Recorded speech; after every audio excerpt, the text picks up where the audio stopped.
The morning mist clings to the Rhine like a burial shroud as Marcus Gellus opens his eyes for what he believes will be the last time as a free man. The year is 106 CE, and the Roman legions of Emperor Trajan have just crushed another Germanic uprising. The battlefield around him tells a story written in blood and broken iron, a tale that will soon become his own. Marcus had been a warrior of the Cimbri tribe, a people who traced their lineage back to the great migrations that had once threatened Rome itself. But history has a way of repeating itself, and now it is the Romans who march north, carrying their eagles into the dark forests where his ancestors once hunted deer and worshipped ancient gods whose names are already being forgotten. The sound of approaching hobnailed boots cuts through his fevered thoughts. Roman soldiers move through the carnage with the practiced efficiency of undertakers, separating the dead from the dying, the valuable from the worthless. A centurion with scarred hands and calculating eyes stops before Marcus, studying him as one might examine livestock at market. "This one's strong," the centurion mutters to his companion, a scarred veteran whose missing eye speaks of decades spent in Rome's endless wars. "Look at those shoulders, those arms. He'll fetch a good price." The iron shackles close around Marcus's wrists with a finality that echoes through his very soul. The metal is cold against his skin, but not as cold as the realization that his life as he knew it has ended. He is no longer Marcus of the Cimbri. He is now simply inventory, human chattel, to be transported, sold, and consumed by Rome's insatiable appetite for spectacle. The journey south becomes a march through the geography of despair. Chained to 30 other prisoners, Marcus witnesses the slow death of hope in human eyes. There's Brennus, a Gallic chieftain whose proud bearing cannot be broken even by Roman chains. Beside him shuffles an African warrior whose tribal scars tell stories that will never be spoken again. Each man carries within him the funeral pyre of a different world, a different way of life that Rome has deemed obsolete. As they cross the Alps, the prisoners catch their first glimpse of the empire that has swallowed their homelands.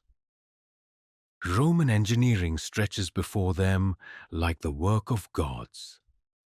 Straight roads cutting through mountains, aqueducts carrying water across impossible distances, cities that dwarf anything they have ever imagined. This is not merely conquest. It is the physical manifestation of a civilization that views itself as the center of the world. The slave markets of Rome assault the senses like a fever dream.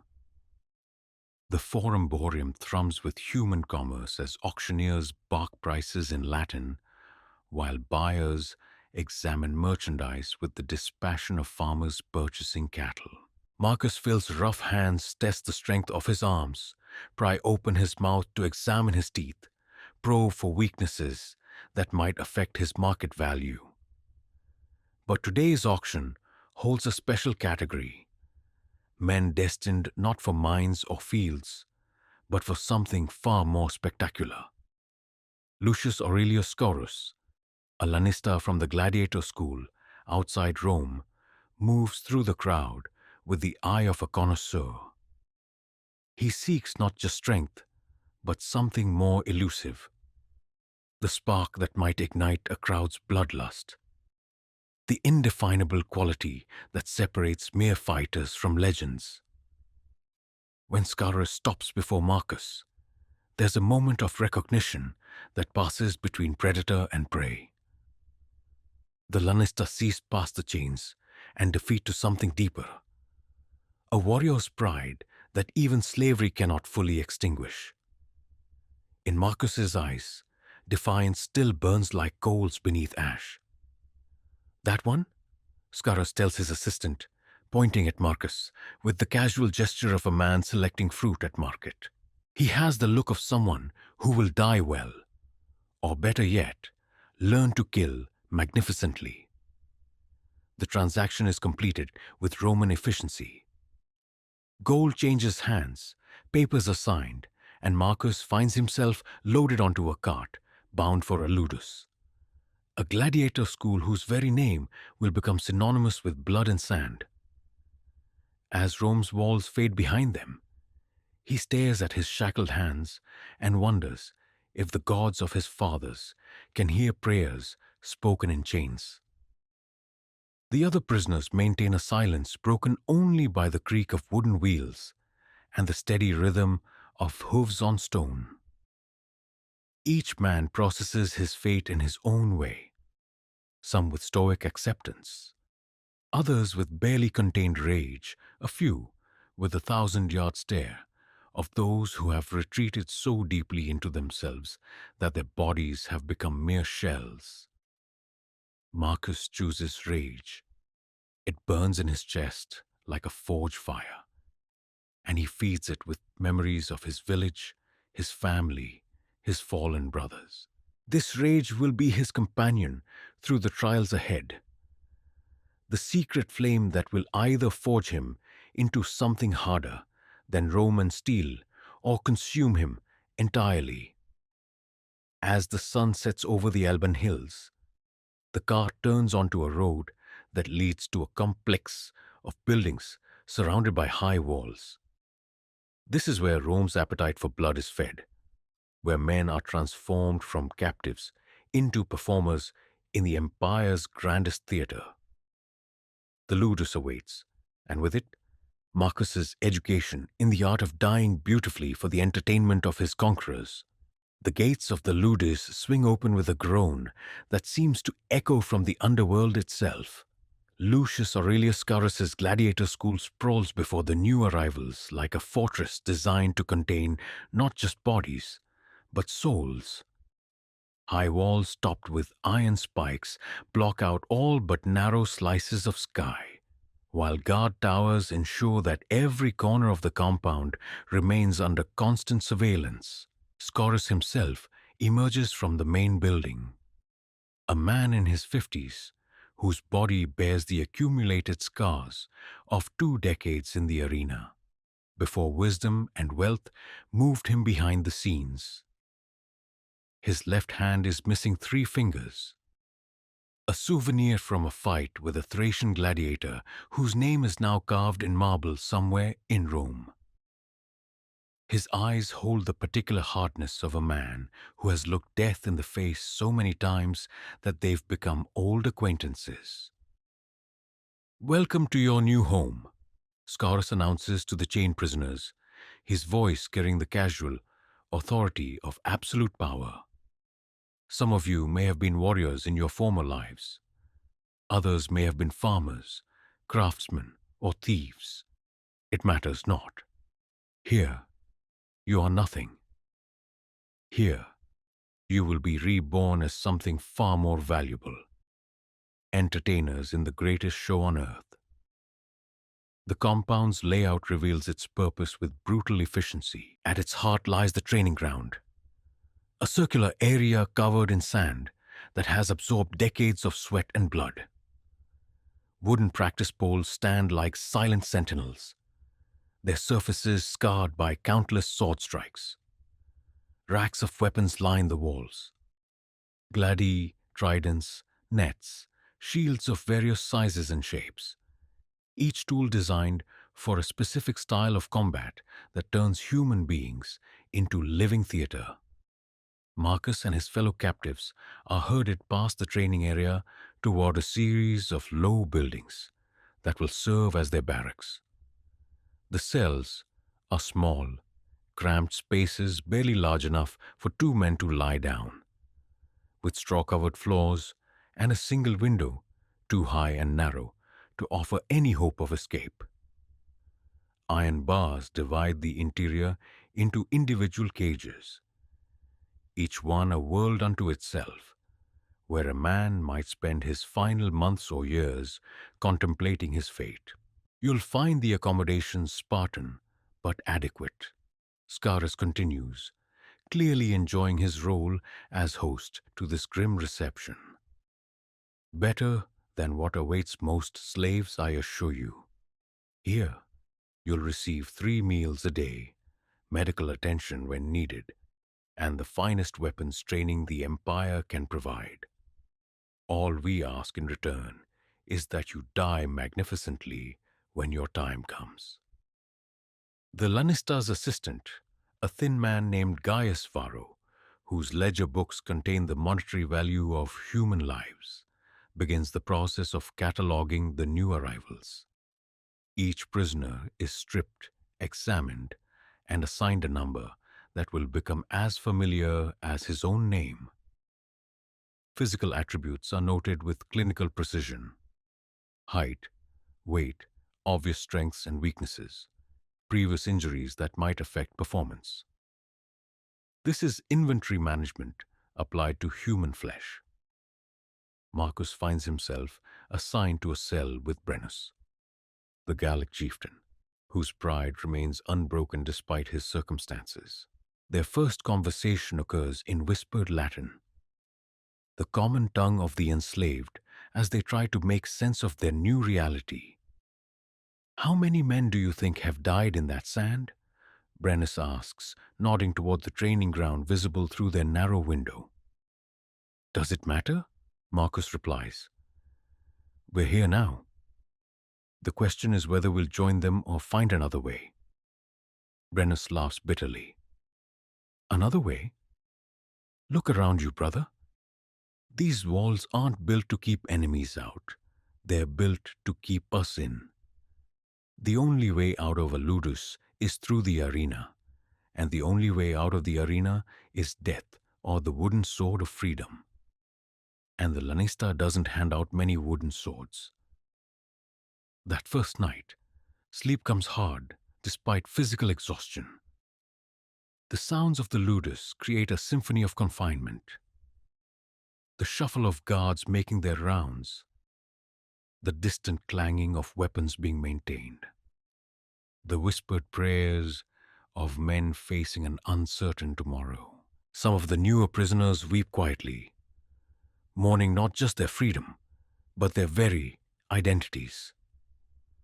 Others rage against their bars like caged animals.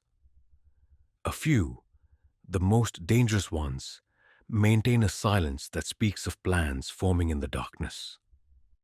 Marcus listens to it all while staring at the patch of stars visible through their tiny window. Somewhere beyond these walls, the Empire continues its inexorable expansion, consuming peoples and cultures with the steady appetite of a flame devouring wood. Rome's citizens sleep peacefully in their beds, confident in their superiority, dreaming perhaps of the gladiatorial games that will entertain them in the days to come. But here, in these cells designed to hold the raw material of that entertainment, men wrestle with questions that strike at the very heart of what it means to be human. Can dignity survive slavery? Can honor exist without freedom? Can a man retain his soul while his body belongs to another? Dawn arrives with the sound of a bronze gong that will become the metronome of their new lives. Guards unlock the cell doors with casual efficiency, herding the prisoners toward the communal area where their education in the art of spectacular death will begin. The morning air carries the scent of olive oil and leather, the sound of wooden swords striking shields, the voices of instructors who have turned killing into a science. Scaurus appears again, this time flanked by his trainers, former gladiators whose survival has earned them a place on the other side of the equation. There's Marcus Brutus, a Thracian whose curved sword had made him famous before age and accumulated injuries forced retirement. Beside him stands Flavius Maximus, a retirios whose net and trident had once entangled more than a dozen opponents in the sands of the Colosseum. Your old lives are dead, Scarus announces to the assembled group. Today, your new lives begin. You will learn to fight, to entertain, and perhaps, if you're skilled and fortunate, to survive long enough to buy your freedom with blood and glory. But make no mistake, you belong to Rome now, and Rome's appetite for spectacle is bottomless. The sorting begins immediately. The trainers move among the prisoners, assessing each man's physical capabilities and assigning them to different fighting styles based on size, speed, and natural inclinations. Marcus finds himself selected for training as a mumilio, a heavily armed gladiator whose large shield and straight sword make him a crowd favorite. Brennus is designated a Gallic fighter, allowed to keep something of his cultural identity as part of his arena persona. As the morning progresses and the reality of their situation becomes clear, Marcus realizes that the ludus is more than a prison. It's a factory for manufacturing human drama. Every aspect of their training will be designed not just to create effective fighters, but to produce compelling characters who can capture the imagination of Roman audiences hungry for stories played out in blood and sand. The School of Death has opened its doors, and class is now in session. The wooden gladius feels impossibly heavy in Marcus's hands as he faces the training pole for the first time. The morning sun beats down on the practice yard where a dozen new recruits stand in formation, each man grappling with weapons that will either become extensions of their bodies or instruments of their destruction. Marcus Brutus, their Thracian instructor, paces behind them with the measured gait of a predator studying potential prey. His scarred arms move with fluid precision as he demonstrates the basic stance, his voice carrying the authority of a man who has killed for the entertainment of emperors. Forget everything you think you know about fighting, Brutus commands, his accent thick with the mountains of his homeland. Your tribal wars, your battlefield experience, worthless here. The arena demands a different kind of combat, one where style matters as much as survival. The crowd doesn't want to see efficient killing. They want artistry, they want drama. They want to see warriors dance with death. The training pole becomes Marcus's first enemy, an opponent that neither tires nor bleeds but offers no quarter in return. Hour after hour, he strikes at the wooden post, learning the proper angle of attack, the precise distance needed for maximum effectiveness, the footwork that separates living gladiators from dead ones. His shoulders scream in protest. His sword arm trembles with exhaustion, but the relentless rhythm continues. Again, Brutus shouts, your life depends on muscle memory. When you're in the arena and a retirius casts his net, you won't have time to think, only to react. Your body must know what to do before your mind can interfere. Around Marcus, his fellow prisoners struggle with their own demons. The African warrior, now called Nubia by his trainers, adapts quickly to the curve seeker of a Thracian fighter. His natural speed and agility make him a natural, but his eyes hold the distant look of a man whose spirit has retreated to safer ground. Brennus wrestles with a long sword and oval shield, his Gallic pride warring with the need to master techniques that might keep him alive. The physical training is only the beginning. The gladiators in training must learn to read their opponents, to recognize the subtle shifts in stance that telegraph an attack, to spot weaknesses that can be exploited in the span of a heartbeat. They study different fighting styles with the dedication of scholars, memorizing the strengths and vulnerabilities of each class of gladiator. The Retiarius is fast but lightly armored, Brutus explains during one afternoon session, using two volunteers to demonstrate. His net is his greatest weapon and his greatest weakness.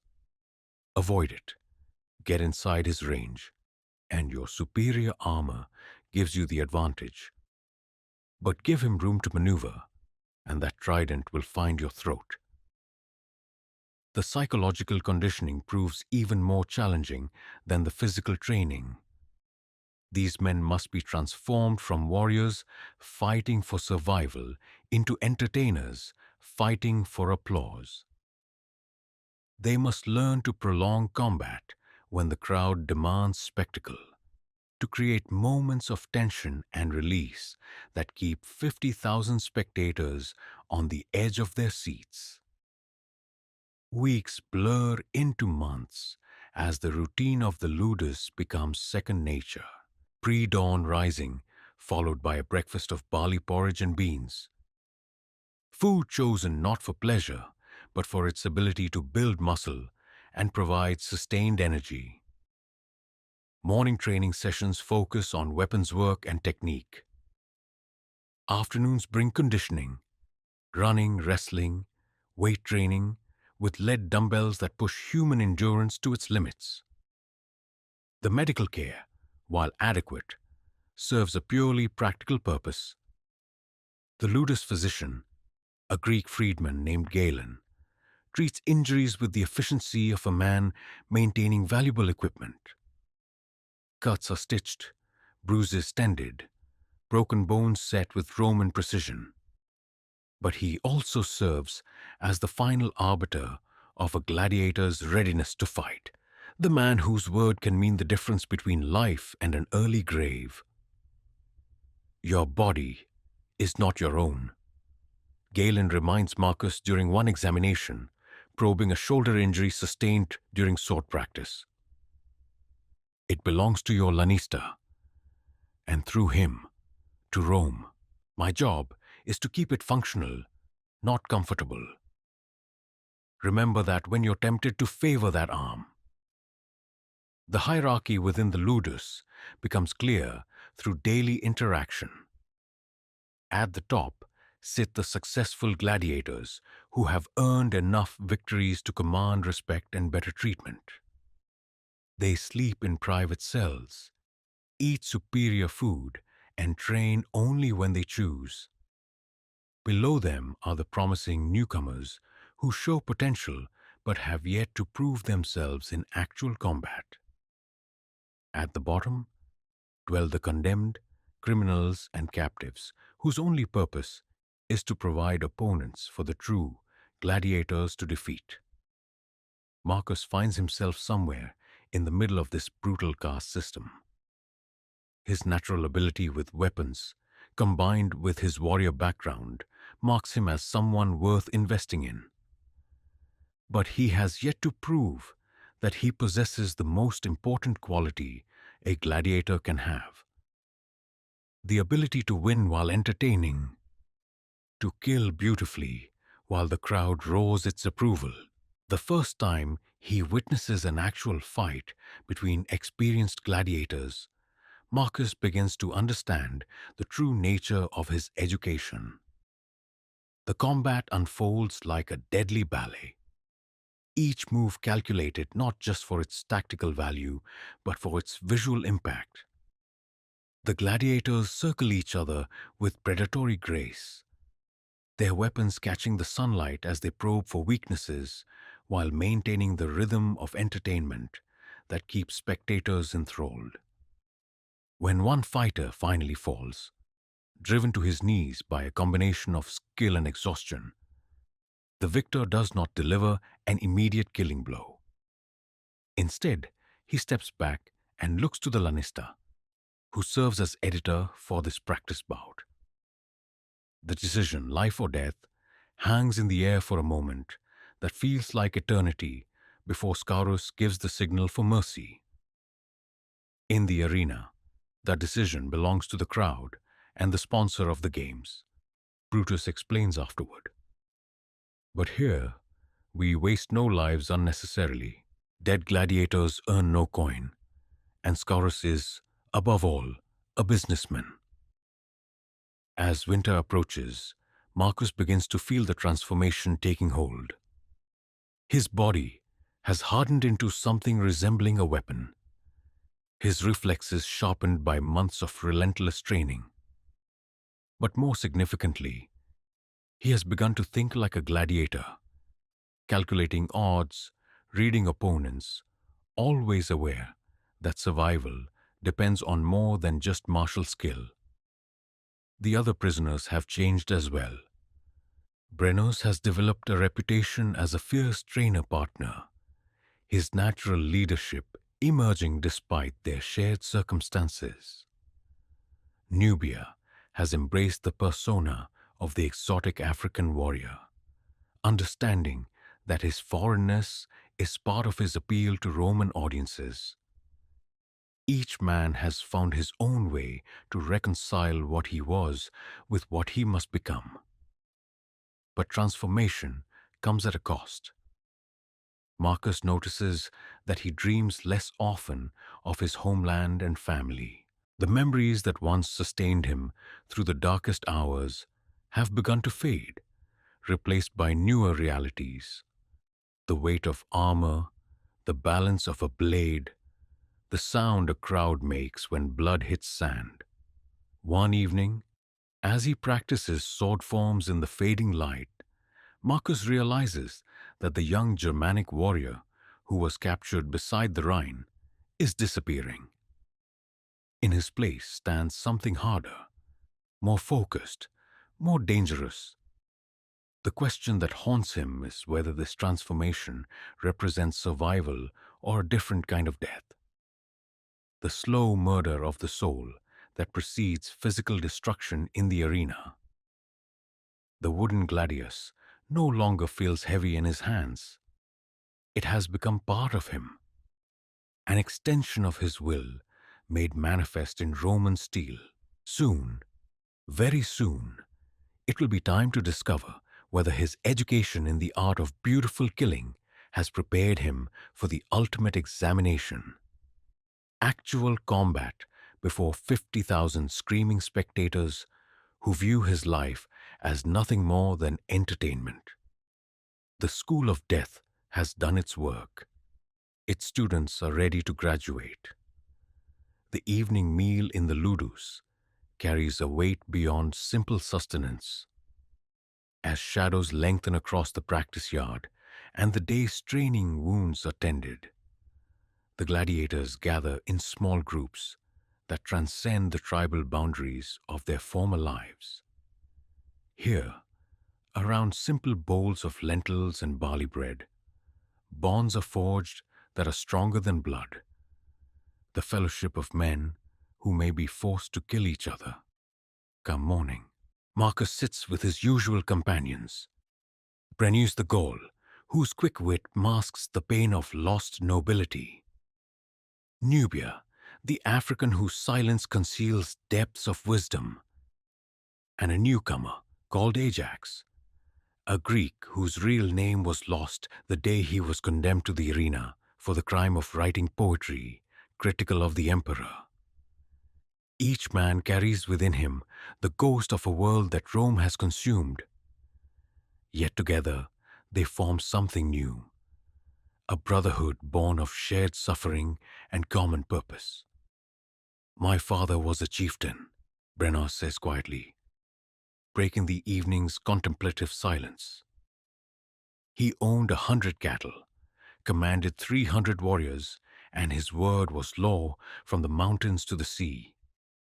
Now I eat slop from a wooden bowl and practice dying for the amusement of merchants and senators. He laughs, but there's no humor in the sound. The gods have twisted senses of humor. Ajax nods knowingly.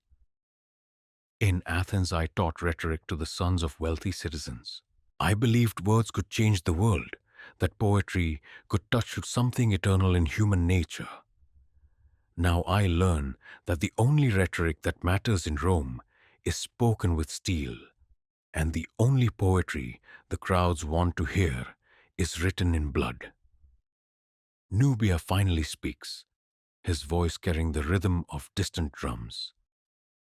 In my homeland, when warriors died in battle, their spirits joined the great hunt that runs forever across the sky. Here, they throw our bodies to the dogs and forget our names before the sand is swept clean. But perhaps dying well before so many witnesses creates its own kind of immortality. These conversations, repeated nightly throughout the Ludus, reveal the cruel paradox at the heart of gladiatorial life. Men stripped of everything that once defined them: homeland, family, freedom, must somehow forge new identities from the fragments of their shattered worlds. They become actors in a drama they did not choose, playing roles written by Roman expectations while struggling to retain some essence of their true selves. The hierarchy within the ludus creates complex relationships that blur the lines between friendship and rivalry. Veterans who have survived multiple fights in major arenas occupy positions of respect that newcomers can only dream of achieving. Men like Gaius Ferox, a Mamillo who has won 17 documented victories in the Colosseum, command both admiration and wariness from their fellow gladiators. The crowd has favorites, Ferox explains to Marcus during one evening training session, his scarred hands adjusting the younger man's grip on his gladius. They remember names, fighting styles, dramatic victories. Build that connection, and they'll call for mercy when you're defeated. Remain anonymous, and you're just meat for the sand. But such elevation comes with a price that extends beyond personal risk. The most successful gladiators often find themselves isolated by their very success, feared by potential opponents who know that defeating a crowd favorite requires not just skill, but the willingness to disappoint 50,000 screaming spectators.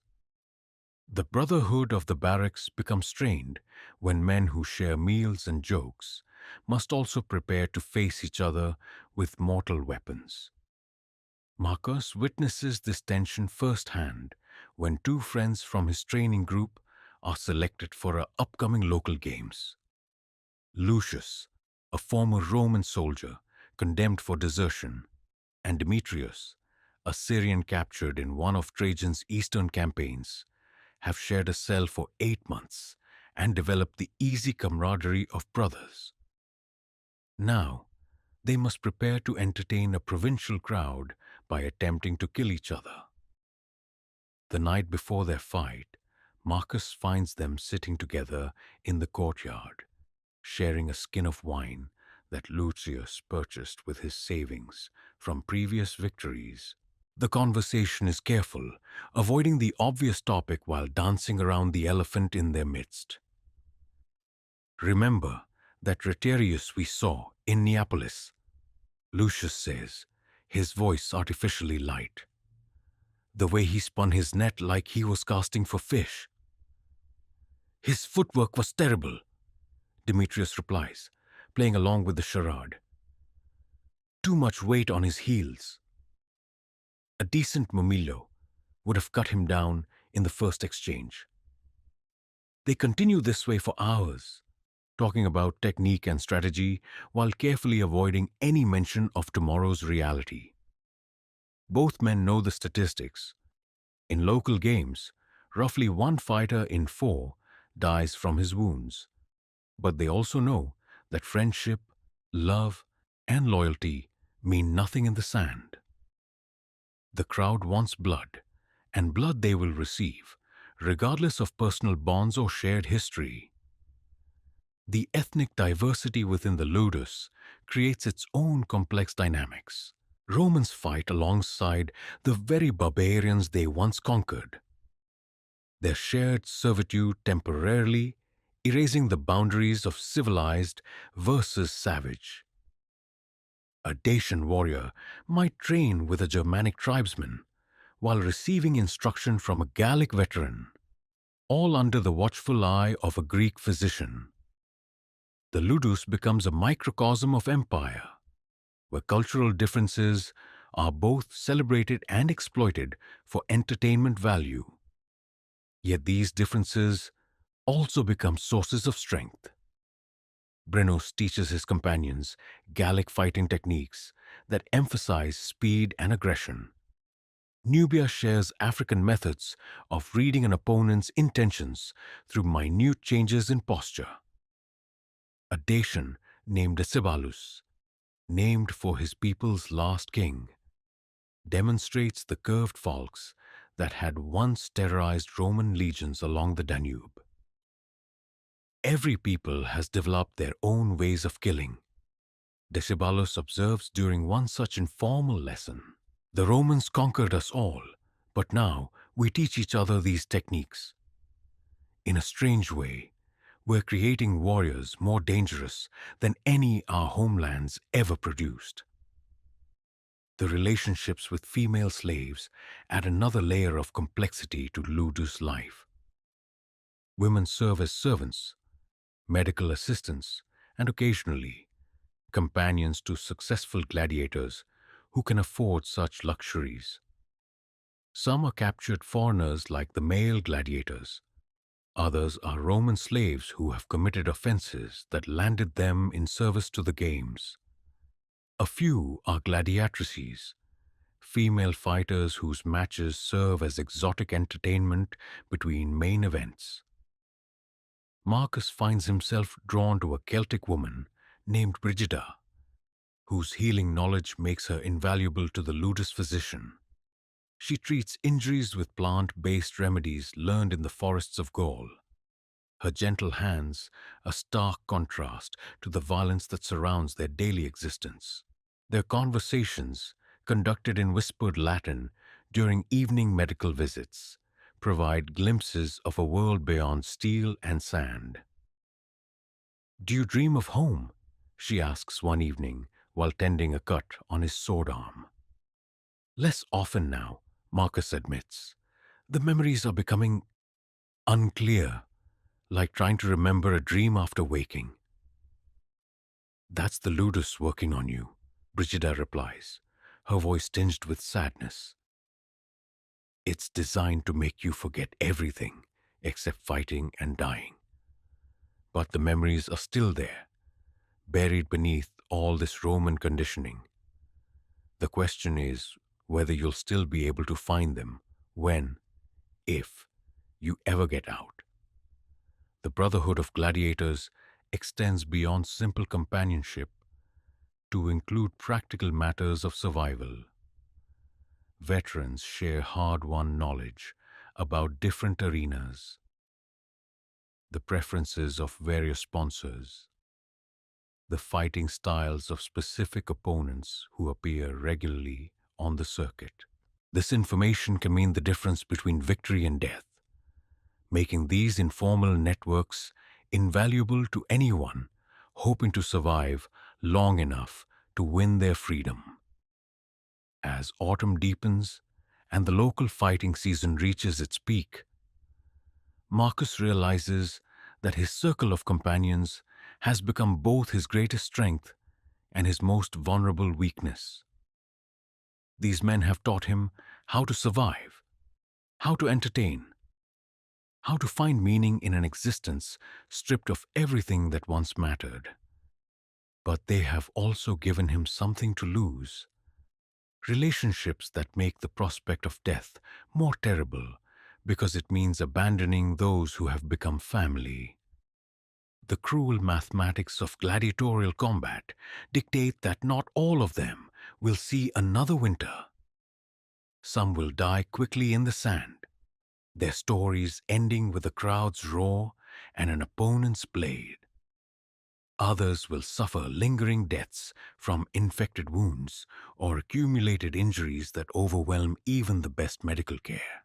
A fortunate few might win enough victories to purchase their freedom, though statistics suggest this outcome is rarer than fame itself. But tonight, in the gathering darkness of the Ludus, these harsh realities seem distant. The brothers in blood share their simple meal, tell stories of distant homes, and find in each other's company a brief respite from the weight of their circumstances. Tomorrow will bring fresh training, new preparations for upcoming games, and the ever-present awareness that death waits patiently in the sand. For now, though, they have each other, and in Rome's vast empire, that brotherhood might be the most valuable thing any slave can possess. The bronze gong that signals the beginning of each day at the Ludus rings out across the compound, while stars still glimmer in the pre-dawn darkness. Marcus has learned to wake moments before its harsh voice shatters the night's brief peace. His body attuned to rhythms that have become as natural as breathing. Around him, dozens of other gladiators stir in their cells, beginning the ritual of preparation that will carry them through another day of training for the entertainment of Rome.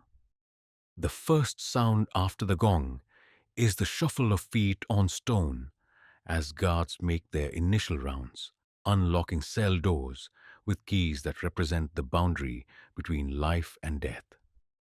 The second is the communal groan of men whose bodies bear the accumulated damage of months or years spent learning to kill artistically. Muscles protest, old wounds ache with the changing weather, and minds struggle to surface from dreams of distant homes that grow hazier with each passing day.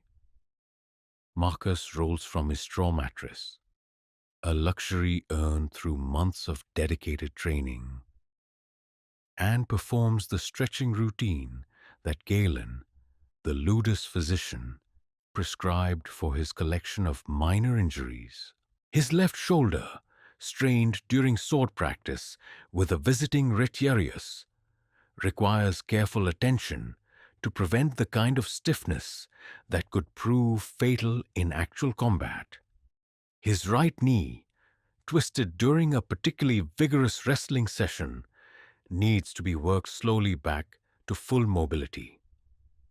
The morning ablutions take place in a communal area where gladiators wash with cold water drawn from the Ludus's private aqueduct branch. The water is clean but never warm, a reminder that comfort remains a privilege to be earned rather than expected. Marcus scrubs away yesterday's sweat and oil with the coarse soap provided by Scaurus, using the ritual of cleansing to center his mind for the challenges ahead. Breakfast arrives precisely at the 6th hour after midnight, served by kitchen slaves whose own stories of capture and enslavement mirror those of the gladiators they feed. The meal never varies. A thick porridge of barley and beans, supplemented with hard bread, and occasionally a piece of dried fruit or cheese for those who have performed well in training. The food is nutritious rather than palatable, designed by Ludus physicians to build muscle and maintain energy levels rather than provide pleasure. Gladiator barley, the veterans call it with gallows humor, referring to the grain that forms the cornerstone of their diet. The phrase has become synonymous with the grinding routine of their existence, filling but never satisfying, adequate but never inspiring. Yet Marcus has learned to appreciate even this simple fare, remembering hungrier days during the march to Rome when food was scarce and death seemed preferable to continued existence in chains. The first training session begins before sunrise, when the air is still cool and muscles are fresh. Today, like most days, Marcus joins the Mumilo class under the instruction of Flavius Maximus, the retired gladiator whose 17 victories in major arenas have earned him both respect and a comfortable position as trainer. The lesson begins with weapons inspection. Each gladius examined for nicks or damage, every shield checked for structural integrity, armor pieces tested for proper fit and function. Your equipment is your life, Maximus reminds the assembled gladiators, his scarred hands demonstrating the proper way to test a blade's edge. A loose strap, a damaged rim, a sword with a hair fracture, any of these can kill you faster than the most skilled opponent. The crowd doesn't care why you died, only that you entertained them in the process. The training itself follows patterns established over decades of ludus operation. Individual skill work comes first. Footwork drills that build the muscle memory needed for survival. Striking practice against wooden posts that have absorbed countless hours of violence. Defensive exercises that teach the art of turning aside death while creating opportunities for counterattack. Each movement is performed hundreds of times until conscious thought becomes unnecessary. Marcus pairs with Brennus for sparring practice, their wooden weapons creating a rhythmic percussion that echoes across the training ground. They have fought each other so many times that each knows the other's preferred techniques, tendencies, and weaknesses. Yet they continue to push each other, seeking new combinations and strategies that might provide an edge in actual combat. You're telegraphing that overhead strike. Brenos observes between rounds, wiping sweat from his brow. Your shoulder drops just before you commit. A Retiarius would see that from across the arena. Marcus adjusts his technique, working to eliminate the subtle cue that could spell his doom against an observant opponent. These small details matter enormously in gladiatorial combat, where survival often depends on split-second advantages and the ability to read micro-expressions that reveal an opponent's intentions. The mid-morning break provides time for medical attention to training injuries and consultation with specialists who help gladiators develop their unique fighting personas. Marcus meets with Gaius Varro, the ludus accountant whose ledgers track not just financial investments, but the subtle qualities that make certain gladiators crowd favorites. Varro studies Marcus like a merchant evaluating inventory, calculating potential returns on the ludus's investment in training and equipment. Your technique is solid, Varro observes, making notes on his wax tablet. Your conditioning is excellent, but you lack the spark that ignites crowd passion. The spectators want to see personality in the arena, fear, rage, arrogance, desperation. They want to connect emotionally with the fighters, to choose favorites and despise villains. Anonymous competence doesn't sell tickets or inspire betting. This criticism stings because Marcus knows it contains truth. He has focused so intently on technical mastery that he has neglected the theatrical elements that separate successful gladiators from merely skilled ones.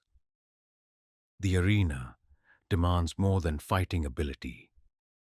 It requires performers who can tell compelling stories through violence, actors who can make their life and death struggles resonate with audiences seeking escape from the mundane concerns of daily life. The afternoon session focuses on conditioning and specialty training. Marcus joins a group working with the wooden gladius and heavy training shield that will become extensions of his body in actual combat. The shield, made of wood with a metal rim and boss, weighs nearly twice what a normal military shield would, building the arm and shoulder strength needed to maneuver protection while maintaining offensive capabilities. Endurance work follows. Running laps around the training ground while wearing full armor. Wrestling matches that continue until one participant can no longer rise. Sword work against multiple opponents that teaches the brutal calculus of fighting while exhausted.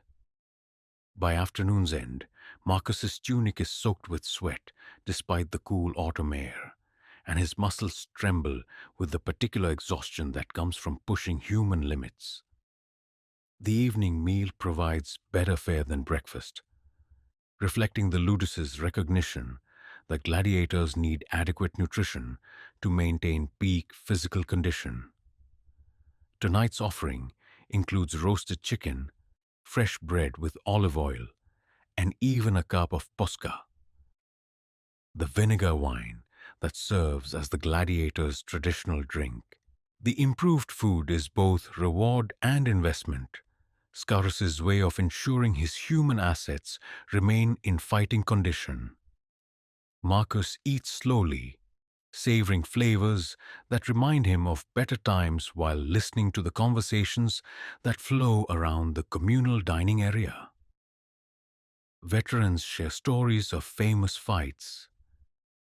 Newcomers ask nervous questions about upcoming assignments, and everyone participates in the informal intelligence network that tracks the movements and reputations of gladiators throughout the empire's fighting circuit. They say Titan of Syracuse has won 23 straight fights, reports a Thracian named Castor, his voice carrying the mixture of admiration and fear that famous gladiators inspire. Never lost a match, never asked for mercy. The crowds in Sicily worship him like a god. Gods bleed and die like anyone else, responds Ferox, the veteran Mumilio, whose own reputation has been built through 17 hard-won victories. I've seen champions fall to unknown fighters because they believed their own legends. A reputation is useful until it makes you careless. As darkness settles over the Ludus, gladiators begin their evening routines. Some visit the small shrine to Mars, where they leave offerings and prayers for protection in upcoming fights. Others gather around oil lamps to play dice games or knucklebones, gambling with the small coins they've earned through victories or sold possessions. A few retreat to their cells for solitary contemplation, using the quiet hours to prepare mentally for whatever tomorrow might bring. Marcus finds himself drawn to the medical wing, where Brigida tends to gladiators suffering from training injuries or lingering wounds from previous fights. The Celtic healer works by lamplight, her knowledge of herbal remedies supplementing the more conventional treatments provided by Galen. Her presence offers something rare in the Ludus: gentleness without expectation of return. "How do you bear it?" Marcus asks quietly as she applies a poultice to his strained shoulder. "Watching men train to die, patching them up only so they can return to the sand." Brigida pauses in her work, considering the question with the gravity it deserves. "Every life has meaning," she finally replies. "Even here, even under these circumstances. My healing may not save anyone permanently, but it can give them another day, another chance to prove their worth or find their peace. Perhaps that's enough." The night settles into the familiar rhythm of guarded rest. Torches burn at regular intervals along the Ludus walls, their flickering light creating dancing shadows that seem to move with lives of their own. Guards make their rounds with the steady pace of men who understand that vigilance is the price of maintaining order among trained killers. In the distance, the sounds of Rome continue. Wheels on cobblestones, voices raised in song or argument. The occasional cry of the night watch calling the hour. Marcus lies on his narrow bed, listening to Brennus's steady breathing from the neighboring cell and contemplating the strange life that has become his reality. 6 months ago, he was a warrior defending his homeland against Roman expansion. Now he is a performer training to entertain the very people who destroyed his world. The transformation should horrify him, yet he finds himself adapting with a flexibility that surprises even himself. The iron routine of the ludus has become his anchor in a world stripped of everything familiar. The certainty of each day's structure provides comfort that freedom never offered. He knows exactly what tomorrow will bring. The bronze gong at dawn, the cold water and coarse soap, the barley porridge and hard bread, the endless repetition of drills designed to keep him alive in the arena. This predictability has become a kind of peace, even as it prepares him for the ultimate uncertainty of gladiatorial combat. Sleep comes gradually, bringing dreams that mix memories of Germania's dark forests with visions of sand-covered arenas where crowds roar for blood. In these nocturnal fantasies, Marcus sometimes stands victorious over fallen opponents while 50,000 voices chant his name. Other times, he lies bleeding in the sand while spectators debate whether he deserves mercy or death. Both dreams feel equally real, equally possible futures in a life that has learned to measure success in survival rather than victory. The last thing Marcus hears before unconsciousness claims him is the distant sound of iron on stone. A guard's hobnailed boots marking the passage of another night in the ludus. Tomorrow will bring the same routine, the same challenges, the same gradual transformation from man into entertainer. But tonight, in the darkness of his cell, he remains Marcus of the Cimbri, dreaming of forests and freedom, while his body prepares for sand and spectacle. Dawn of iron will come again in a few hours, bringing with it another day in the shadow of the arena. For now, though, rest provides temporary refuge from the weight of a gladiator's existence. The knowledge that each sunrise might be the last, each training session a rehearsal for death, each meal potentially the final taste of life before the sand claims another performer in Rome's greatest show.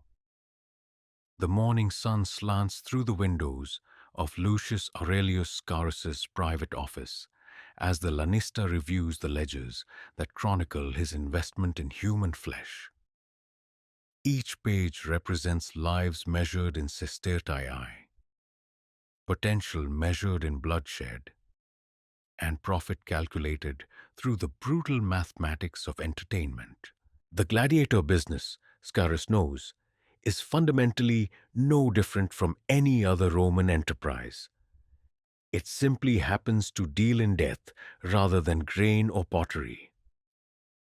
Marcus stands before the Lanista's desk, summoned for what Gaius Varro euphemistically calls a career consultation. 6 months of training have transformed the Germanic captive into something approaching a marketable commodity.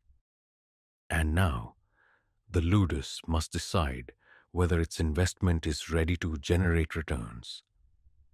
Scaurus studies Marcus with the calculating gaze of a merchant evaluating livestock, noting the improved muscle definition, the confident bearing, the calloused hands that speak of countless hours spent mastering the tools of his trade. "You've progressed well," Scaurus observes. his tone carrying the casual authority of absolute ownership. Flavius Maximus speaks highly of your technical development, and the physician reports that your conditioning is excellent. The question now is whether you're ready to begin earning back the considerable sum I've invested in your training. The economics of gladiatorial combat fascinate even as they horrify. Scaurus explains the calculations with the enthusiasm of a successful businessman discussing a profitable venture. The initial cost of purchasing Marcus at the slave market, 2,000 sestertii, represents only the beginning of the Ludus's investment. Training costs, equipment, food, medical care, and lodging accumulate over months, driving the total investment to nearly 4,000 sestertii before a gladiator ever sets foot in an arena. A decent gladios costs 50 sestertii, Scaurus continues, gesturing toward the weapons rack that lines one wall of his office. A proper shield, another 30. Armor suitable for arena combat can run to 200 sestertii or more, depending on the fighting style and the quality desired. Then there's the daily cost of feeding and housing you, the trainer's wages, medical expenses when injuries occur, and the overhead of maintaining this entire facility. The Ludus operates on a model that would be familiar to any Roman businessman. Scaurus owns the gladiators outright, like a manufacturer owning his raw materials and tools. He invests in their training and equipment, then rents their services to game sponsors who organize the spectacles that entertain Roman audiences. The rental fees vary based on the gladiator's reputation, fighting record, and crowd appeal, with successful fighters commanding prices that can reach into the thousands of sestertii for major events. Marcus learns that his immediate future lies not in the grand arenas of Rome, but in the smaller venues that serve provincial towns and minor festivals. These local games provide training grounds where new gladiators can gain experience while generating modest revenues for their owners.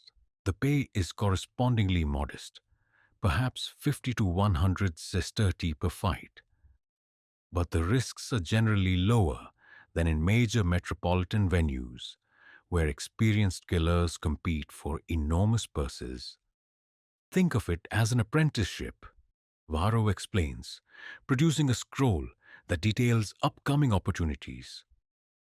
The crowd in Tibur has scheduled games for the Festival of Mars next month. Small venue, local audience, opponents who are skilled but not legendary.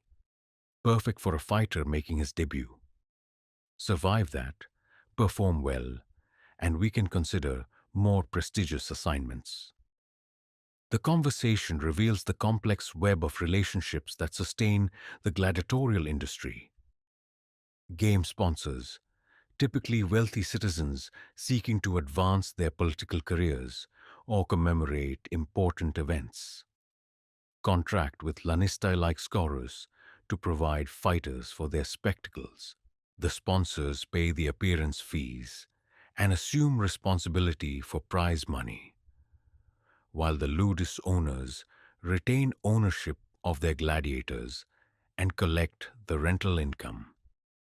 The most successful Lanistae maintain relationships throughout the empire, lending gladiators to colleagues in other cities, or arranging for traveling troops that can provide variety for local audiences.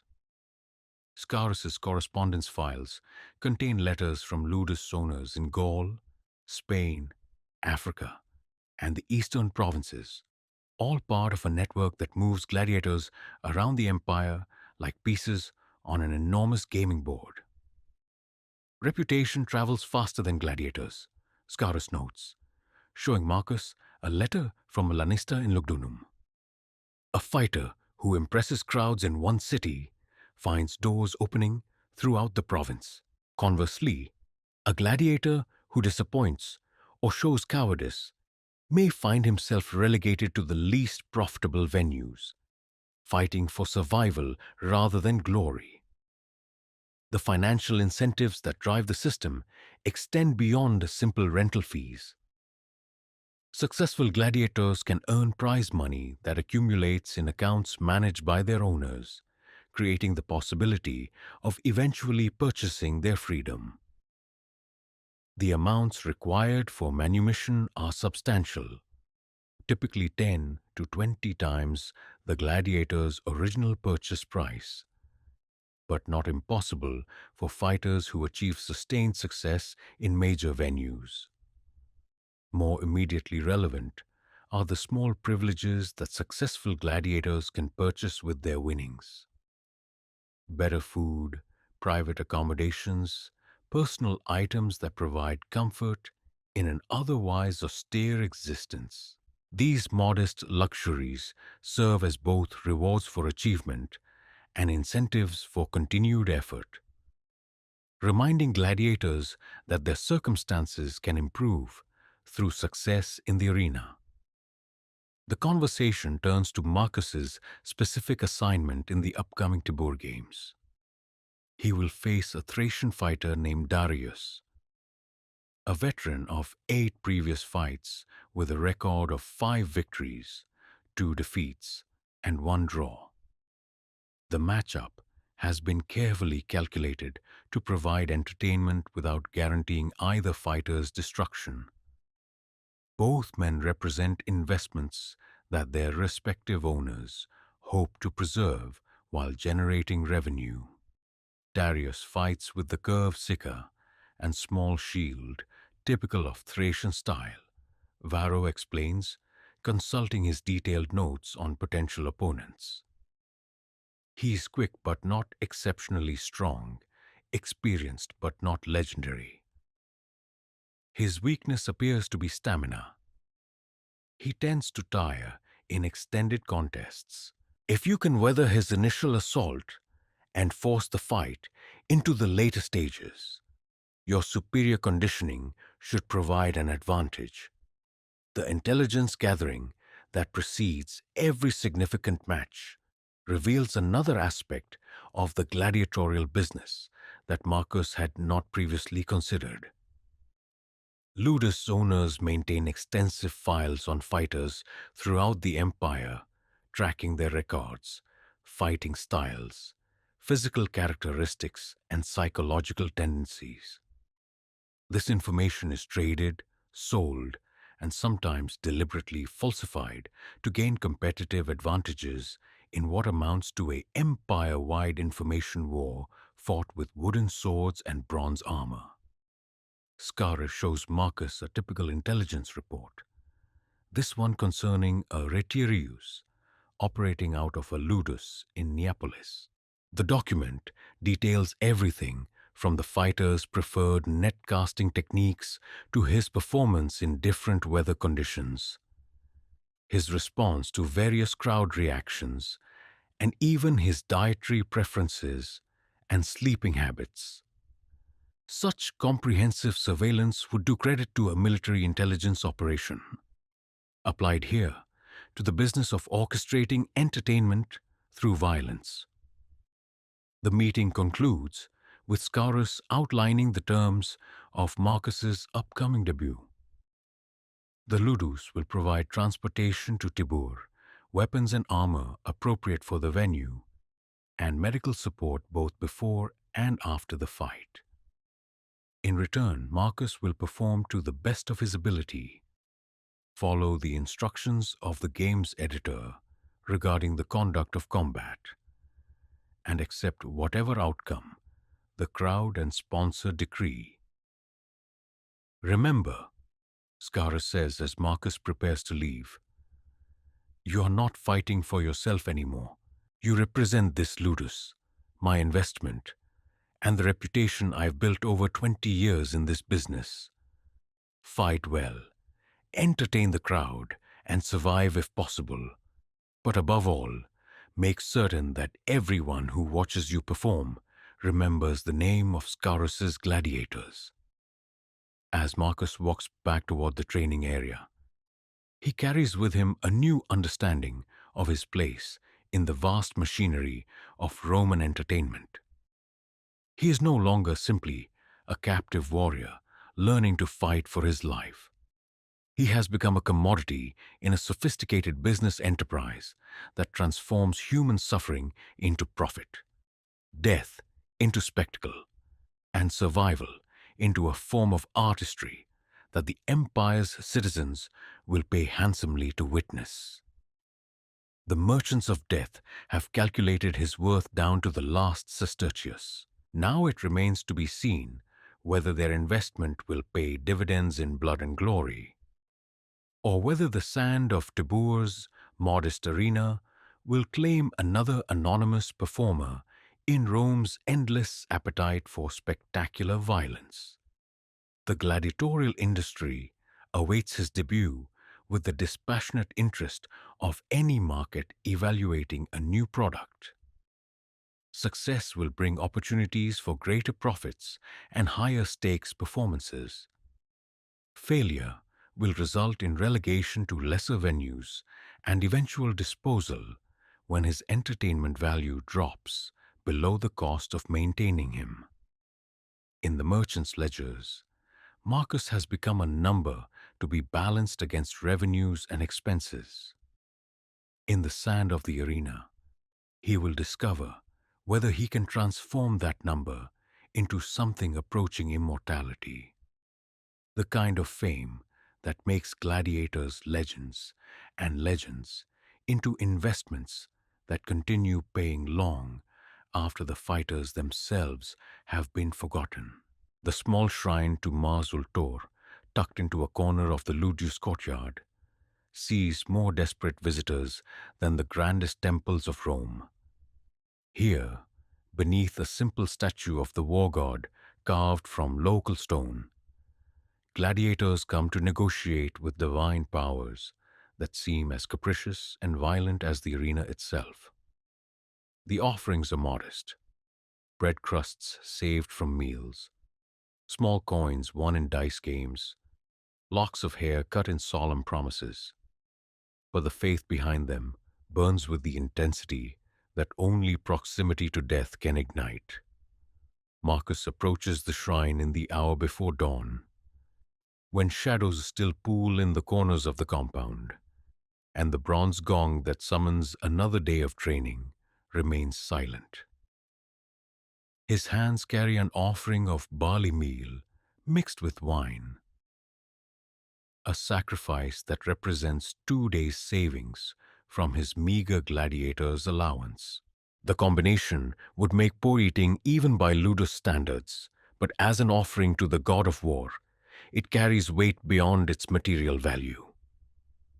Mars Ultor, divine avenger, Marcus whispers, in the formal Latin he has learned for such occasions. Accept this offering from your servant. Grant me strength in the coming trial, courage to face whatever opponent awaits, and the skill to provide worthy entertainment for your people. He pauses, then adds in his native Germanic tongue, and if you cannot grant victory, at least grant me a death that my ancestors would not be ashamed to witness. The shrine's worn stone surface bears evidence of countless similar prayers. Dark stains mark where blood offerings have been poured. Gladiators sometimes cut their own flesh to add immediacy to their supplications. Scratched inscriptions record names, victories, and desperate bargains struck between mortal warriors and immortal powers. Some of the writing is barely legible, carved by hands that trembled with fear or exhaustion. Others show the careful craftsmanship of educated slaves who brought literacy along with fighting skills to the Ludus. Brennus joins Marcus at the shrine, carrying his own offering of wine and oil. The Gallic warrior moves with the careful reverence of a man who has seen prayers answered in ways both miraculous and terrible. His survival through 14 arena contests has convinced him that divine intervention, rather than simple skill, determines who lives and who dies when the sand grows slick with blood. The gods of my people were simpler, Brennus murmurs as he pours wine at the base of Mars's statue. They demanded courage in battle and honor in death, but they didn't require theatrical performances. This Roman god seems to care as much about entertainment value as martial prowess. The conversation touches on one of the fundamental tensions that gladiators must navigate: the relationship between their ancestral faiths and the Roman religious practices that dominate their current lives. Many gladiators, like Marcus and Brennus, come from cultures with their own warrior traditions and protective deities. Yet survival in the ludus often requires adopting Roman customs, including the worship of Roman gods, whose favor might mean the difference between life and death in the arena. Some gladiators resolve this conflict through syncretism, identifying their native gods with Roman counterparts or appealing to both pantheons for protection. Marcus has begun to see his Germanic war god Woden in some aspects of Mars, while maintaining private devotions to the forest spirits and ancestor ghosts of his homeland. Others abandon their old faiths entirely, embracing Roman religion with the fervor of converts seeking divine protection in an alien land. A third group, perhaps the most interesting, develops entirely new spiritual practices that blend elements from multiple traditions while addressing the unique circumstances of gladiatorial life. These emerging belief systems often focus on concepts of honorable death, posthumous fame, and the transformation of violence into sacred performance that pleases both gods and mortals. Ajax, the Greek poet turned gladiator, represents yet another approach to the divine. His classical education has left him skeptical of divine intervention while deeply appreciative of myth and ritual as sources of psychological strength. He joins Marcus and Brennus at the shrine not to commune with Mars, but to participate in a communal ritual that builds solidarity among men facing shared dangers. The gods may or may not exist, Ajax observes, adding his own offering of olive oil to the growing collection at the statue's base. But the act of appealing to them certainly does something to the human spirit.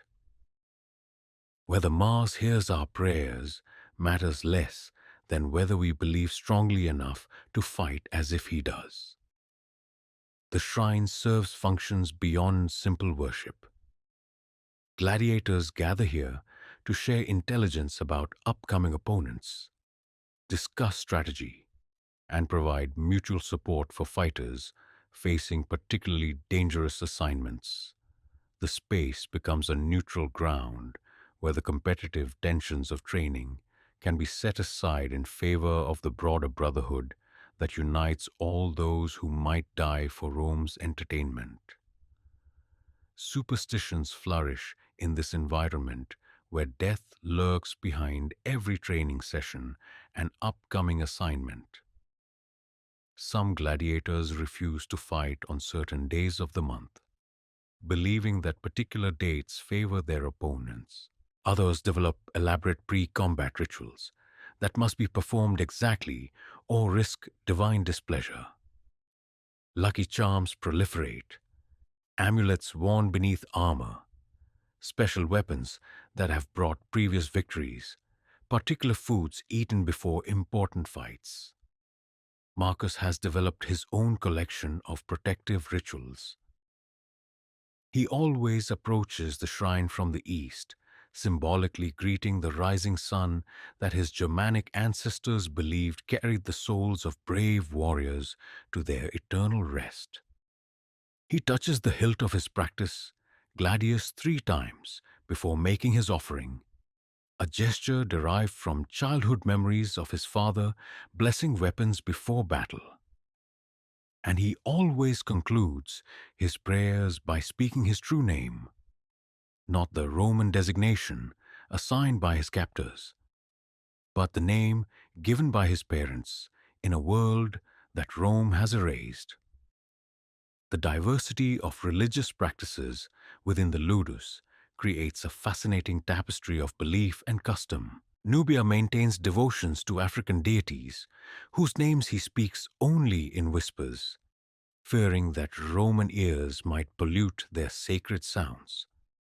A Dacian named Decebelus performs elaborate rituals with carved wooden totems that represent the mountain spirits of his homeland. Syrian gladiators gather for monthly ceremonies that blend elements of Eastern mystery religions with traditional warrior practices. Yet all these diverse traditions share common elements that reflect the unique circumstances of gladiatorial life. Prayers for courage outnumber requests for victory, suggesting that gladiators understand the limited control they exercise over their fates. Offerings often include personal items that connect fighters to their pre-slavery identities. Pieces of jewelry, family heirlooms, scraps of cloth from homeland garments. And almost every ritual includes some acknowledgement that death, when it comes, should be faced with dignity rather than desperation. The Roman authorities tolerate this religious diversity with typical pragmatic flexibility.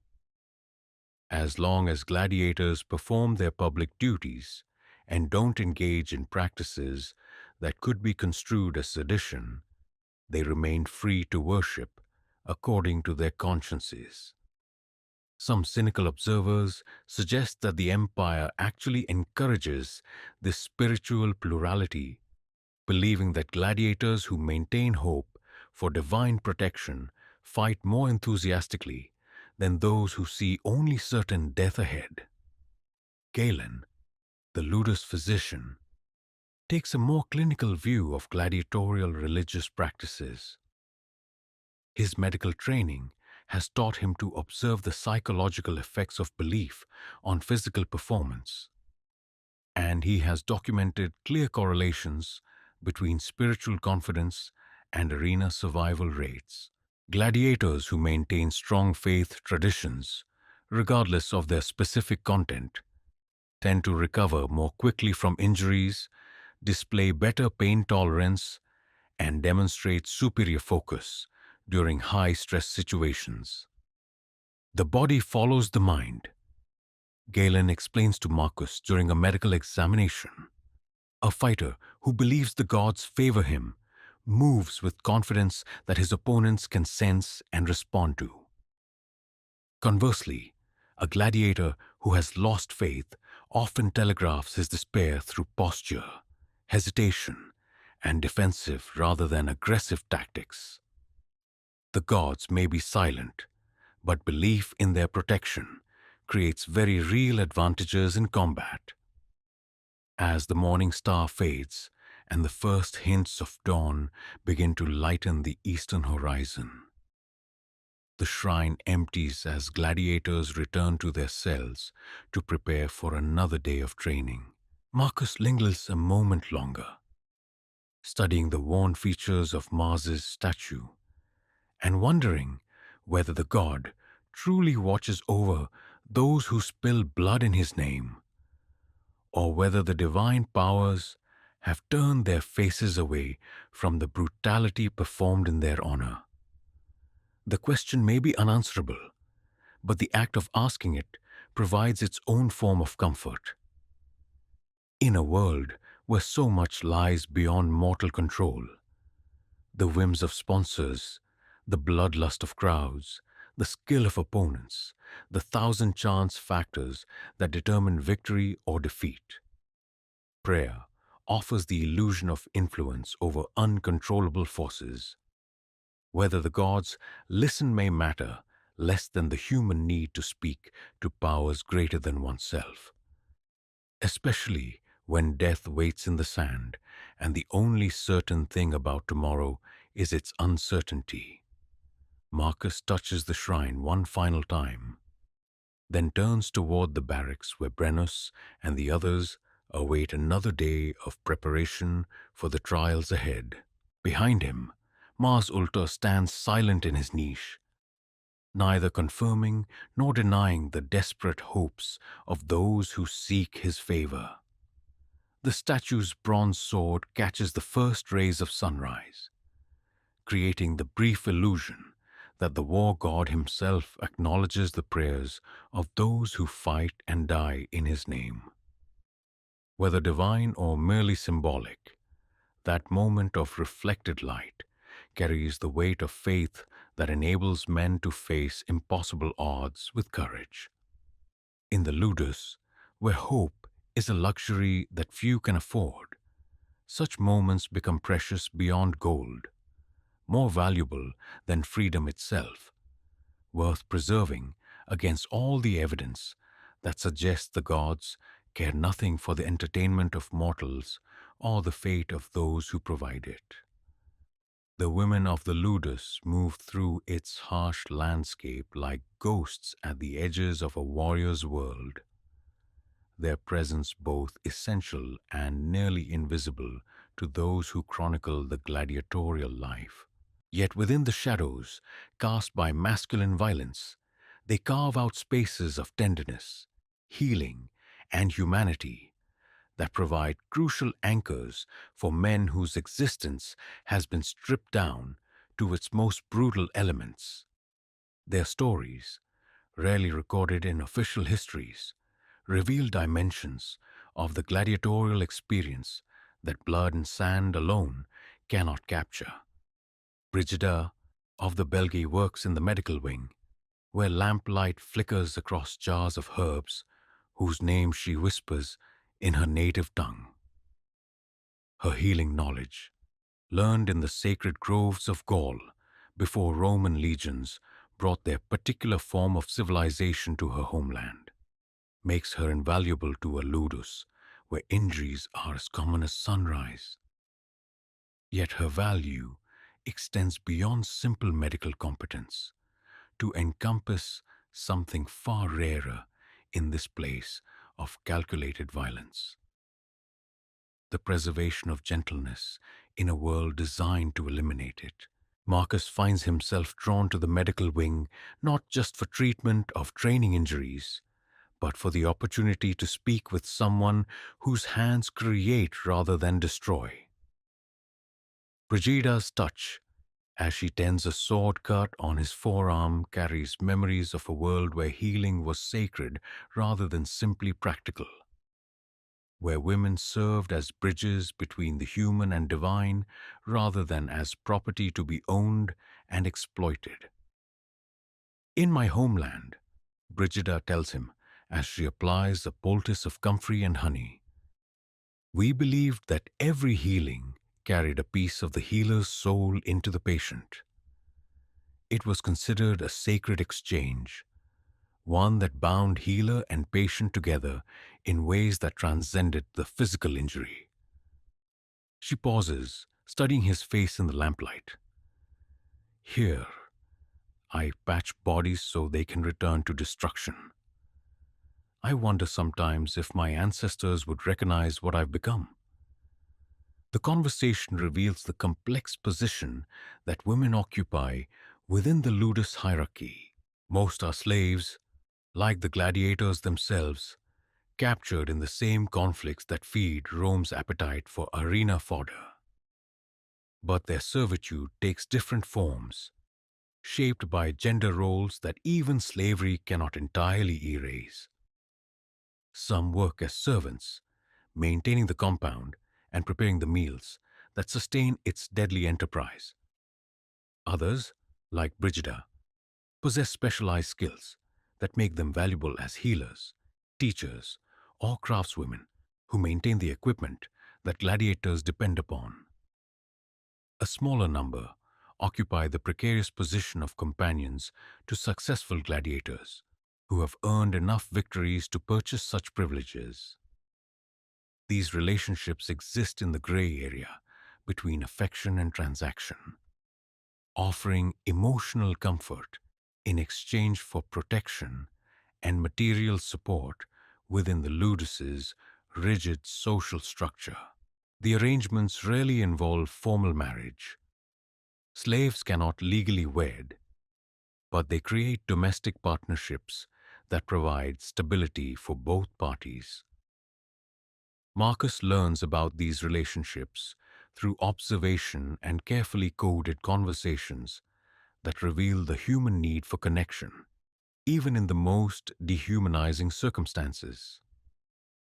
Gaius Ferox, the veteran Mumilio, maintains a partnership with a Syrian woman named Ashira, whose quick wit and fierce loyalty have made her an informal power broker within the female community. Their relationship, now in its third year, has created a small pocket of domesticity within the ludus's austere environment. She keeps me human, Ferox confides to Marcus during one evening training session. When the crowd is screaming for blood and I'm standing over a fallen opponent, I think of her voice reading poetry by lamplight, and I remember that there's more to existence than killing and dying for entertainment. The ludus also houses a small number of gladiatrices, female fighters whose matches serve as exotic entertainment between the main events that draw Rome's crowds.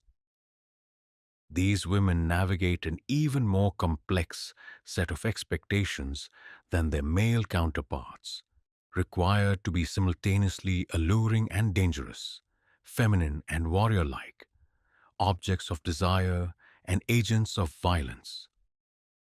The contradictions inherent in their roles create unique pressures that few gladiators, male or female, can fully understand. Livia, a gladiatrix who fights as a retiaria with net and trident, explains the particular challenges of being a woman in the arena during a conversation in the ludus courtyard.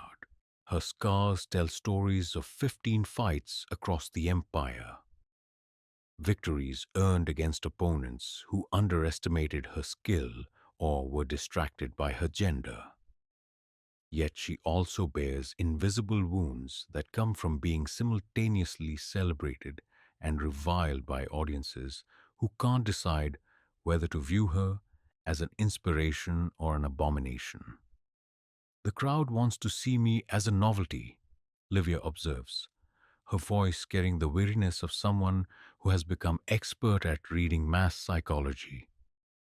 They cheer when I fight well, but they also want to see me punished for daring to excel in a man's world. I must be beautiful enough to maintain their interest, but deadly enough to earn their respect, vulnerable enough to engage their protective instincts, but strong enough to survive actual combat. It's an impossible balance. The female gladiators develop their own training routines and support networks, partially integrated with the male gladiators, but maintaining distinct identities shaped by their unique circumstances. They face many of the same physical challenges as their male counterparts. The need to master weapons, develop combat instincts, and condition their bodies for violence, while also navigating social pressures that have no equivalent in the men's experience. The relationship between male and female gladiators adds another layer of complexity to ludus social dynamics. Romantic attachments develop despite official discouragement, creating bonds that must be carefully hidden from authorities who view emotional entanglements as potential distractions from the serious business of training for death. The couples who manage to maintain relationships under these conditions often develop an intensity that civilian partnerships rarely achieve, knowing that any fight might separate them permanently. Marcus finds himself increasingly drawn to conversations with Brigida that extend beyond medical necessity into territories of genuine friendship and growing affection.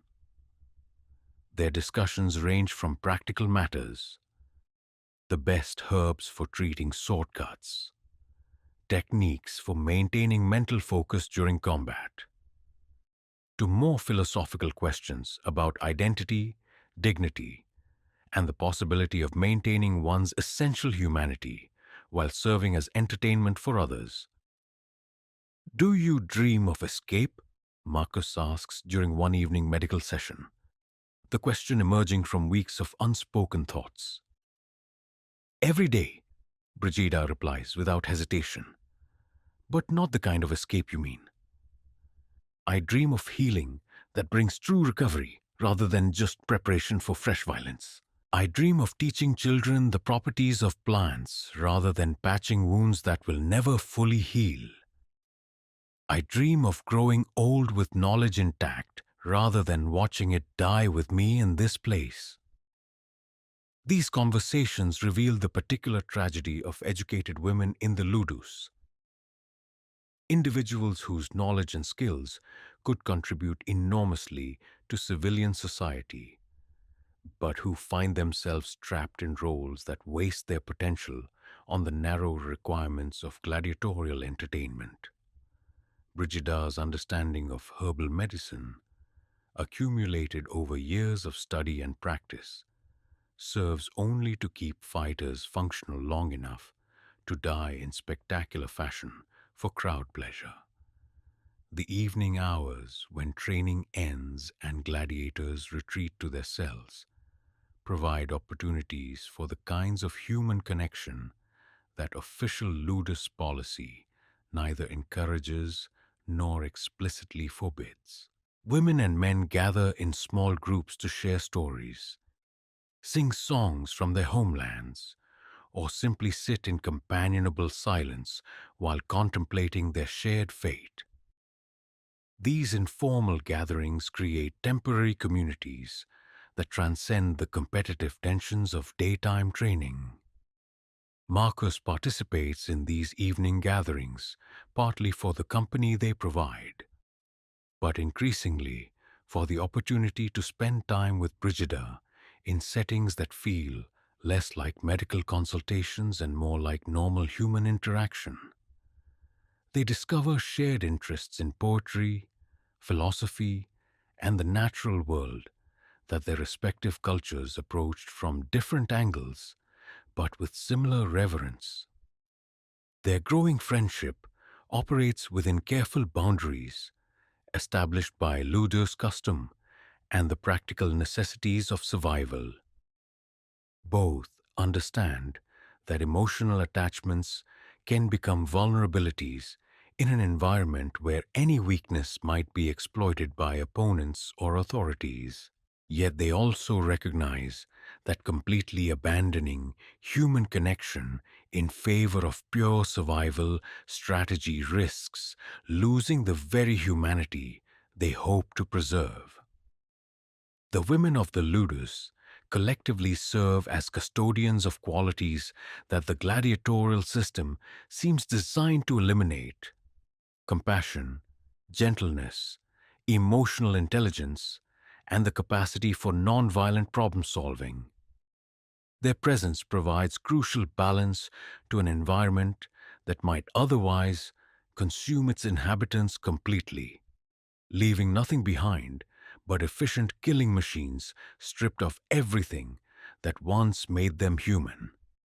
As Marcus prepares for his upcoming debut in the arena at Tibur, he finds himself grateful not just for Brigida's medical expertise, but for her role in helping him maintain connections to the person he was before slavery and the person he hopes to remain. Despite the transformations that gladiatorial life demands, in the shadows of the ludus, women like Brigida keep alive the possibility that survival might mean more than simply refusing to die, that it might also mean preserving enough humanity to make continued existence worthwhile.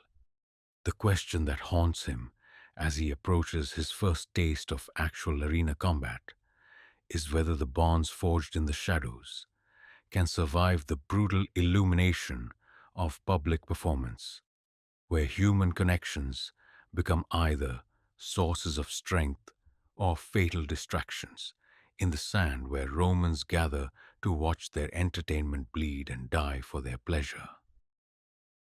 The wagon carrying Marcus toward his destiny creaks along the Via Tiburtina in the grey hour before dawn, its wooden wheels marking time against cobblestones worn smooth by centuries of Roman traffic. Beside him, three other gladiators from Scaurus's ludus maintain the tense silence of men approaching their first taste of arena combat. Each warrior processes his fear differently. Castor, the Thracian, obsessively checks and rechecks his equipment. Young Quintus mutters prayers under his breath. Ajax stares at the horizon with the detached calm of a philosopher contemplating mortality. Marcus feels the weight of unfamiliar armor settling into his shoulders and back, the bronze and leather gear that transforms him from trainee into performer. The Mamilio kit that will define his arena persona includes a tall rectangular shield decorated with painted thunderbolts, a gladius whose perfect balance speaks of master craftsmanship, and a bronze helmet whose fish-crested design gives his fighting style its name. The armor feels both protective and confining, a second skin that promises to either preserve his life or become his burial shroud. The town of Tibur emerges from morning mist like something from a fever dream. Its whitewashed buildings and red tile roofs arranged around a modest amphitheater that will host today's games. The venue is small by Roman standards, perhaps 3,000 seats carved into a hillside overlooking a sand-covered arena, little larger than the training ground at the Ludus. Yet to Marcus, who has never seen Roman spectacle from the perspective of a performer, the amphitheater looms with all the terrible majesty of the Colosseum itself. Local citizens have already begun gathering for the day's entertainment, their festive clothing and excited conversations creating an atmosphere that feels more like a religious celebration than preparation for human slaughter. Children dart between the legs of adults, their games unconsciously mimicking the violence they will soon witness. Vendors hawk food and wine from portable stalls, while bookmakers take wagers on the afternoon's matches with the professional efficiency of men who understand that death and money flow together like water, finding its level. The holding area beneath the amphitheater assault Marcus's senses with its combination of familiar and alien elements. The stone walls weep with moisture that could be condensation or the accumulated sweat of 1,000 fearful fighters. The smell of oil and leather mingles with incense burned at a small shrine to Nemesis, the goddess of fortune, whose favor can mean the difference between victory and defeat in the sand above. Weapons hang from wooden racks like surgical instruments awaiting use, their polished surfaces reflecting torchlight in patterns that dance like living flames. Darius of Pontus, Marcus's assigned opponent, occupies a corner of the holding area with the calm concentration of a veteran preparing for his ninth arena appearance. The Thracian fighter moves through pre-combat rituals with practiced efficiency, inspecting his curved seeker for edge damage, adjusting the leather straps that secure his small round shield, performing stretching exercises that prepare his muscles for the violence ahead. His face reveals nothing beyond professional focus, the expression of a craftsman preparing for work. He doesn't look like a monster, Quintus observes nervously, stealing glances at Darius while pretending to adjust his own equipment. Monsters are easier to fight, Ajax replies, his poet's insight cutting through the younger man's misconceptions. They are driven by rage and bloodlust, which make them predictable. That one is something more dangerous. A thinking killer who has learned to manage fear and use intelligence as a weapon. The morning passes in a haze of preparation and mounting tension as the gladiators ready themselves for the afternoon's entertainment. Marcus undergoes final equipment checks with Varro, the ludus accountant whose presence ensures that Scarus's investment receives proper protection. Every piece of gear is examined for potential failure points. Loose straps that might snap under pressure, helmet padding that could shift and block vision, shield handles that show signs of stress from training impacts. Remember, Varro instructs while making final adjustments to Marcus's armor. You're not just fighting for survival today. You represent our Ludus's reputation before these provincial crowds. Fight well, show courage, and give them a performance they'll remember. But don't be reckless. Dead gladiators earn no future fees. The local lanista, who organized today's games, a weathered veteran named Lucius Pontius, addresses the assembled fighters with the casual authority of a man who has overseen hundreds of such spectacles. His words carry practical advice mixed with warnings about the particular expectations of Tibur's audience, a crowd that favors technical skill over raw brutality and has been known to show mercy to defeated fighters who demonstrate exceptional courage. The editor today is Marcus Flavius Corvus, a local magistrate seeking to impress the provincial governor, Pontius explains. He's generous with prize money, but conservative with the thumb. He'll spare fighters who show promise rather than waste them for momentary drama. Keep that in mind if you find yourself on your knees in the sand. As the afternoon sun reaches its zenith, the sound of horns announces the beginning of the games. The gladiators can hear the crowd's roar filtering down through stone and earth as preliminary entertainments begin. Beast hunts featuring local animals, execution of condemned criminals, comic interludes that warm up the audience for the main events. Each distant cheer serves as a reminder that thousands of people have gathered to witness their struggles, to judge their performances, to decide whether they live or die based on momentary entertainment value. Marcus finds himself paired with Ajax for the ceremonial procession that will introduce the gladiators to their audience. The Greek's presence provides unexpected comfort. His classical education includes knowledge of theatrical performance that proves relevant to arena spectacle. Ajax understands that gladiatorial combat is as much drama as warfare, requiring performers who can project character and emotion to spectators seated hundreds of feet away. Think of yourself as an actor in a tragedy, Ajax advises as they prepare to enter the arena. The audience wants to see recognizable human emotions. Fear conquered by courage, desperation transformed into determination. The nobility that emerges when death strips away everything except essential character.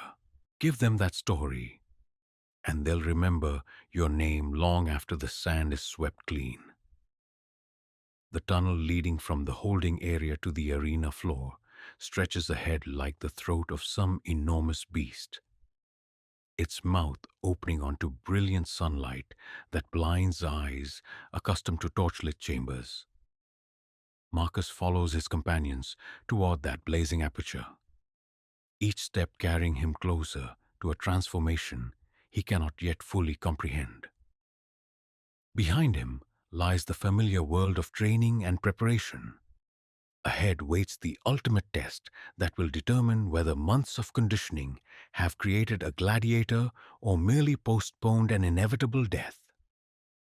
The arena floor hits Marcus like a physical blow, its reality overwhelming every preparation the ludus provided. The sand beneath his feet feels different from training ground earth, finer, whiter, carefully prepared to absorb blood without becoming treacherous underfoot. The crowd rises in a wave of sound that drowns out individual voices, while creating a collective roar that seems to come from the throat of a single enormous creature hungry for violence. 3,000 spectators study the entering gladiators with the avid attention of connoisseurs evaluating merchandise. Their faces blur into a mass of expectant features, some eager for blood, others hoping for technical excellence, a few already choosing favorites based on fighting styles or physical appearance. Marcus realizes that he has become part of a transaction, his life traded for their entertainment in a bargain that Roman society considers not just acceptable but essential to proper civic celebration. The formal presentations begin with each gladiator announcing his name, fighting style, and number of previous victories. Marcus's voice nearly fails as he declares himself Marcus the Cimbrian, fighting as Mumillo, seeking his first victory in service to the games. The words feel foreign in his mouth, reducing his entire existence to a handful of facts designed to help spectators place their bets and choose their favorites. Darius moves with the fluid confidence of experience as he acknowledges the crowd's recognition. His 5 victories have made him familiar to local audiences, and sections of the amphitheater cheer his appearance with enthusiasm usually reserved for athletes or actors. The Thracian plays to their approval with subtle gestures that demonstrate his understanding of crowd psychology. A raised weapon that catches sunlight, a bow that acknowledges their support without appearing subservient. The religious ceremonies that precede actual combat provide a final moment of preparation, disguised as divine invocation. A priest of Mars sprinkles the arena sand with wine and barley meal while reciting prayers for the entertainment's success and the fighter's courage. The ritual serves practical as well as spiritual purposes, giving gladiators time to study their opponents and spectators opportunity to place final wagers before the violence begins. Marcus uses these moments to assess Darius through fresh eyes, seeing him now not as a fellow prisoner, but as an obstacle to survival. The Thracian's equipment tells a story of calculated advantages and vulnerabilities. His curved sicca excels at hooking around shields, but lacks the thrusting power of a gladiator's. His small round shield provides excellent mobility, but offers less protection than Marcus's larger scutum. His light armor allows speed but leaves him vulnerable to decisive strikes if Marcus can penetrate his defenses. The signal comes with a bronze trumpet blast that cuts through crowd noise like a blade through silk. Marcus and Darius move toward the arena's center with the measured pace of professionals beginning their work. Each fighter seeking optimal position while maintaining safe distance from his opponent. The crowd's roar fades to background noise as tunnel vision focuses Marcus's attention on the immediate threat represented by 30 feet of sand-covered ground and one man whose survival depends on ending Marcus's life. The first exchange happens almost too quickly for conscious thought. Darius attacks with a sweeping cut designed to test Marcus's reflexes and defensive positioning. Marcus catches the strike on his shield while attempting a counter thrust that forces the Thracian to retreat a half step.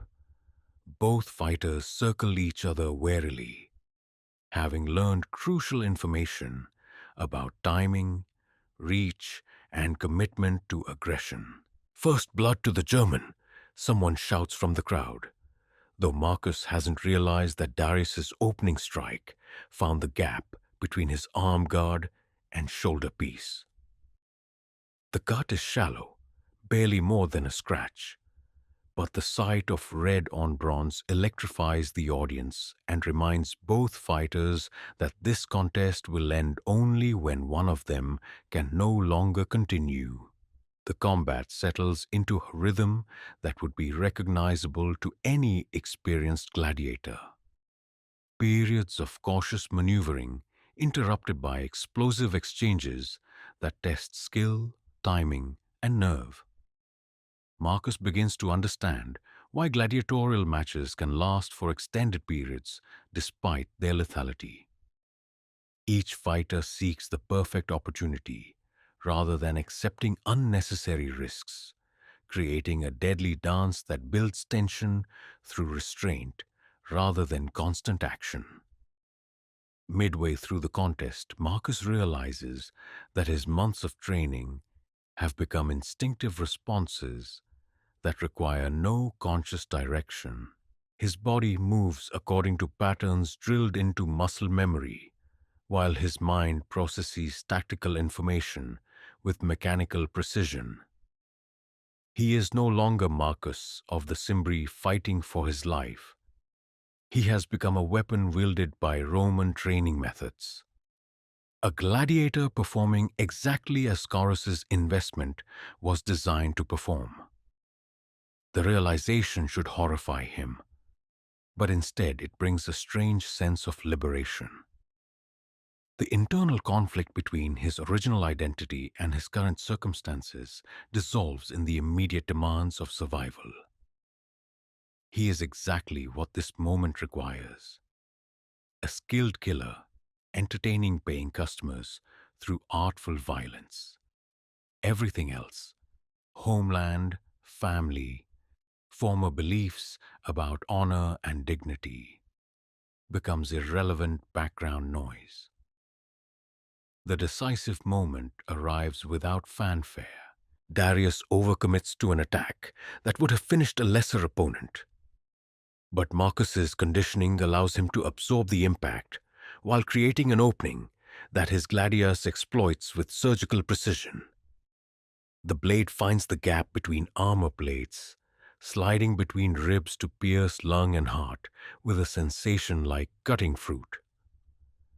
Darius falls without drama, his life ending with the kind of quiet efficiency that disappoints audiences expecting theatrical death scenes.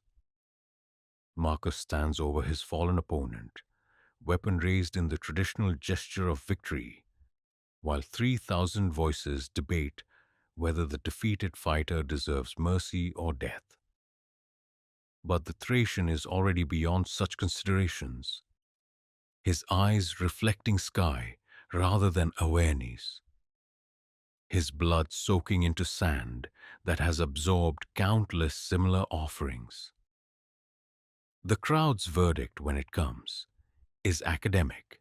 Marcus has provided the entertainment they sought, a clean victory achieved through skill rather than luck, demonstrated courage under pressure, and the kind of technical excellence that gladiatorial purists appreciate.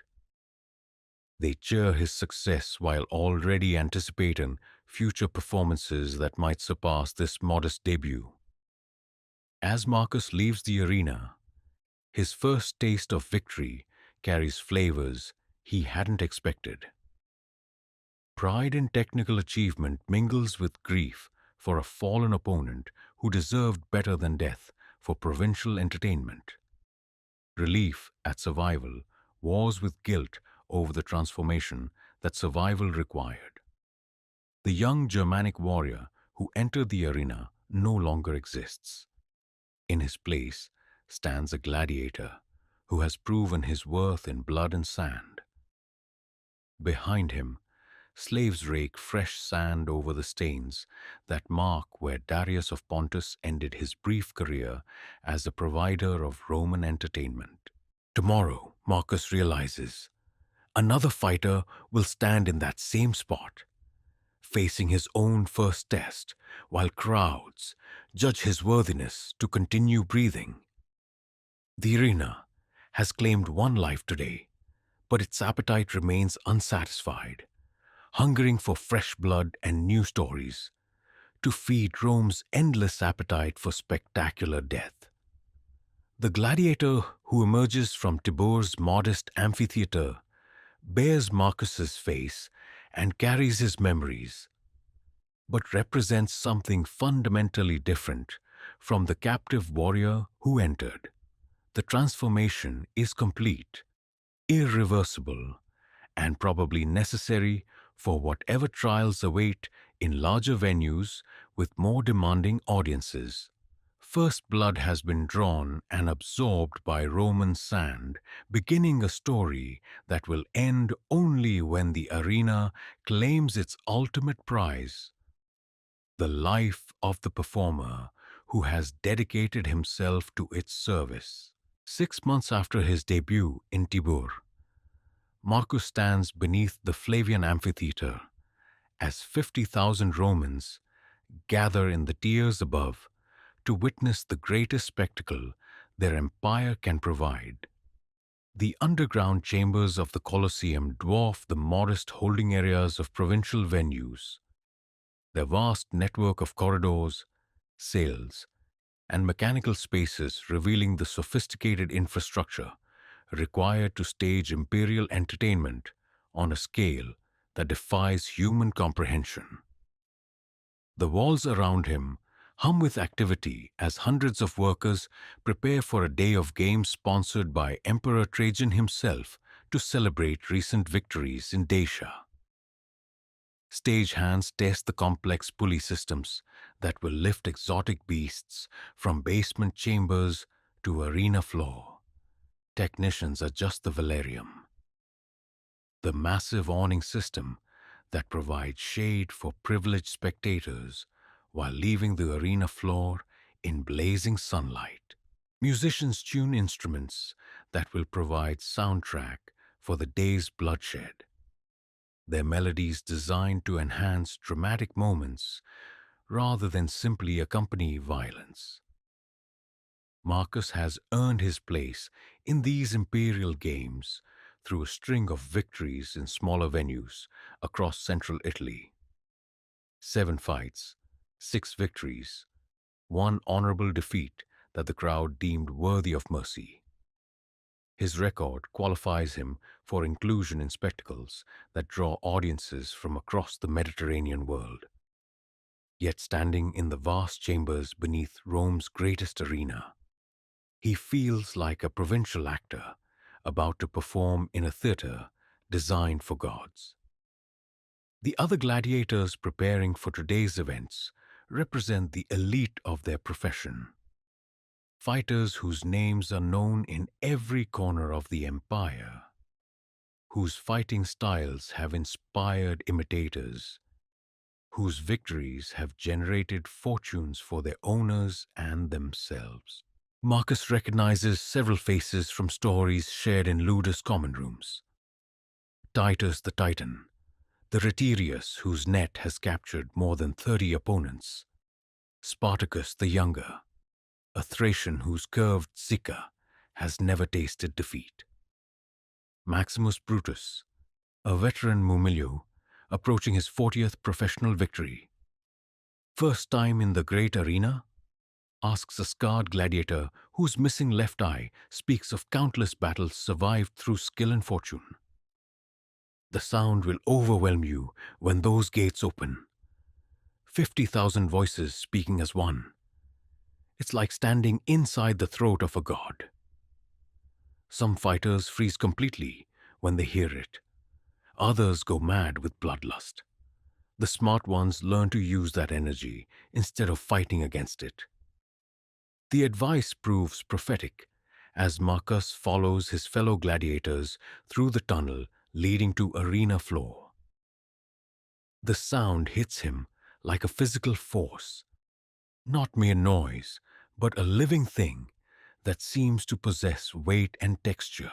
50,000 individual voices merge into a collective roar that speaks of Rome's power, wealth, and absolute confidence in its own superiority. This is the sound of empire, celebrating itself through the suffering of those it has conquered and enslaved.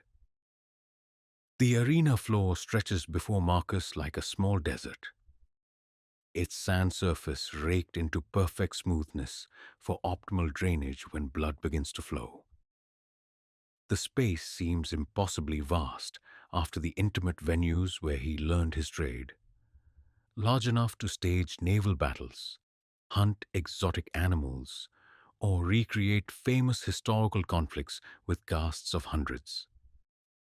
Today's simpler program of gladiatorial contests will use only a fraction of the available space, but the vastness still overwhelms fighters accustomed to more modest stages. The crowd itself defies Marcus's previous experience of Roman audiences.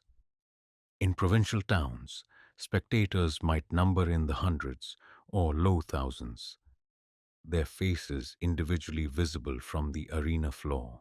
Here, humanity becomes an abstract concept, a sea of shapes and colors that extends upward in precisely engineered tiers until individual persons disappear into mass psychology. The emperor's box occupies the position of honor, its purple-draped occupants visible but distant as mountain peaks. Marcus realizes that he has entered a different category of performance, one where individual skill matters less than the ability to project character across vast distances to audiences whose collective reaction can shift like weather. The gladiators who succeed in the Colosseum must be part fighter, part actor, part athlete, and part sacrificial offering to Rome's appetite for spectacular violence. Technical competence alone will not suffice in a venue where entertainment value determines survival. The opening ceremonies provide his first lesson in imperial scale spectacle. A full orchestra performs while exotic animals parade through the arena. Lions from Africa, bears from Germania, elephants from the East whose presence demonstrates Rome's global reach. Condemned criminals are led to execution with theatrical flourishes that transform judicial punishment into dramatic entertainment. Each element builds toward the main events while educating the audience in proper responses to different types of performance. When the gladiatorial contests finally begin, Marcus watches from the tunnel entrance as more experienced fighters demonstrate the artistry that separates Colosseum performers from provincial entertainers. Every gesture is calculated for maximum visual impact across enormous distances. Movements are larger, more theatrical, designed to read clearly from the uppermost tiers where citizens sit according to their social ranking. See how Titus uses the entire arena, observes Gaius Varro, who has accompanied several gladiators to Rome to observe imperial level competition. He doesn't just fight his opponent. He choreographs a dance that involves the audience as participants rather than mere observers. Watch how he positions himself to catch sunlight on his armor, how he times his movements to musical crescendos, how he creates moments of suspense by stepping back when he could press an advantage. The veteran Retiarius demonstrates these principles through a match that unfolds like a carefully scripted drama. His net snares a Murmillo, whose shield work had seemed impenetrable, but instead of finishing his opponent immediately, Titus pauses to acknowledge the crowd's approval. The delay allows his victim to escape the net's entanglement, setting up a second exchange that proves even more dramatic than the first. When victory finally comes, it feels inevitable rather than accidental. The logical conclusion to a story that both fighters helped create through their understanding of audience expectations. Marcus begins to understand that gladiatorial combat in the Colosseum operates according to different rules than fighting in smaller venues. Provincial audiences want to see technical skill demonstrated through efficient violence. Imperial crowds demand emotional narratives that transform mere combat into compelling theater. Winners and losers matter less than the quality of stories told through steel and blood on sand.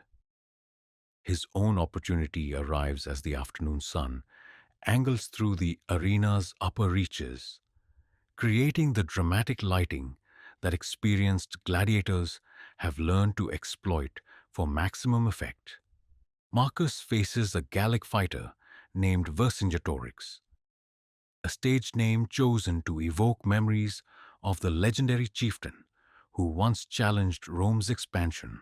The matchup has been carefully orchestrated to provide narrative tension.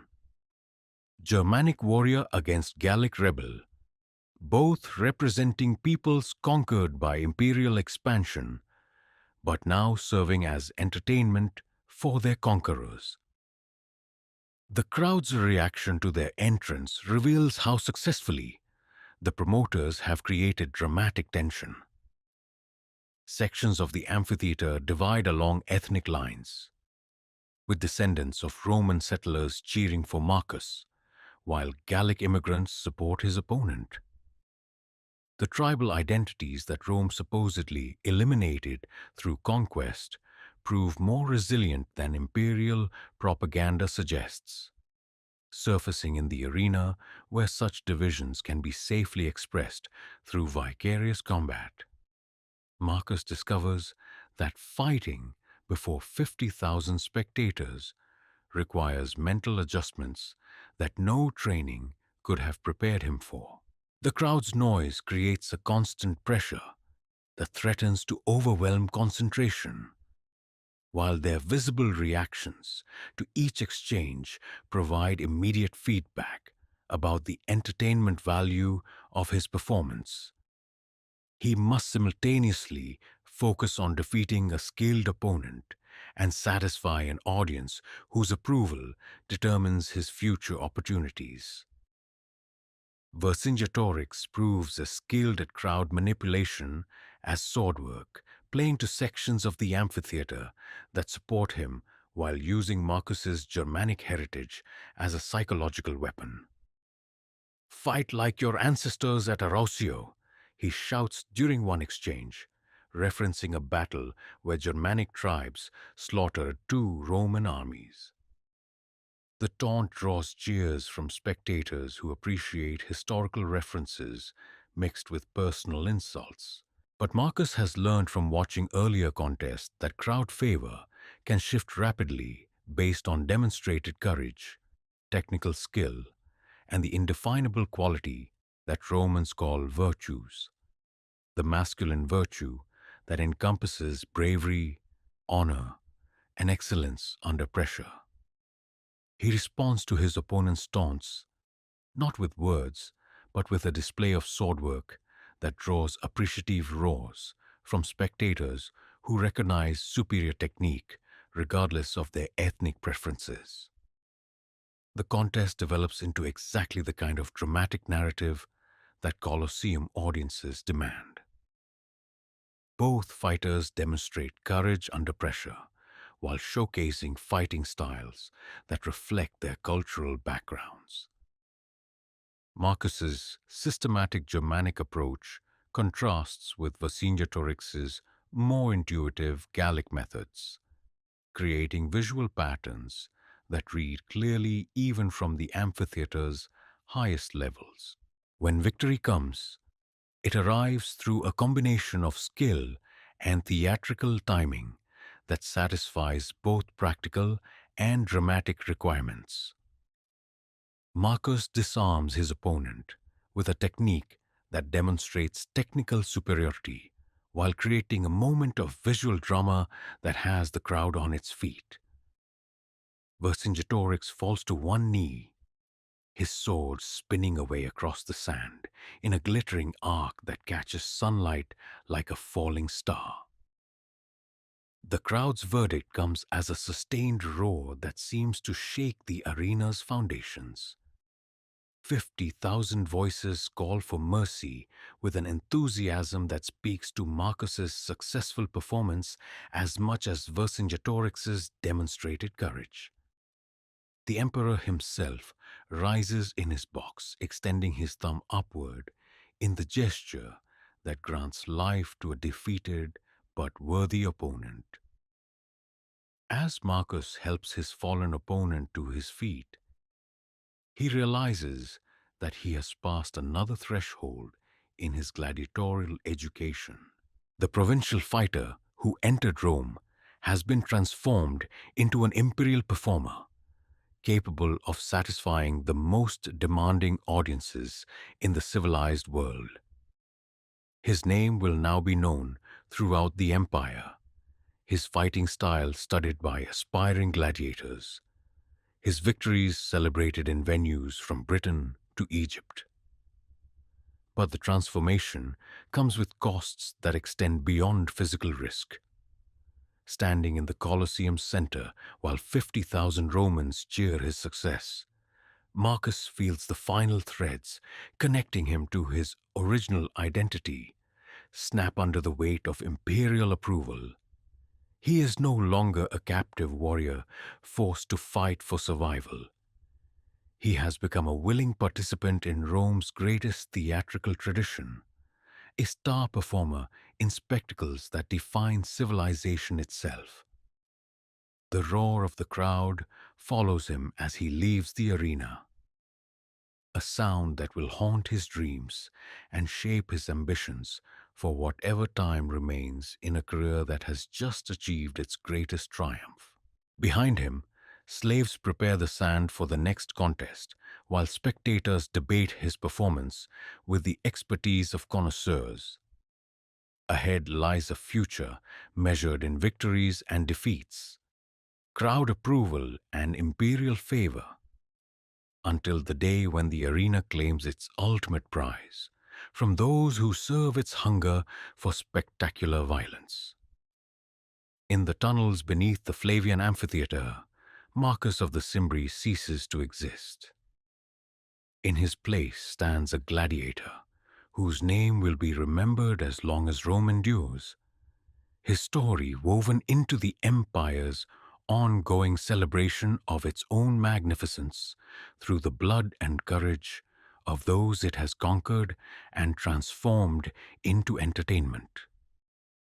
The afternoon sun blazes down through the Colosseum's open center as Marcus prepares for what veteran gladiators recognize as the day's featured attraction. A contest between fighters whose reputations have been built through years of survival in Rome's most demanding arena. His opponent today is Lucius Scaeva, a retiarius whose 32 documented victories include defeats of some of the empire's most celebrated gladiators. The match represents more than simple entertainment. It is a collision between fighting philosophies, tactical approaches, and survival strategies refined through countless life and death encounters. Skaver moves through his pre-combat rituals with the fluid precision of a master craftsman preparing his tools.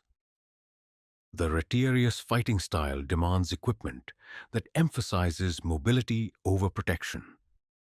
A weighted net designed to entangle opponents, a three-pronged trident for finishing trapped victims, and minimal armor that trades safety for speed. His left shoulder bears the distinctive guard that protects his casting arm, while his right leg sports the metal greave that serves as his primary defensive tool. Beyond these essentials, he relies on agility and tactical intelligence rather than bronze and leather. Marcus's Mumilo equipment represents the opposite approach to gladiatorial survival.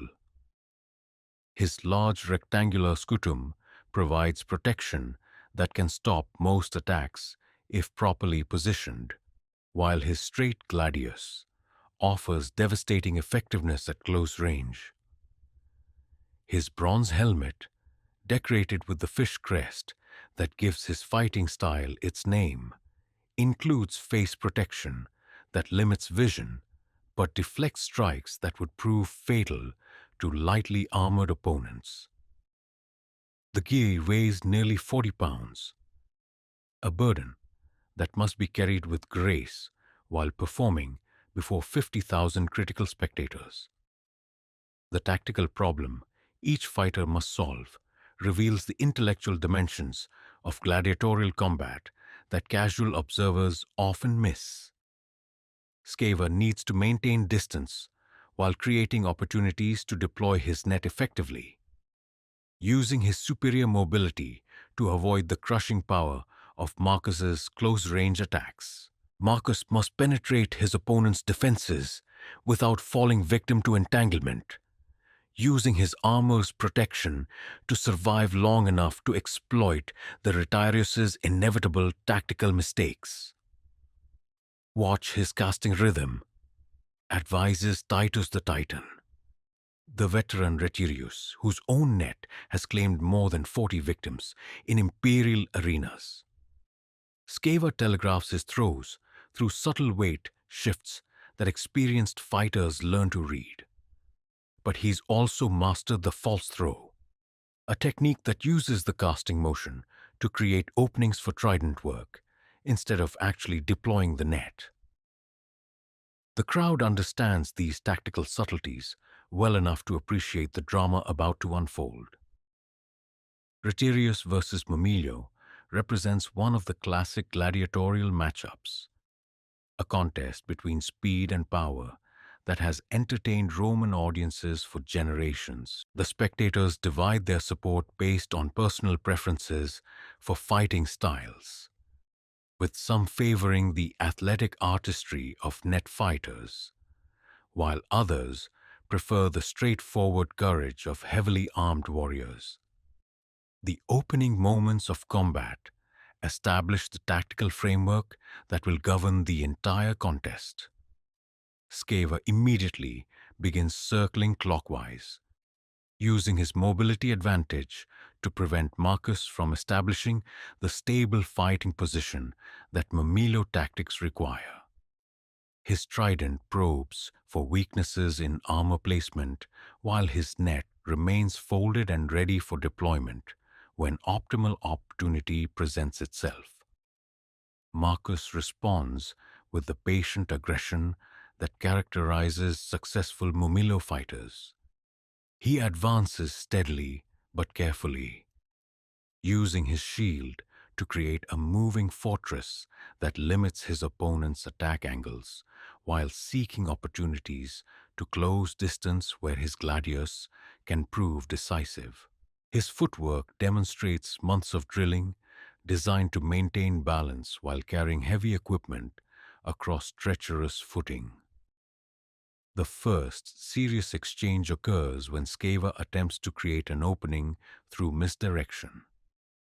He feints a net throw toward Marcus's shield side, then pivots to attack with his trident from an unexpected angle. But Marcus's training includes extensive work against Rhetorius tactics, and he recognizes the deception quickly enough to turn his shield and absorb the trident, thrust on bronze rather than flesh. The crowd roars approval as both fighters demonstrate the technical excellence that separates imperial gladiators from provincial entertainers. Every movement serves multiple purposes: offensive action, defensive preparation, tactical positioning, and theatrical presentation. The combat becomes a three-dimensional chess match, played at lethal speed before an audience that appreciates subtle mastery as much as dramatic violence. Midway through the contest, Sceva succeeds in deploying his net with the kind of technical perfection that has made him famous throughout the empire. The weighted mesh spreads in a perfect circle, dropping toward Marcus with inexorable precision that seems to leave no room for escape. But the Momilo's response demonstrates why he has survived 7 imperial arena appearances. Instead of retreating, he steps forward into the net's path, using his shield to tangle the mesh while his gladius seeks the Rhetorius's exposed casting arm. The maneuver succeeds partially, fouling Sceva's net while creating the close-range engagement that favors Marcus's fighting style.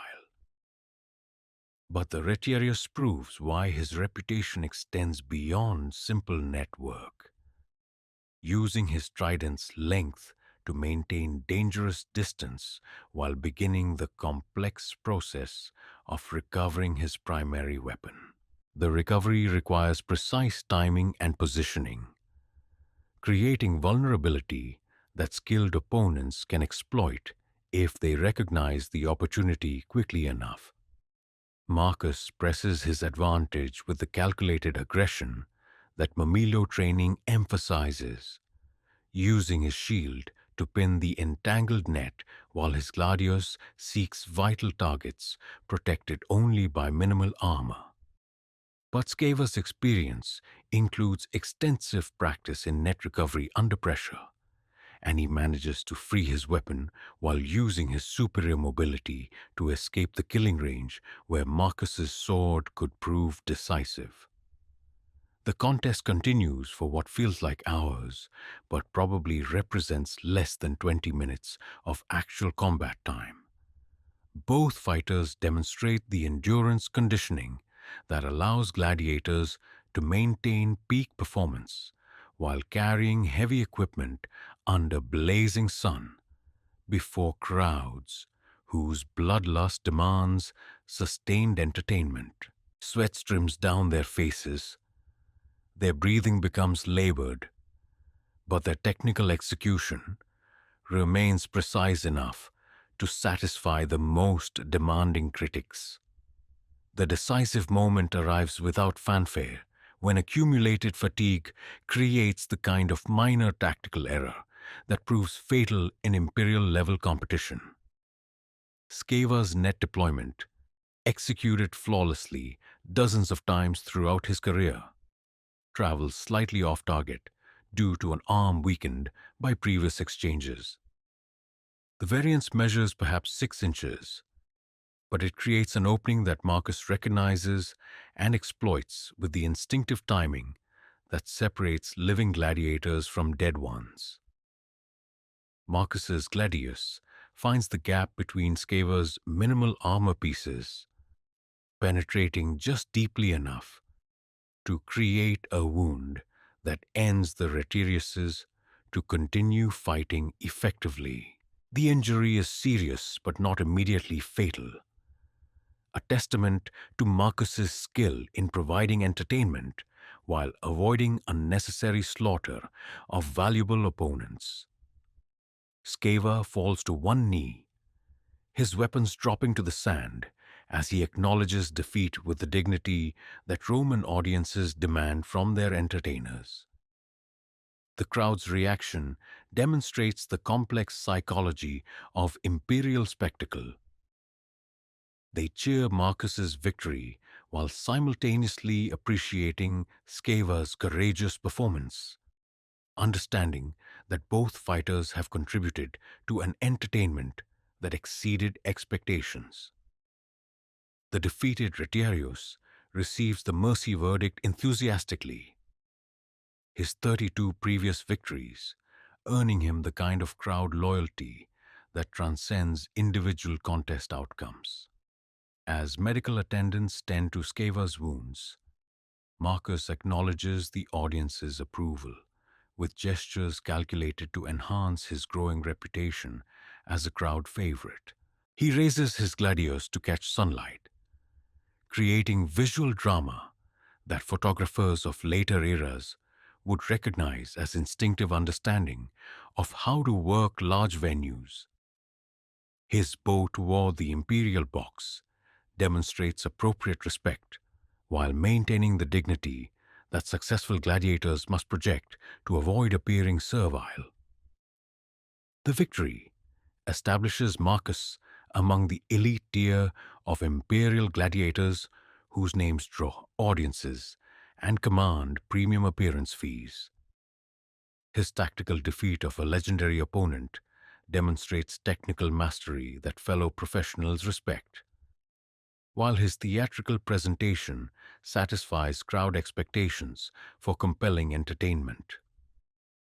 The combination of fighting skill and performance ability marks him as a complete gladiator, capable of sustaining a career at the highest levels of the profession.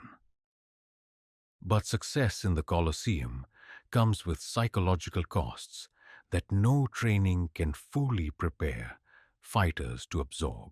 Standing over Scaeva's wounded form while 50,000 Romans celebrate his triumph, Marcus feels the weight of transformation from warrior to entertainer settle permanently into his soul. He has become exactly what Rome requires: a skilled killer who provides artistic death for imperial amusement, a living symbol of the empire's power to transform conquered enemies into willing servants of their conqueror's entertainment. The dance of death concludes with ritual gestures that emphasize the theatrical nature of gladiatorial combat. Marcus helps Scaeva to his feet, demonstrating the professional respect that fighters maintain despite their mortal competition. Both men acknowledge the crowd's appreciation before leaving the arena floor to medical attention and the kind of post-combat analysis that professionals conduct to improve future performances. Behind them, slaves rake fresh sand over the bloodstains while preparing the arena for subsequent contests. The afternoon's entertainment continues with mechanical precision, each fight building toward climactic events that will send spectators home satisfied with their investment in imperial spectacle. The dance of death never truly ends in the Colosseum. It simply pauses between movements while new performers prepare to take the stage where survival depends on the ability to kill beautifully for the pleasure of those who rule the world. The moment of victory stretches like eternity as Marcus stands over his fallen opponent. Gladiators raised in the traditional gesture of triumph, while 50,000 voices debate the fate of the defeated fighter sprawled in the sand below. Gaius Ferox, the veteran Mumio, whose own career has spanned nearly 40 arena appearances, lies motionless except for the labored breathing that indicates life persists despite grievous wounds. Blood seeps through gaps in his bronze armor, creating dark stains that contrast sharply with the white sand carefully prepared to absorb such offerings. This is the moment that defines gladiatorial combat beyond mere martial contest. The instant when entertainment becomes execution, when sport transforms into sacrifice, when the thin veneer of civilization reveals the brutal appetites that lurk beneath Roman refinement. The crowd's collective voice rises and falls like ocean waves as different sections of the amphitheater debate mercy versus death with the passionate intensity that only comes from having money wagered on the outcome. Mitte, mitte, chant the spectators calling for mercy, their voices raised in support of a fighter whose courage has earned their respect.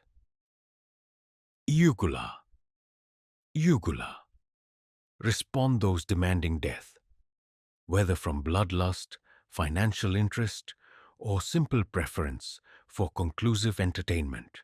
The competing chants create a cacophony that seems to shake the Colosseum's foundations while reducing human life to a matter of popular opinion expressed through mass democracy. Marcus finds himself frozen in a tableau that represents everything both magnificent and terrible about Roman civilization. His raised weapon catches afternoon sunlight, creating the kind of dramatic visual that artists will paint and sculptors will carve for centuries to come. Yet the blade that gleams so heroically in imperial light waits to deliver either mercy or murder, based on signals from men who view human suffering as entertainment worthy of their leisure time. The formal protocol for such moments has been refined through decades of gladiatorial tradition into a ritual that satisfies both practical and symbolic requirements.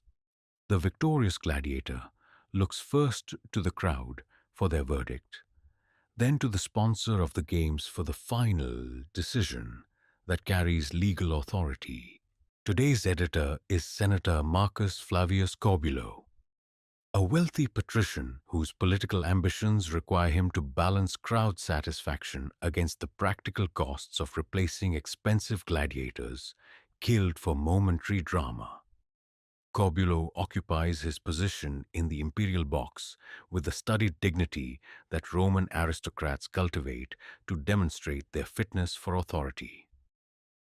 His toga, draped with precision that speaks of hours spent in preparation, bears the purple stripe that marks his senatorial rank. His expression reveals nothing beyond professional assessment as he weighs factors invisible to the common spectators whose voices fill the arena with competing demands for blood or clemency.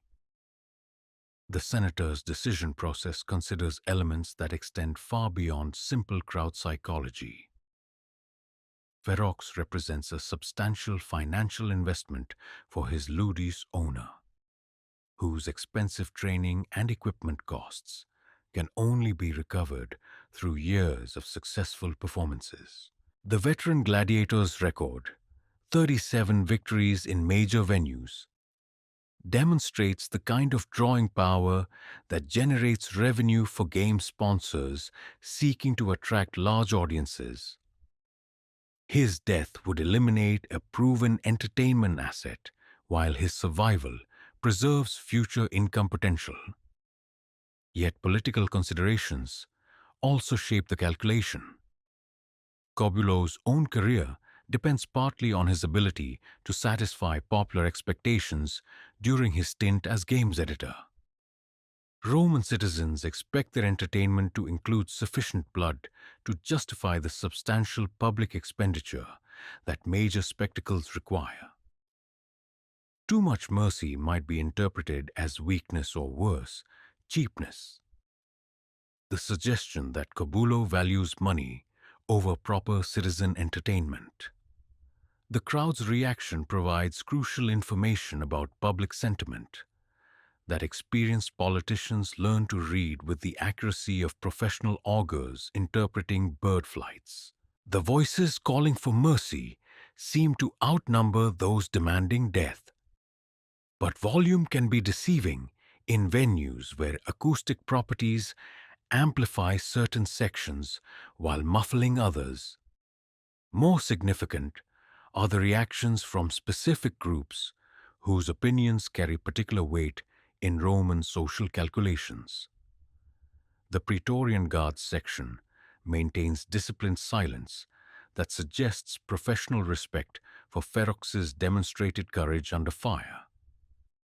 Military veterans appreciate fighters who display the kind of valor that Roman armies depend upon. Viewing gladiatorial contests as civilian expressions of military virtues that defend the empire's borders. Their unspoken support for mercy carries weight that transcends simple numerical tallies of shouting spectators. Conversely, the merchant classes, seated in premium locations, seem to favor more decisive entertainment. Their investments in gladiatorial betting syndicates create financial interests that profit from definitive outcomes rather than merciful gestures that leave contests technically unresolved. The calculation is coldly practical. Dead gladiators generate clear returns for those who wagered correctly, while mercy creates complications that can affect future betting opportunities. Marcus realizes that his own reputation hangs in the balance alongside Ferox's life. How he handles this moment will be remembered and discussed throughout the gladiatorial community, influencing future opportunities and career trajectory.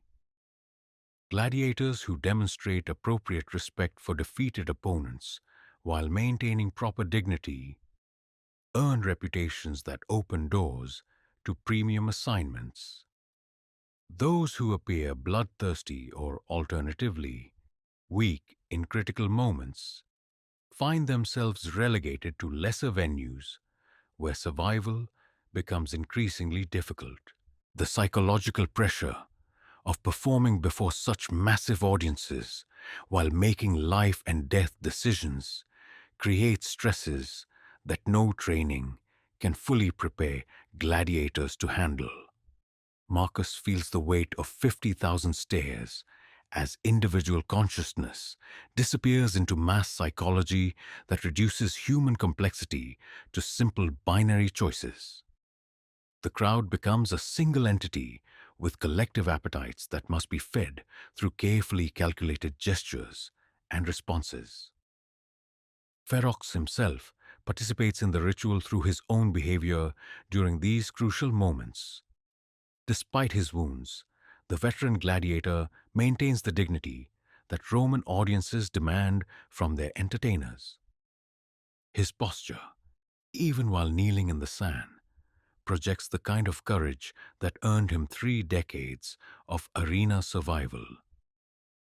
His eyes meet Marcus's without pleading or hostility, acknowledging professional reality while maintaining personal honor. "You fought well," Ferox says quietly, his voice barely audible above the crowd's roar. "Whatever comes next, you earned it fairly." The words carry no bitterness despite their mortal context, reflecting the professional respect that exists between gladiators who understand the arbitrary nature of arena fortune. Today, Marcus stands victorious. Tomorrow, their positions might be reversed, with Ferox looking down at a defeated opponent while crowds debate his fate. The formal moment of decision arrives as Senator Corbulo rises from his seat, his movement creating a ripple of attention that spreads through the amphitheater like wind across grain fields. The crowd's volume decreases as spectators strain to see the gesture that will determine whether they witness mercy or execution. Corbulo's expression remains impassive as he extends his right hand, thumb positioned to deliver the verdict that carries life or death authority. The senator's thumb turns upward in the gesture that grants mercy to a defeated but worthy opponent. The decision reflects complex calculations that balance crowd satisfaction against practical considerations, political positioning against financial reality. Ferox has earned his reprieve through 37 victories and demonstrated courage that satisfies Roman ideals of martial virtue. His survival preserves a valuable entertainment asset while demonstrating Corbulo's wisdom in recognizing true quality when he sees it. The crowd's reaction splits along predictable lines, with some sections cheering the merciful verdict while others express disappointment at being denied the conclusive violence they had hoped to witness.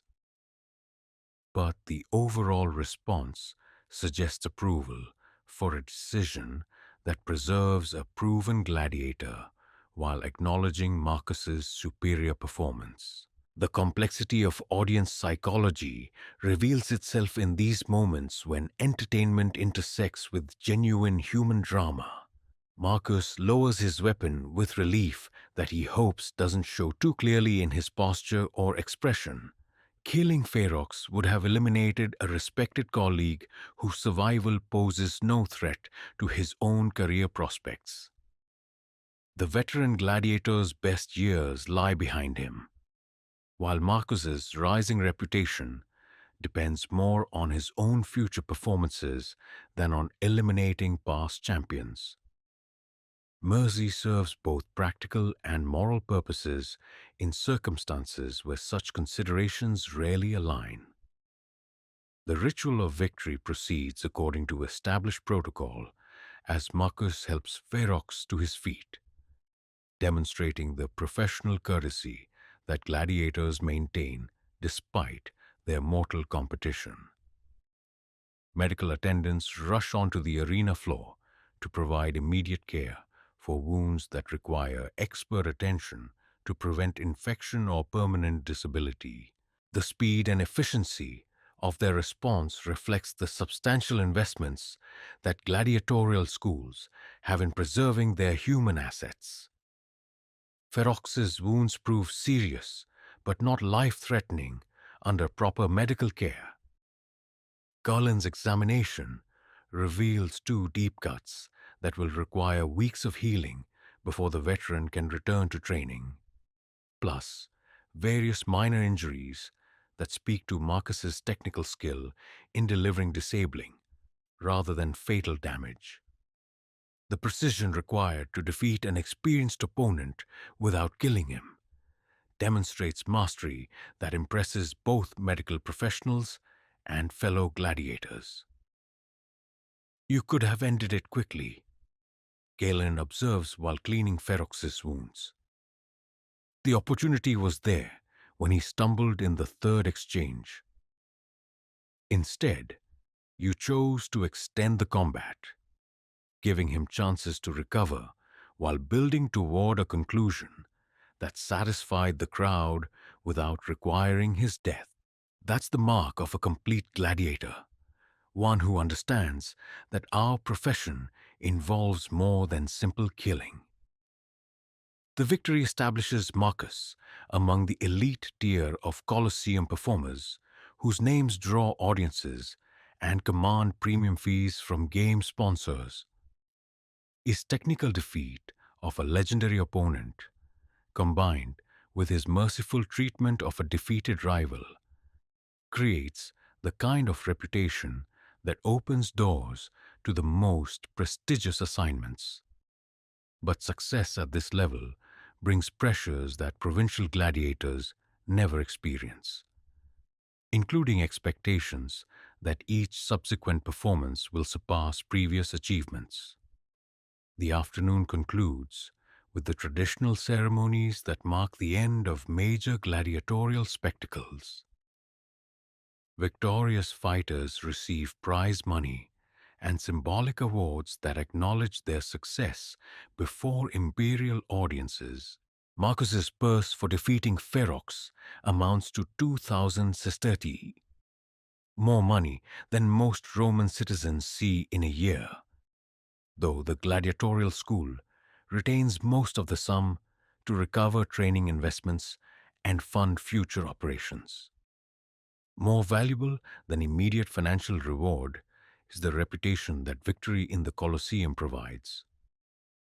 Marcus's name will now be known throughout the empire's gladiatorial circuit, his fighting style studied by aspiring fighters, his techniques analyzed by trainers seeking to improve their own gladiators' performance. Fame in the arena translates to opportunities that can eventually lead to freedom for those skilled and fortunate enough to survive long enough to purchase their manumission. But the psychological cost of arena success becomes apparent as Marcus returns to the Ludus that evening. The warrior who entered the Colosseum that morning carried residual connections to his pre-slavery identity, memories of homeland and family that provided internal resistance to complete transformation. The gladiator who emerges from imperial triumph has accepted his role so thoroughly that resistance becomes not just impossible, but irrelevant. The conversation with Brigida that evening reveals the extent of his metamorphosis. The Celtic healer who has tended his wounds and listened to his fears recognizes changes that extend beyond simple professional development. Marcus speaks now with the casual confidence of someone who has found his place in the world, even if that place involves regular risk of violent death for the entertainment of others. "You're different," Brigida observes while treating minor cuts sustained during the afternoon's combat. "Not just physically, though the arena has certainly marked you. There's something in your eyes that wasn't there before. A kind of acceptance that both impresses and saddens me." Marcus considers her words while studying his reflection in the polished bronze mirror that hangs beside the medical supplies. The face that looks back carries scars that tell stories of survival and success. But the eyes hold depths that he doesn't entirely recognize. Somewhere in the process of becoming a gladiator, the Germanic warrior has disappeared so completely that even memories of his original self feel like stories about someone else. "Perhaps that's what survival requires," he replies finally. "The man I was couldn't have done what I did today. Stood over a fallen opponent while 50,000 people decided whether he lived or died. Then participated in that decision as if it were the most natural thing in the world. That man would have been horrified by what I've become. But that man would also be dead by now." The truth of his observation extends beyond personal transformation to encompass the broader reality of Roman imperial power. The empire's genius lies not just in its ability to conquer foreign peoples, but in its capacity to transform conquered enemies into willing servants who eventually defend the system that enslaved them. Marcus has become a perfect example of this process. A barbarian warrior converted into a Roman entertainer who excels at providing the spectacles that celebrate his conqueror's cultural superiority. Yet within that transformation, something valuable has been preserved. The courage that made Marcus a formidable tribal warrior now serves him as a gladiator facing death for public entertainment. The tactical intelligence that helped him survive Germanic battlefields translates directly to arena combat, where similar skills determine who lives and who dies. The honor that once bound him to clan and kinfolk now expresses itself through professional respect for fellow gladiators and dignified behavior before crowds whose approval he has learned to value. The paradox of gladiatorial existence reveals itself in moments like these, when survival and success require embracing the very system that destroyed everything once held sacred. Marcus has not merely adapted to slavery, he has exhaled within it, finding purpose and identity in circumstances that should have crushed his spirit. The transformation speaks to both human resilience and the insidious power of institutions that can make their own perpetuation seem natural and inevitable. As night settles over the ludus and gladiators prepare for rest that will restore them for tomorrow's training, Marcus contemplates the strange trajectory that has brought him from the forests of Germania to the center of Roman imperial entertainment. The journey has cost him everything he once was, while giving him everything he has become. Whether that exchange represents tragedy or triumph depends on perspectives that shift like sand in an arena where mercy and murder remain separated by nothing more substantial than the whims of crowds and the calculations of politicians seeking to advance their careers through spectacular violence. The gladiator who sleeps in Marcus's cell tonight dreams of future victories and crowds calling his name, of prize money accumulating toward eventual freedom, of reputation spreading throughout an empire that has learned to celebrate its own magnificence through the blood and courage of those it has conquered and transformed. The dreams carry no echoes of Germanic forests or tribal identity. Those belong to someone who died somewhere between capture and triumph, leaving behind only the memory of mercy granted and murder postponed in the sand, where Romans gather to watch their entertainment bleed for their pleasure.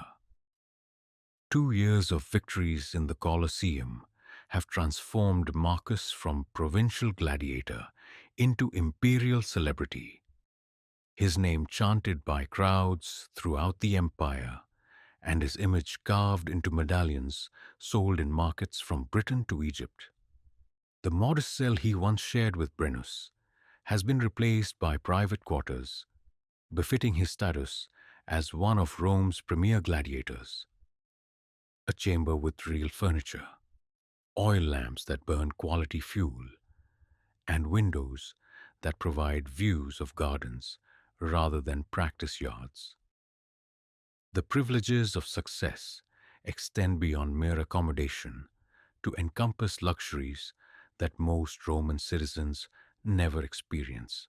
Marcus's meals now include fresh meat, imported wine, fruits from imperial estates, and delicacies prepared by skilled cooks rather than kitchen slaves following basic recipes. His clothing, while still marking his status as property, consists of fine linen and wool, rather than coarse tunics that chafe against scarred skin. Even his armor has been upgraded to masterwork pieces decorated with silver inlay that catches arena lighting for maximum dramatic effect. Lucius Aurelius Scaurus, the lanista whose investment in a Germanic captive has paid spectacular dividends, maintains ledgers that chronicle Marcus's transformation from expensive risk into profitable asset.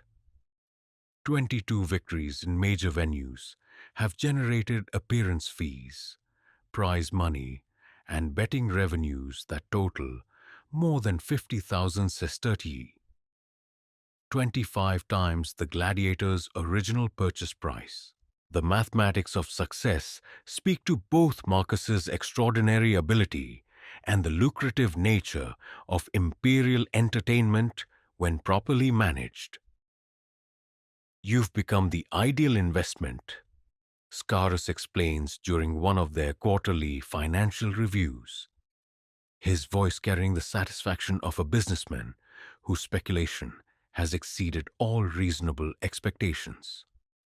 High-profile victories, strong crowd appeal, minimal medical expenses, and the kind of reputation that opens doors to premium assignments.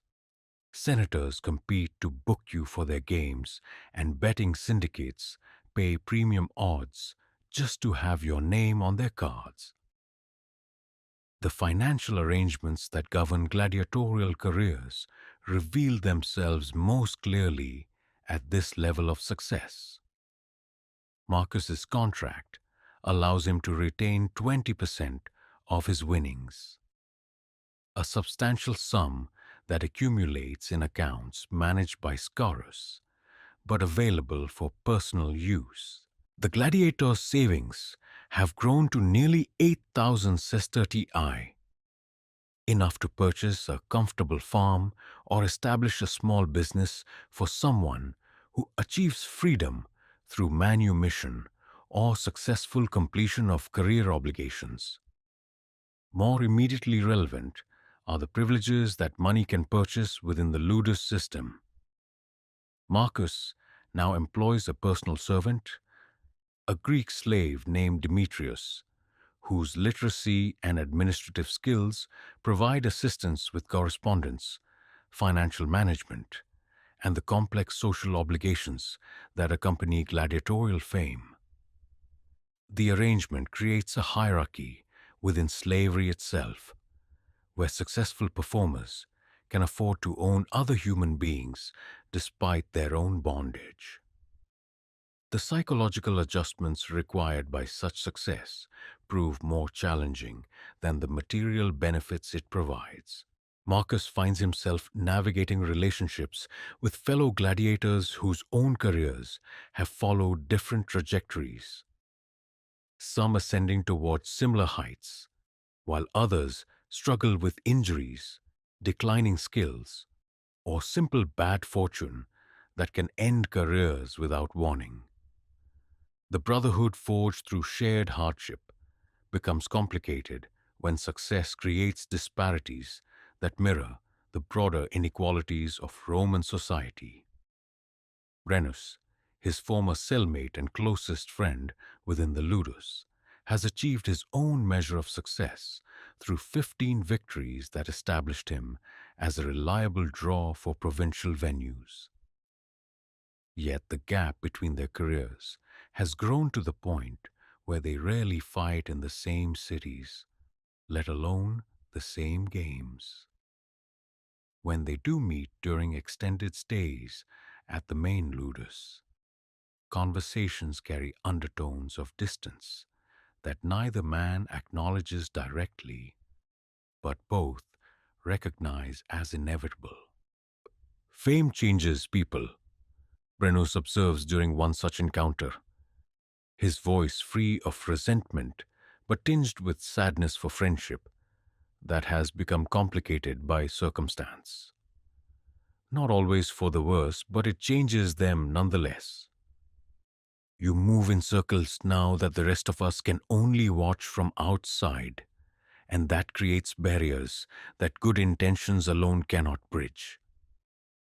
The observation contains uncomfortable truth that Marcus struggles to reconcile with his own experience of continued loyalty to old companions. His elevated status within the gladiatorial community brings invitations to social events, meetings with wealthy patrons, and relationships with influential Romans who view association with successful gladiators as fashionable entertainment. These connections provide valuable networking opportunities while creating obligations that consume time once spent in simple companionship with fellow fighters. The social dynamics of gladiatorial fame mirror those of other Roman entertainments, where successful performers achieve celebrity that transcends their original circumstances while remaining fundamentally constrained by their legal status as property. Marcus receives invitations to elite banquets where senators and wealthy merchants compete to demonstrate their sophistication through association with gladiatorial stars. Yet he attends such events as an exotic attraction rather than a social equal. his presence serving to demonstrate his host's wealth and cultural refinement. These gatherings provide insight into how Rome's ruling classes view the entertainment they sponsor and consume. Conversations around dinner tables reveal attitudes that range from genuine appreciation for gladiatorial skill to condescending fascination with noble savages whose primitive courage provides moral instruction for civilized audiences. Marcus learns to navigate such discussions with diplomatic skill that protects his reputation while avoiding statements that might offend potential sponsors. The gladiator serves as a mirror for Roman virtue, explains Senator Marcus Flavius Corbulo during one such dinner. His wine-loosened tongue revealing thoughts normally kept private. Through their courage in facing death, they remind us of the martial spirit that built our empire. Through their disciplined training, they demonstrate the dedication required for true excellence. Through their willingness to die for our entertainment, they prove that some things matter more than mere survival. The senator's analysis, while flattering in its way, reduces Marcus and his fellow gladiators to symbols rather than recognizing them as complete human beings with their own aspirations, fears, and dignity. The intellectual framework that makes gladiatorial combat acceptable to Roman society depends partly on viewing performers as willing participants in noble pursuits, rather than acknowledging the coercive circumstances that eliminate meaningful choice about career direction. Yet Marcus has learned to find advantage even in such dehumanizing perspectives. His reputation for courage, dignity, and technical excellence has made him valuable to sponsors who want their games associated with quality entertainment rather than mere brutality. The demand for his services provides leverage that he exercises carefully to improve his living conditions, protect friends when possible, and accumulate the financial resources that might eventually purchase freedom. The relationship with Brigida has evolved alongside his changing circumstances, their connection deepening despite, or perhaps because of, the constraints that limit its expression. Success has given Marcus sufficient influence to ensure her assignment to his personal medical care, creating opportunities for private conversation that would have been impossible during his early career. Their discussions range from practical matters to philosophical questions about identity, purpose, and the possibility of finding meaning within circumstances that neither chose but both must navigate. Do you ever wonder who you might have been? Brigida asks during one evening medical session, her hands tending minor injuries while her voice explores deeper wounds that no herb can heal. If Rome had never crossed the Rhine, if your people had remained free, if your life had followed the path your ancestors intended? Marcus considers the question while studying lamplight that flickers across walls decorated with mosaics depicting gladiatorial victories. The chamber that houses him represents luxury that surpasses anything his Germanic upbringing could have imagined. Yet it remains fundamentally a cage whose golden bars constrain freedom of movement, association, and choice about fundamental life directions. I think about it sometimes, he admits, but those thoughts feel like stories about someone else rather than memories of my own past. The man I might have been couldn't have survived what the man I became has endured. Perhaps that makes the transformation necessary rather than simply tragic. The conversation touches on questions that extend beyond personal experience to encompass the broader dynamics of imperial expansion and cultural transformation. Rome's genius lies not just in its military capability to conquer foreign peoples, but in its institutional capacity to transform conquered populations into willing participants in imperial culture. Marcus represents a perfected example of this process. A former enemy who now excels at providing entertainment that celebrates Roman superiority. His success within the gladiatorial system has created genuine pride in accomplishment that coexists uneasily with awareness of the circumstances that made such achievement necessary. The skills he has developed, the reputation he has earned, and the respect he has gained from colleagues and audiences represent real accomplishments that would be impressive in any context. Yet they remain fundamentally expressions of survival instinct channeled through institutions designed to transform human suffering into public entertainment. The psychological complexity of such success defies simple moral judgment. Marcus has not merely adapted to circumstances beyond his control, he has mastered them, finding purpose and identity within a system that should have destroyed his spirit. The achievement speaks to human resilience while raising uncomfortable questions about the institutions that can make their own perpetuation seem natural and inevitable to those they exploit. As Marcus prepares for sleep in quarters that reflect his status as one of Rome's premier gladiators, he contemplates the strange trajectory that has brought him from tribal warrior to imperial celebrity. The journey has cost him everything he once was, while providing everything he has become. Whether that exchange represents personal triumph or cultural tragedy depends on perspectives that shift like sand in arenas where crowds gather to celebrate empire through the blood and courage of those it has conquered and transformed. The champion who rests tonight in luxury, earned through spectacular violence dreams of future victories and growing fame, of reputation spreading throughout an empire that measures success through entertainment value rather than moral worth. His crown may be invisible, woven from crowd acclaim rather than forged from precious metal, but it rests as heavily on his head as any emperor's diadem, carrying responsibilities and consequences that extend far beyond the arena where he earned the right to wear it. The summons arrives with the imperial seal that transforms routine correspondence into command that brooks no delay or discussion.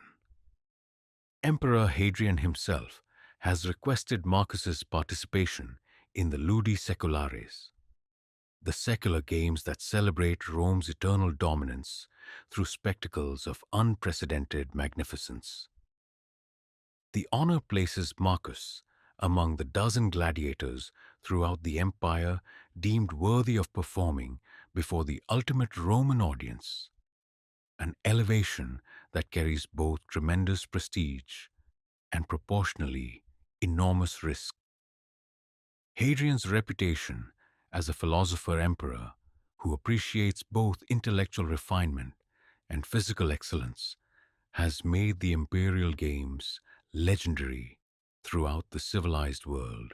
Unlike the crude blood sport that satisfies provincial audiences, Hadrianic spectacles emphasize artistic merit alongside martial prowess, featuring elaborate themes drawn from history, mythology, and literature that transform the arena into a stage for cultural as well as physical performance.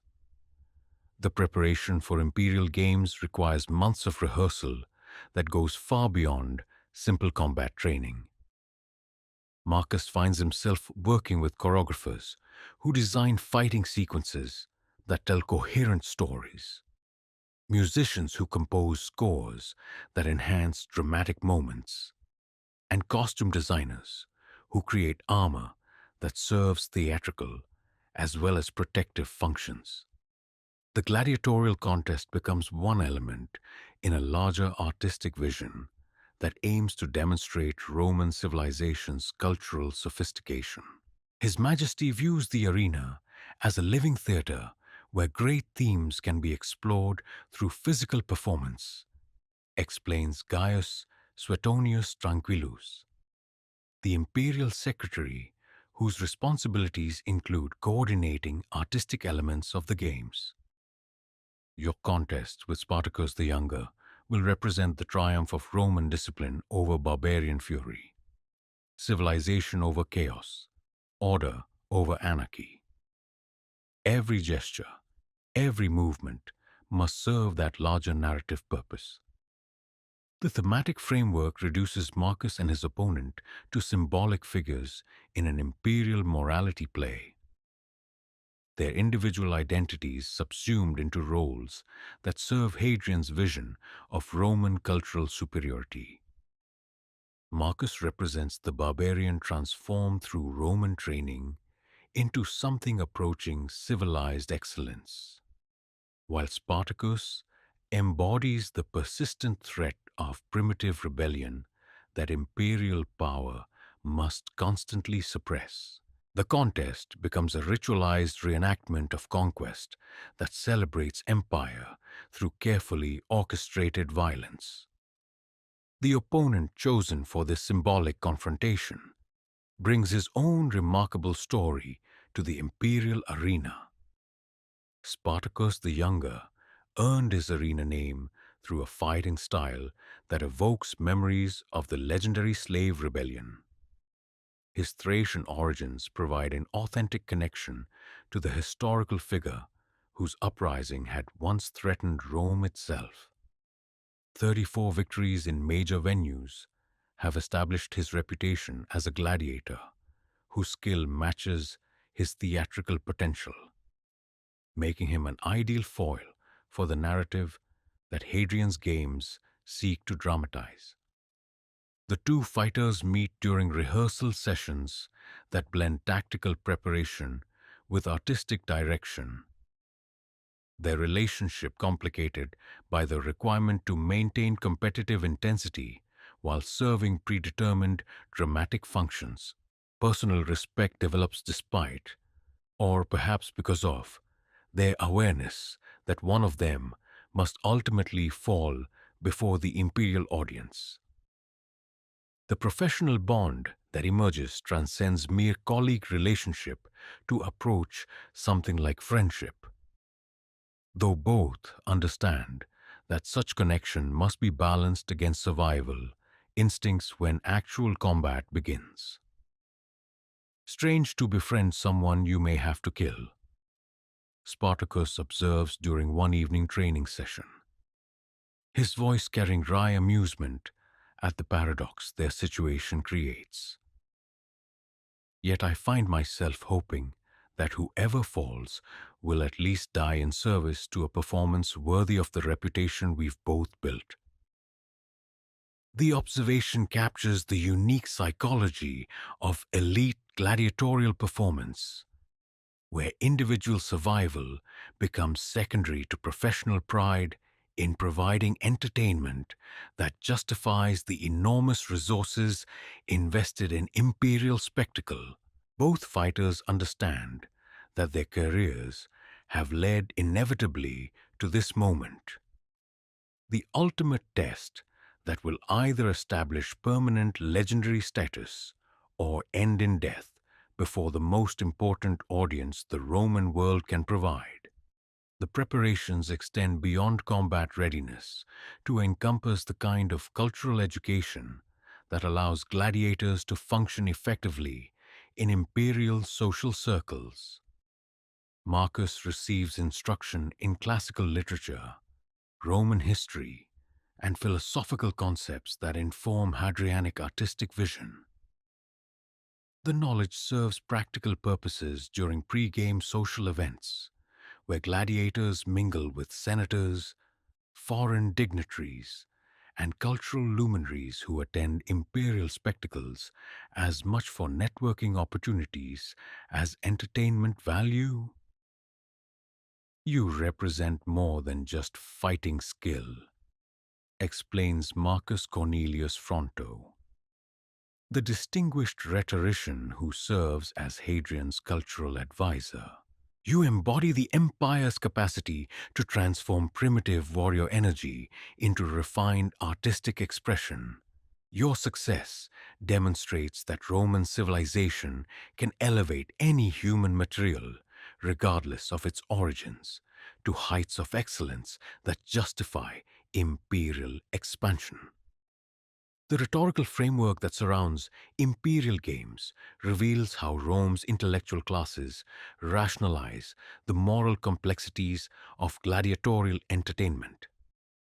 By emphasizing cultural and artistic elements, they transform what could be viewed as crude violence into sophisticated performance that serves educational and inspirational purposes. The gladiators become vehicles for demonstrating imperial values rather than simply objects of sadistic amusement, though the distinction may matter more to audiences than to performers who face the same mortal risks, regardless of intellectual justification. The social obligations that accompany participation in imperial games provide insight into how Rome's elite classes interact with the entertainers who serve their cultural needs. Marcus attends banquets where philosophers discuss the moral implications of gladiatorial combat while consuming food prepared by slaves, where poets compose verses celebrating martial virtue while remaining safely distant from actual violence, where senators debate imperial policy between wagering on fights that will determine whether human beings live or die for their amusement.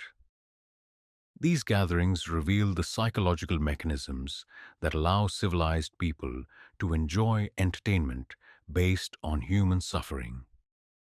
By emphasizing abstract concepts like courage, honor, and artistic merit, participants can focus on supposedly ennobling aspects of gladiatorial performance while ignoring or minimizing its essentially coercive nature.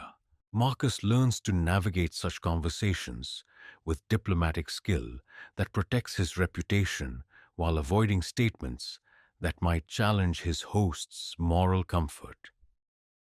The emperor himself proves more complex than the public image suggests. Hadrian's private interactions with gladiators reveal genuine appreciation for their skills and circumstances, though always within the framework of imperial prerogatives that make meaningful equality impossible. His questions about fighting techniques and career experiences demonstrate authentic curiosity rather than mere condescension, while his artistic vision for the games shows real understanding of how dramatic structure can enhance rather than exploit gladiatorial performance. You fight with intelligence as well as courage, Hadrian observes during a private audience that serves as final preparation for the upcoming spectacle. That combination makes you valuable not just as an entertainer, but as a living demonstration of human potential, realized through proper training and discipline. Your success honors both your origins and your adoption into Roman culture.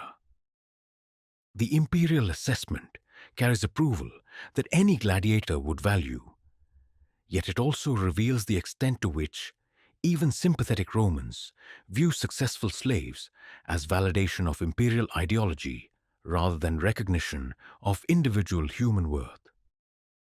Marcus's achievements become evidence that the empire's civilizing mission justifies its military expansion and cultural dominance.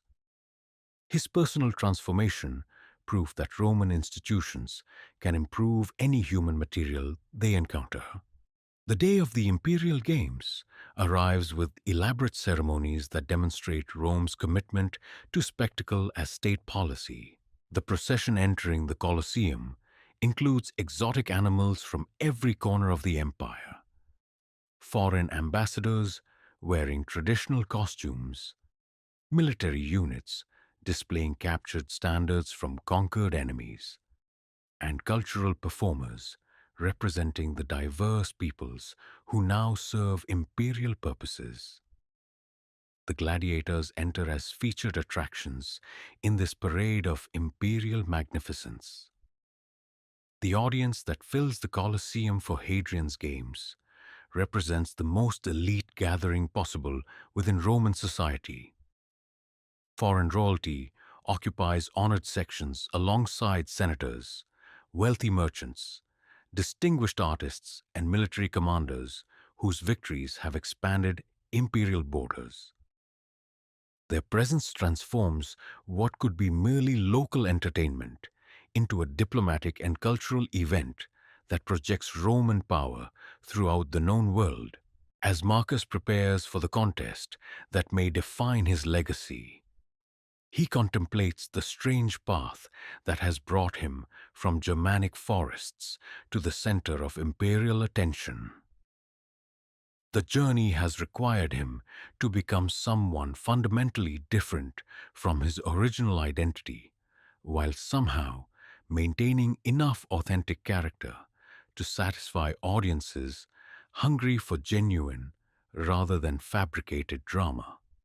The challenge facing him now involves performing at the highest possible level while serving narrative purposes that reduce his individual story to symbolic representation of imperial themes.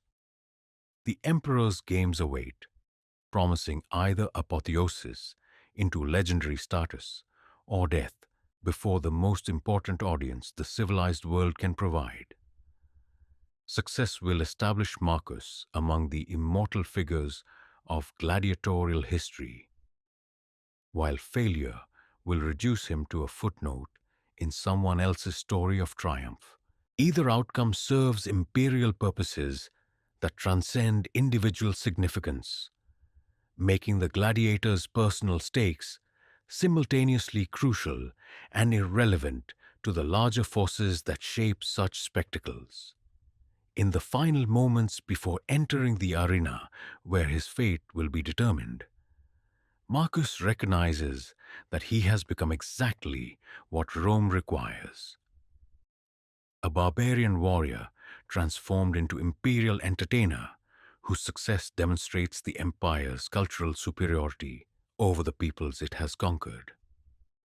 Whether that transformation represents personal triumph or cultural tragedy matters less than its effectiveness in serving the narrative that Hadrian's Games are designed to tell about: Roman civilization's eternal dominance over the forces of chaos that threaten imperial order. The reflection that greets Marcus in the polished bronze mirror of his private chambers tells a story written in scar tissue and accumulated damage that 4 years of arena combat have inscribed across his body. The face that looks back bears the particular weathering that comes from countless hours under blazing sun while wearing bronze helmets that concentrate heat like focusing lenses.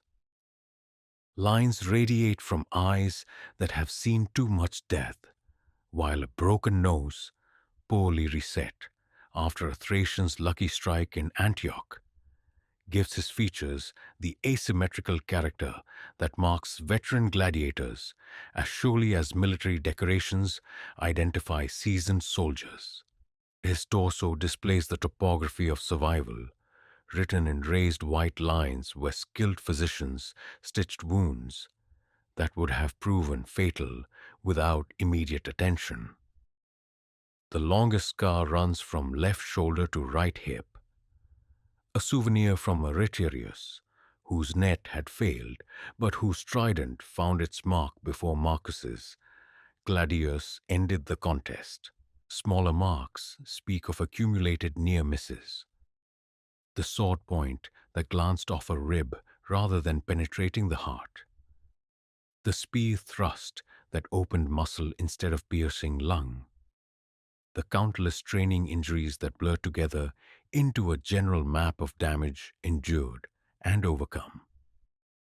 But the deepest wounds resist visual examination, hidden in recesses of mind and spirit, where trauma accumulates like sediment in a river bottom.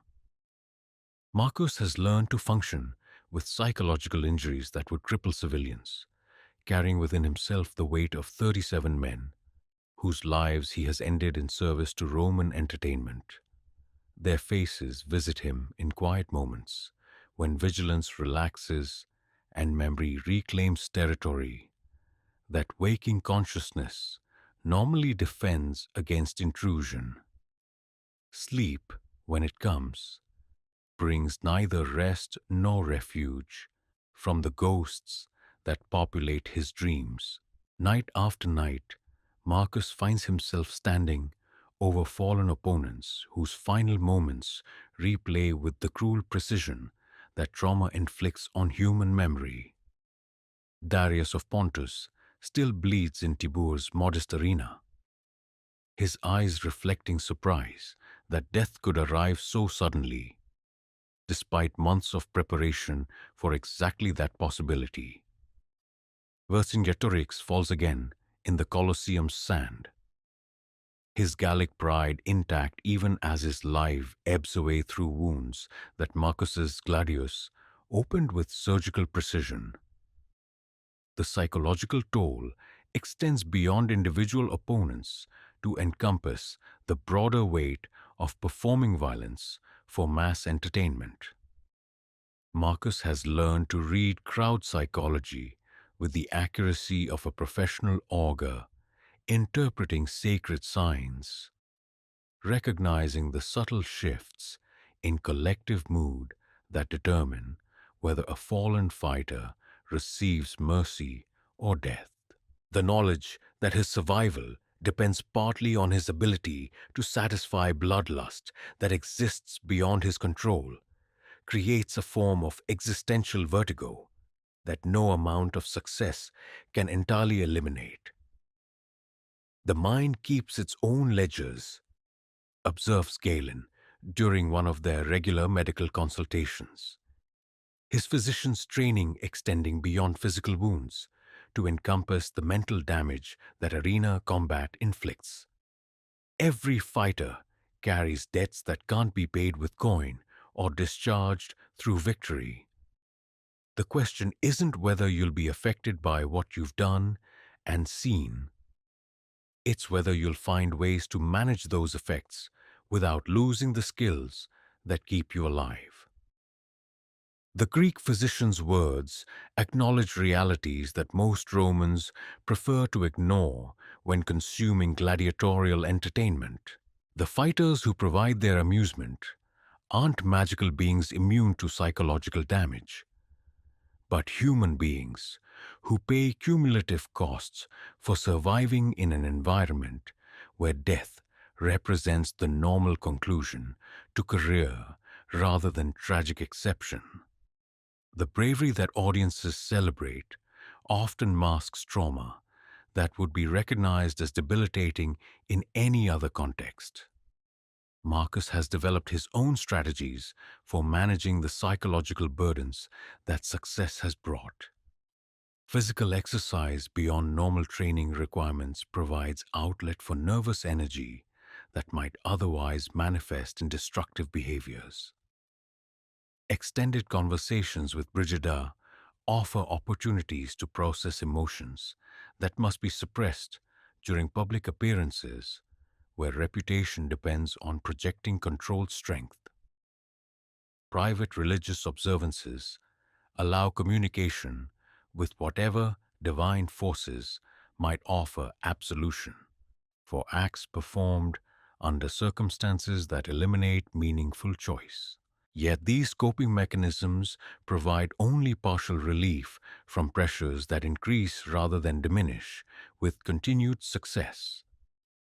Greater fame brings more demanding assignments against increasingly skilled opponents whose deaths carry proportionally heavier psychological weight.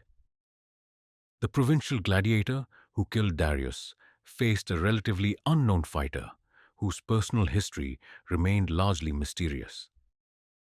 The imperial celebrity who now faces legendary opponents must overcome men whose stories he knows, whose families he has met, whose achievements he respects, even as he prepares to end their lives for crowd entertainment. The social isolation that accompanies gladiatorial fame compounds the psychological challenges that arena violence creates. Marcus's elevated status within the ludus hierarchy has separated him from the simple camaraderie that once provided emotional support during difficult periods. Former friends now relate to him with mixtures of respect and distance that reflect their awareness of the gulf that success has created between their circumstances. New relationships are complicated by the knowledge that anyone he grows close to might someday face him in combat, where personal bonds become potentially fatal weaknesses. I envy the condemned criminals, Marcus confides to Brigida during one evening medical session, his voice carrying exhaustion that physical rest cannot address. Their stories end quickly and simply. They face death once, and then it's over. We face it repeatedly, accumulating scars and ghosts until the weight becomes unbearable. Yet we must continue performing, as if each contest were our first, rather than simply the latest, in a series that ends only when we finally lose. The observation reveals the particular cruelty of gladiatorial careers that extend beyond single contests to encompass years or even decades of repeated exposure to mortal danger.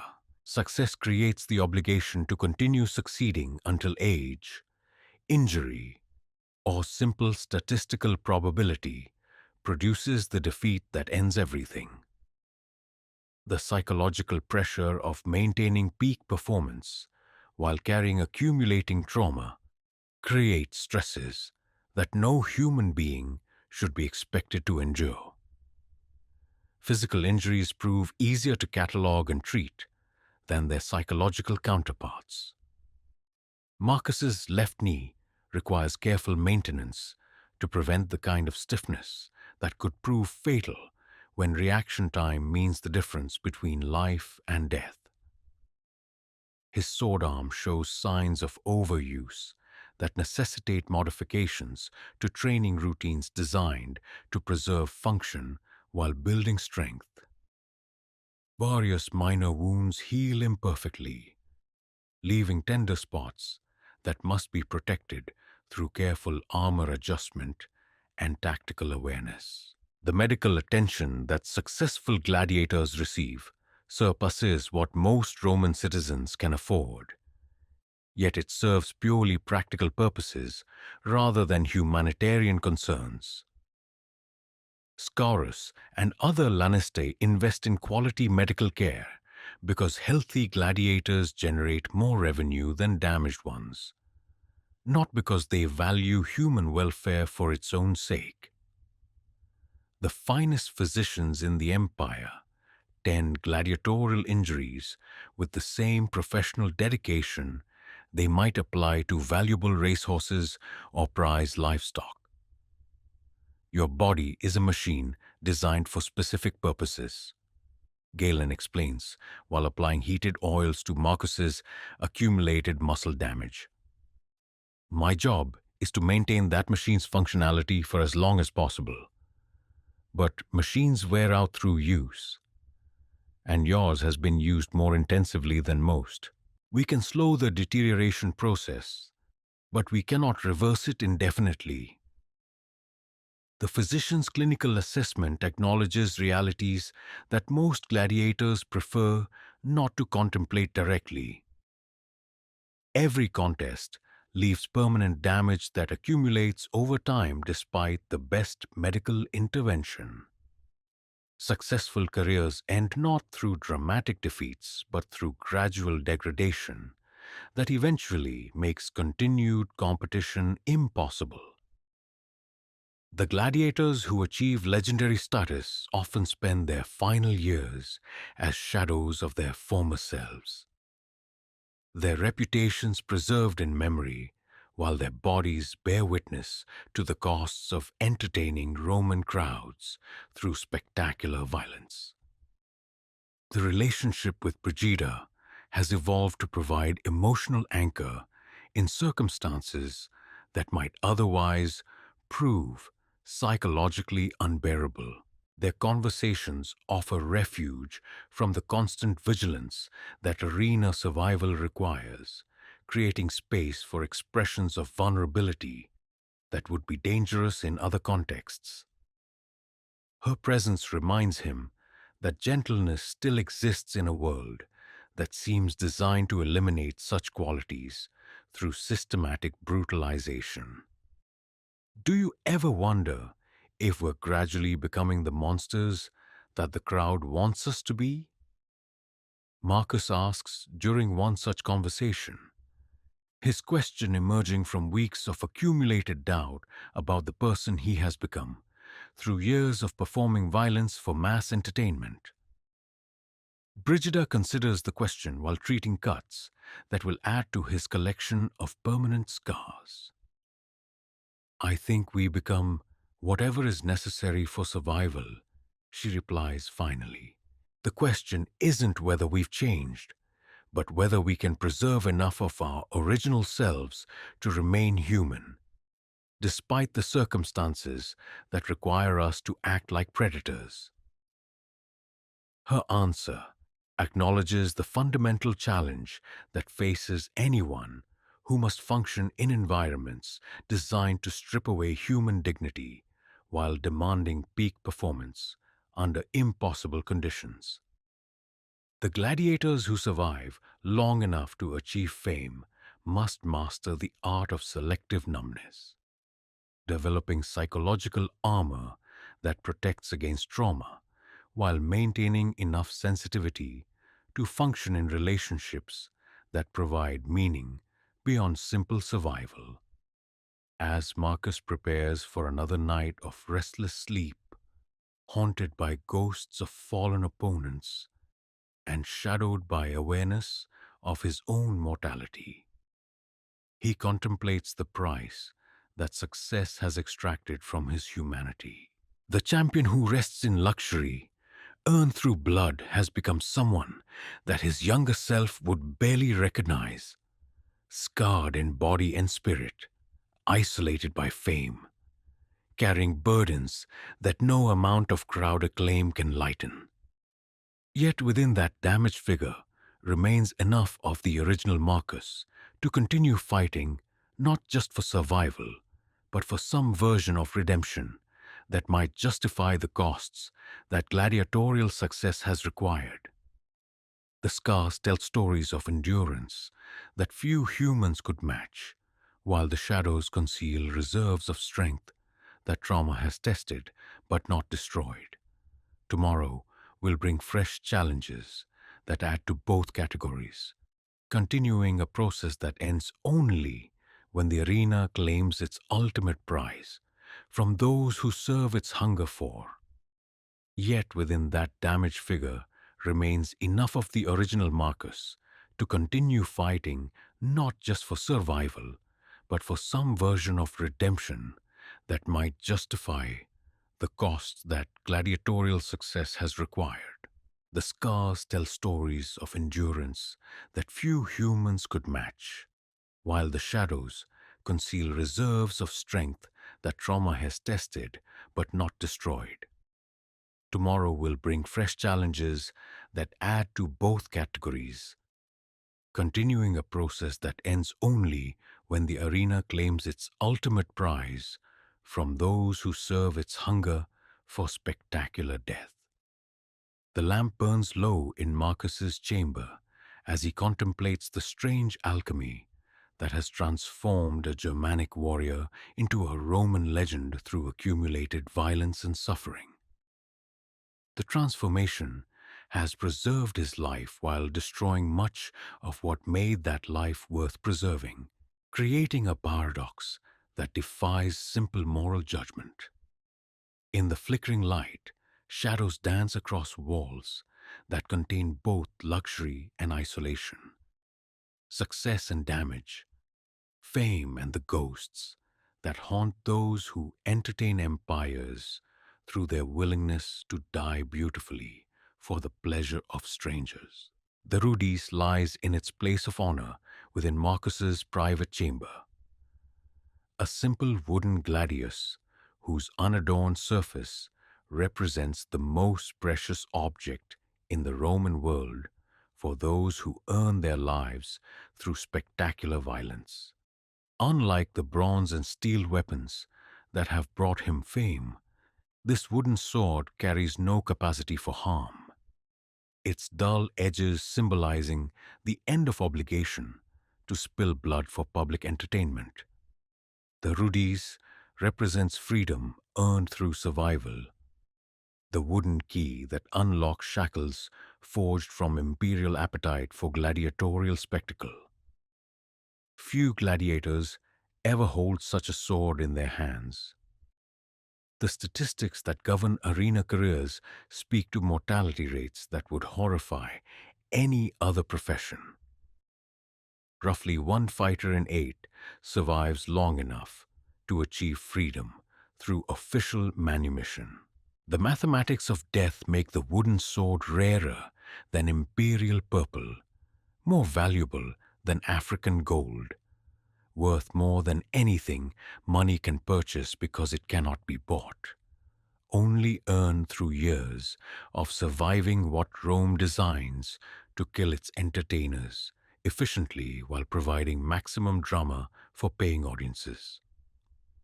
Marcus earned his rudies through 43 victories in major venues across the empire, a record that places him among the dozen most successful gladiators of his generation. The ceremony that marked his manumission took place in the Colosseum before 50,000 spectators who had watched his career develop from provincial debut to imperial stardom. Emperor Hadrian himself presented the wooden sword while reciting formulaic words that transformed property into person, slave into citizen, gladiator into legend. Marcus of the Cimbri, the emperor had proclaimed, his voice carrying to the amphitheater's furthest reaches through architectural acoustics designed to ensure every word could be heard clearly. You have served Rome faithfully through your courage in the arena. Your victories honor both your origins and your adoption into our civilization. Accept this wooden sword as symbol of freedom earned through blood and virtue, and know that your name will be remembered as long as Rome endures. The words carry weight beyond their ceremonial function, representing official recognition of achievements that transform Marcus from exotic barbarian into Roman hero whose story validates imperial ideology. His success demonstrates that the empire's civilizing mission can elevate any human material to heights of excellence that justify conquest and cultural transformation. The wooden sword becomes proof that Roman institutions reward merit regardless of origins, though the proof required 43 mortal contests to establish. Yet freedom proves more complex than the simple possession of wooden symbols or legal documents that confirm manumitted status. Marcus discovers that 4 years of gladiatorial life have prepared him superbly for arena combat, while leaving him largely unprepared for civilian existence in a society whose rhythms he no longer fully understands. The skills that kept him alive in the sand, constant vigilance, instant reaction to threats, absolute focus on defeating opponents, translate poorly to peaceful interactions with merchants, artisans, and ordinary citizens whose greatest daily dangers involve commercial disputes rather than mortal combat. The financial resources that accompany his freedom provide security that most Romans never achieve. His accumulated winnings, carefully managed by Scaurus during his gladiatorial career, total nearly 30,000 sestertii, enough to purchase substantial property, establish profitable businesses, or simply live comfortably without working for the remainder of his natural life. The wealth represents compensation for risks that few would willingly accept, payment for entertaining crowds through willingness to die beautifully when fortune demands such sacrifice. But money cannot purchase the psychological adjustments that civilian life requires from someone whose identity has been forged through years of surviving in environments designed to eliminate weak performers efficiently. Marcus finds himself struggling with simple social interactions that civilian Romans navigate unconsciously, conversations that don't involve life and death stakes, relationships that lack the intense bonds created by shared danger, daily routines that provide no outlet for the hypervigilance that arena survival demanded. The nightmares that plagued his gladiatorial career intensify rather than diminish with freedom, as if his mind can finally afford to process trauma that had to be suppressed during active competition. Sleep brings visitations from 37 fallen opponents whose faces have become more vivid in memory than they ever appeared in life. Their wounds bleed fresh in dreams where Marcus stands eternally victorious, yet spiritually defeated, crowned with wooden symbols of achievement that feel increasingly hollow as civilian life reveals the costs of gladiatorial success. Freedom is another kind of arena, observes Gaius Varro during one of their periodic meetings to discuss financial matters. The former Ludus accountant has become something approaching a friend, one of the few people who understand the psychological challenges that face gladiators attempting to transition from entertainment property to independent citizens. The opponents are different: poverty, purposelessness, social isolation rather than armed enemies. But the need for strategic thinking and tactical adaptation remains constant. The observation proves prophetic as Marcus struggles to find purpose in civilian life that provides meaning comparable to what he discovered through gladiatorial achievement. Teaching swordwork to wealthy Romans offers income and social contact while utilizing skills developed through years of professional training. Yet the students who pay for his instruction seek entertainment rather than education, wanting to play at being gladiators without facing the mortal risks that give such training actual meaning. Some former gladiators attempt to maintain connections to arena life through training new fighters or managing ludus operations. The profession offers familiar rhythms and social contacts while avoiding the physical risks that age and accumulated injuries make increasingly dangerous. Yet Marcus finds himself reluctant to profit from preparing other human beings for the kind of suffering he has experienced, unwilling to become part of the machinery that transforms captives into entertainers through systematic brutalization. The relationship with Brigida has evolved alongside their changed circumstances, their bond deepening as both discover that freedom creates opportunities for connection previously constrained by ludus regulations and arena obligations. Her own manumission purchased through Marcus's intervention and financial resources, has allowed her to establish a medical practice that serves both gladiatorial and civilian clients.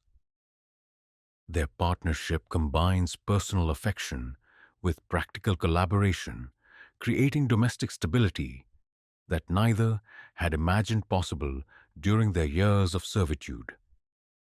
"Do you ever regret it?" Brigida asks during one evening conversation, her question emerging from her own struggles to adjust to civilian life after years of treating arena injuries. "The freedom, I mean. Sometimes I think we were simpler people when our choices were made for us, when survival required only courage and skill rather than constantly deciding who to become and how to live." Marcus considers her words while studying the wooden sword that occupies the place of honor in their modest villa outside Rome's walls. The rudis represents everything he once thought he wanted: liberty, recognition, financial security, the right to make choices about his own life direction. Yet possession of such symbols has revealed their limitations. The gap between theoretical freedom and practical ability to create meaningful existence from the fragments of identity that gladiatorial transformation left intact. "Perhaps regret is the wrong word," he replies finally. "But I think I underestimated how much of myself I would lose in the process of earning the right to reclaim it." The man who holds this wooden sword isn't the same person who dreamed of receiving it. Sometimes I wonder if the exchange was worthwhile, if what I gained justifies what I sacrificed to obtain it. Their conversations explore themes that extend beyond personal experience to encompass the broader dynamics of imperial power and cultural transformation. Marcus and Brigida represent successful examples of Rome's capacity to transform conquered peoples into willing participants in imperial civilization. Yet their struggles with freedom reveal the psychological costs of such transformation, the internal damage that success within oppressive systems inflicts even on those who achieve its highest rewards. The social position that former gladiators occupy within Roman society reflects the complex attitudes that citizens maintain toward the entertainers who provide their amusement. Marcus's achievements earn him respect and recognition, invitations to elite social events, and business opportunities that most provincials never encounter. Yet underlying such acceptance remains awareness of his servile origins and the violent nature of his previous profession, creating barriers that wealth and fame cannot entirely eliminate. The children who gather around Marcus during his rare public appearances view him with the uncomplicated admiration that youngsters reserve for heroes whose exploits seem magical rather than earned through suffering. Their enthusiasm reminds him of purposes that gladiatorial achievement might serve beyond simple entertainment: inspiration for courage, demonstrations of human potential, proof that circumstances need not determine destiny. Yet he remains uncomfortable with hero worship that ignores the costs of his success while celebrating its more dramatic aspects. "Tell us about the time you fought Spartacus the Younger," the children demand, their voices bright with excitement for stories that reduce human tragedy to adventure tales suitable for young imaginations. Marcus obliges with carefully edited versions that emphasize courage and skill while omitting details about psychological trauma, accumulated injuries, and the ghosts that haunt those who survive what most participants die providing.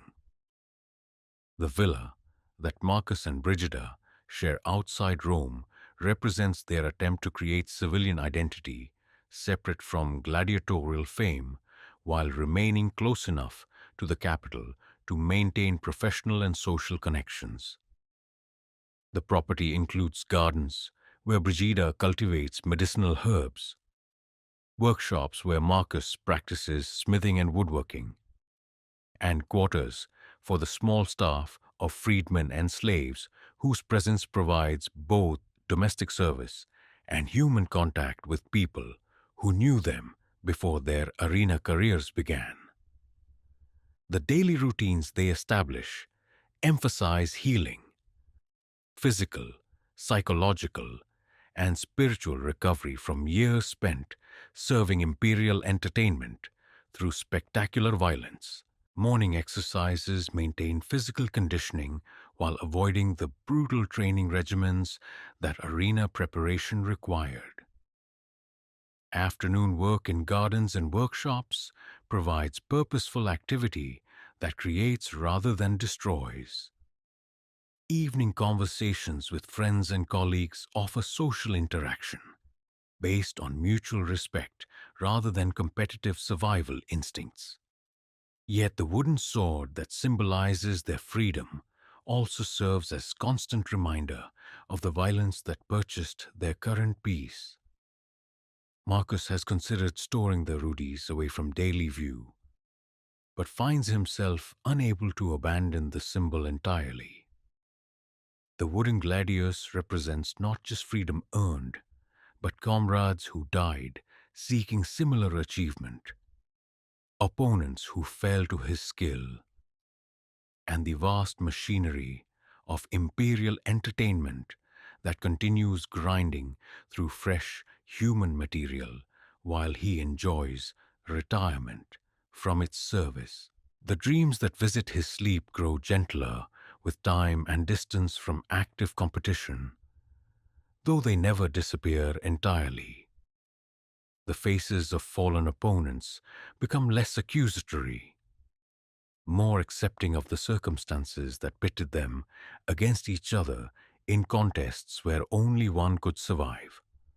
Marcus learns to interpret such visitations as reminders of shared humanity rather than guilt-inducing ghosts, evidence of psychological healing rather than eternal condemnation for acts performed under coercive circumstances.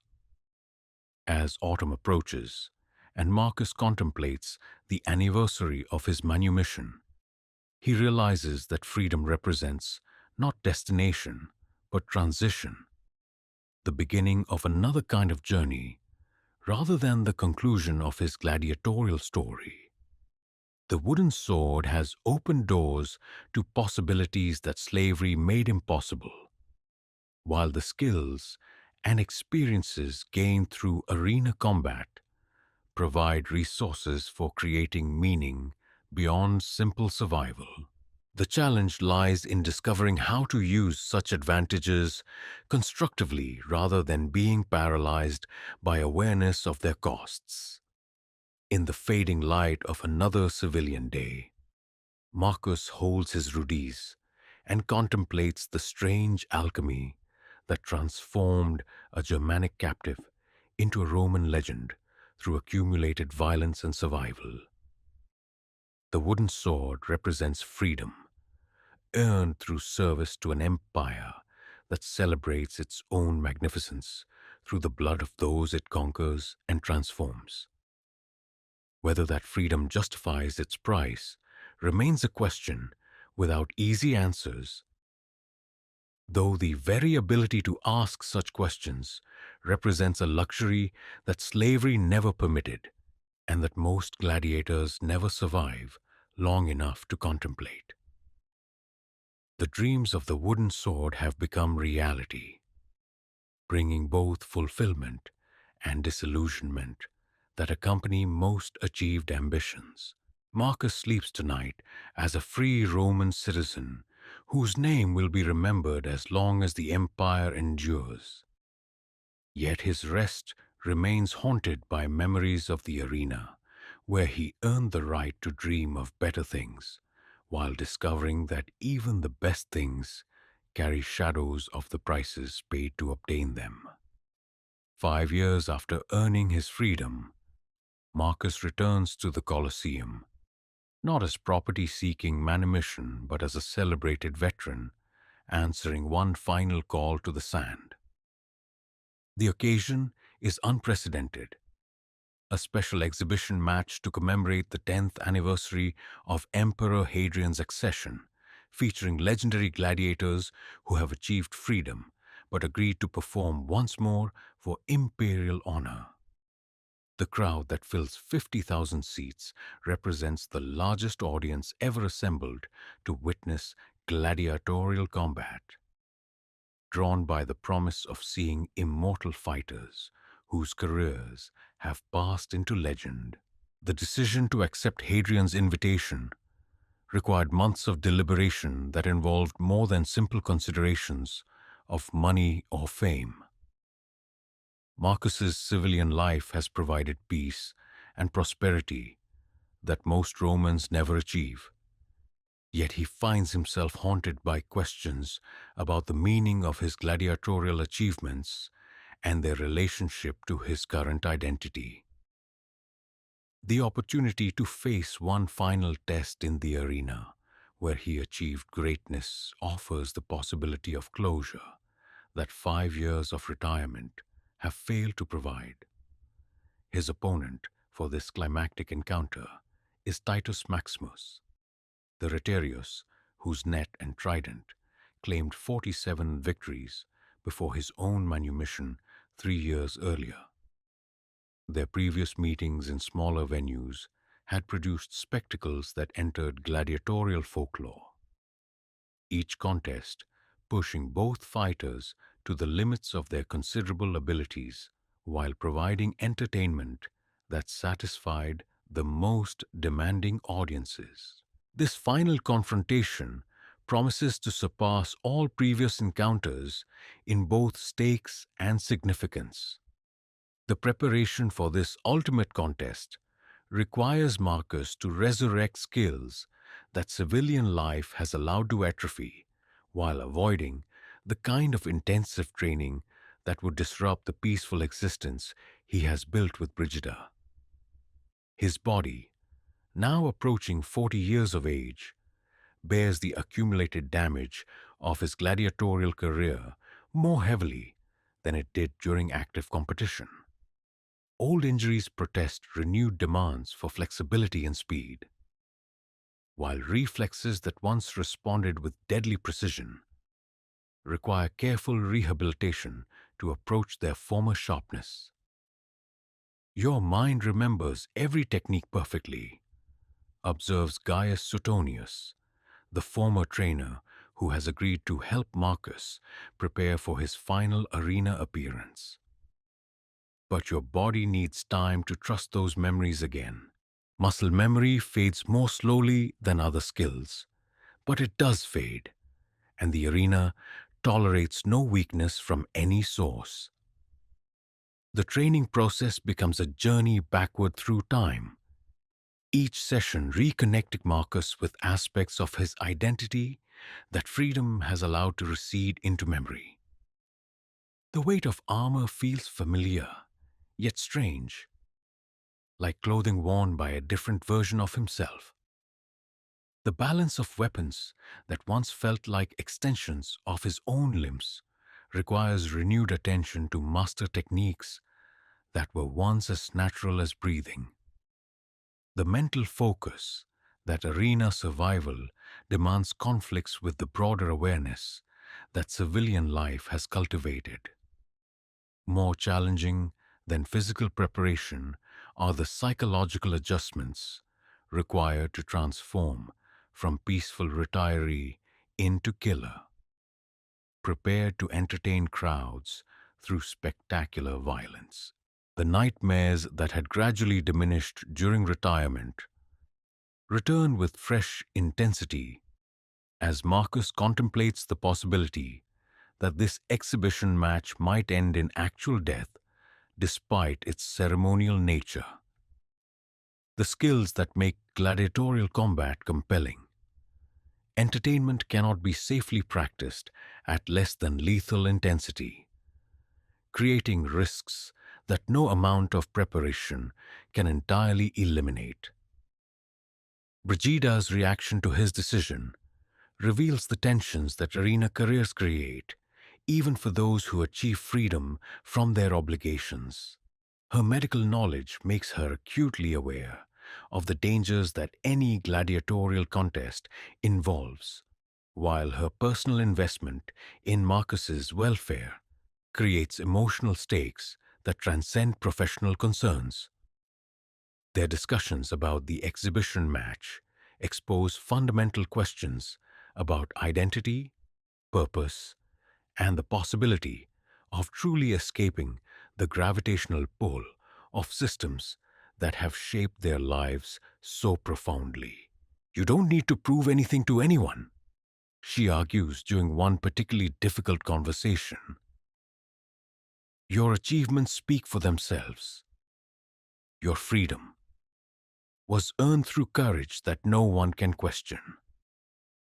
Why risk everything for the approval of crowds who will forget you the moment the next entertainment begins? Marcus struggles to articulate motivations that resist simple explanation, feelings that emerge from depths of identity that civilian life has not entirely transformed. The arena represents more than just the site of past achievements. It embodies a version of himself that retirement has preserved but not fully integrated with his current circumstances. The final bout offers the possibility of reconciling these different aspects of his identity through one last test that might provide closure that civilian life alone cannot supply. The public announcement of the exhibition match generates excitement throughout the empire as gladiatorial enthusiasts debate the likely outcome of a contest between two legendary fighters whose previous encounters had produced some of the finest entertainment in arena history. Betting syndicates offer odds that reflect both fighters' past achievements while accounting for the effects of age and retirement on their current capabilities. The financial stakes alone exceed the annual budgets of most provincial cities. As the day of the contest approaches, Marcus finds himself experiencing psychological states that he had not felt since his active career ended.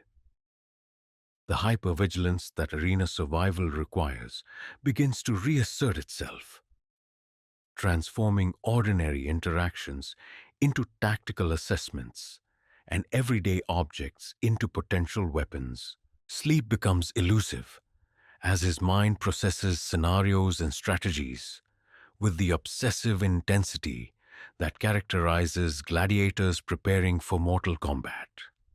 The journey to the Colosseum on the morning of the exhibition feels like a pilgrimage to a sacred site where the most important events of his life occurred.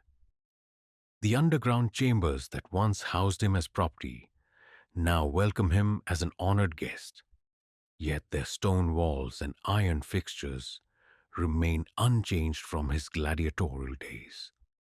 The familiar sounds and smells trigger memories so vivid that the intervening years of freedom seem like brief intermission in a drama that never truly ended.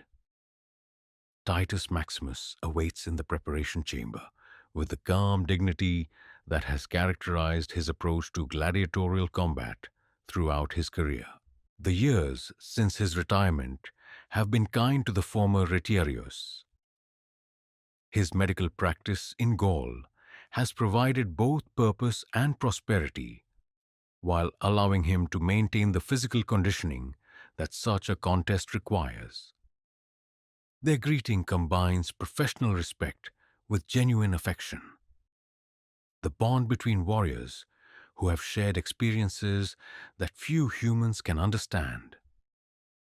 Strange to be here again, Titus observes while checking his equipment with a methodical precision that had made him nearly unbeatable during his active career. I had convinced myself that civilian life had erased my gladiatorial identity completely.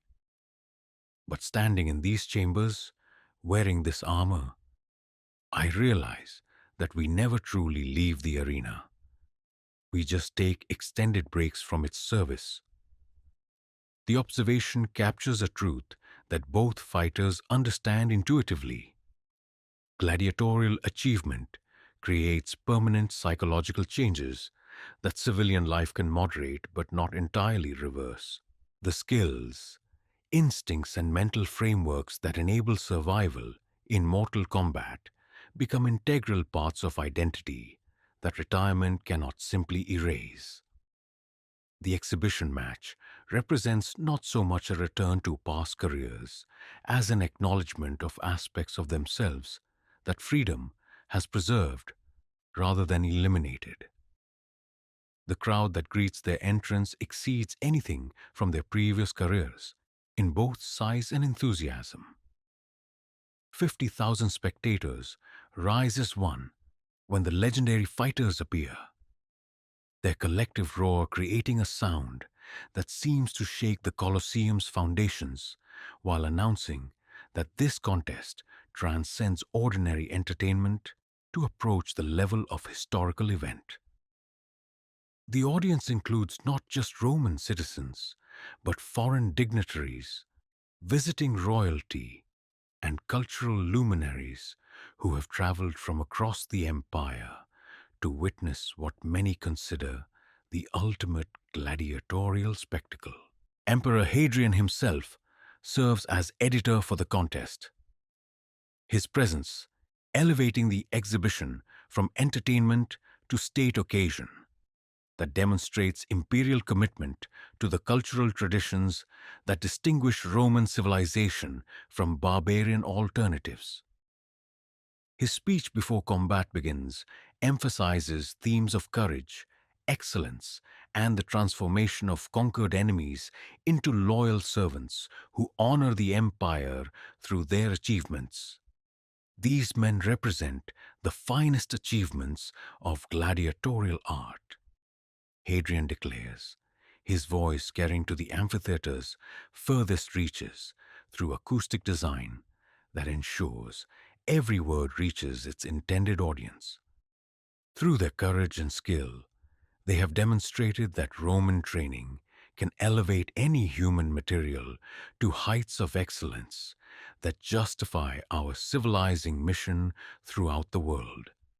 The contest itself unfolds with the kind of technical perfection that only masters of their profession can provide. Both fighters demonstrate that retirement has diminished, but not eliminated the skills that made them legendary during their active careers. Marcus's Mumilo techniques show slight erosion in speed and flexibility, but his tactical intelligence and accumulated experience compensate for physical limitations that age and injury have imposed. Titus's retiarius style retains most of its lethal effectiveness, though his net deployment lacks some of the lightning precision that had terrorized opponents during his prime. The combat develops into exactly the kind of spectacular entertainment that justifies the enormous resources invested in staging such exhibitions. Both gladiators understand that this contest serves ceremonial as well as competitive purposes, requiring them to provide compelling drama while demonstrating the technical excellence that made their careers legendary. The challenge lies in maintaining authentic intensity while ensuring that the bout concludes in a manner appropriate to its commemorative function. The decisive moment arrives when accumulated fatigue creates the kind of minor tactical error that proves fatal in elite-level competition. Marcus's shield positioning, perfect for 30 minutes of intense combat, drops slightly due to arm muscles weakened by age and the demands of sustained performance. Titus recognizes the opening instantly, his trident finding the gap between armor pieces with the precision that had ended dozens of careers during his active gladiatorial life. The wound is serious, but not immediately fatal, a testament to Titus's skill in providing entertainment while avoiding unnecessary destruction of a respected colleague. Marcus falls to one knee in the sand, his gladius dropping from nerveless fingers as blood seeps through gaps in bronze armor. The crowd's roar becomes something approaching religious ecstasy, as 50,000 voices witness what they believe may be the death of a legend in service to imperial entertainment. But this is exhibition rather than execution, ceremony rather than simple slaughter. Hadrian's thumb turns upward without hesitation, granting mercy to a fighter whose career has provided decades of entertainment while demonstrating imperial values through spectacular achievement. The decision reflects both practical and symbolic considerations. Marcus's death would serve no useful purpose, while his survival preserves a living symbol of Roman excellence for future generations to admire and emulate.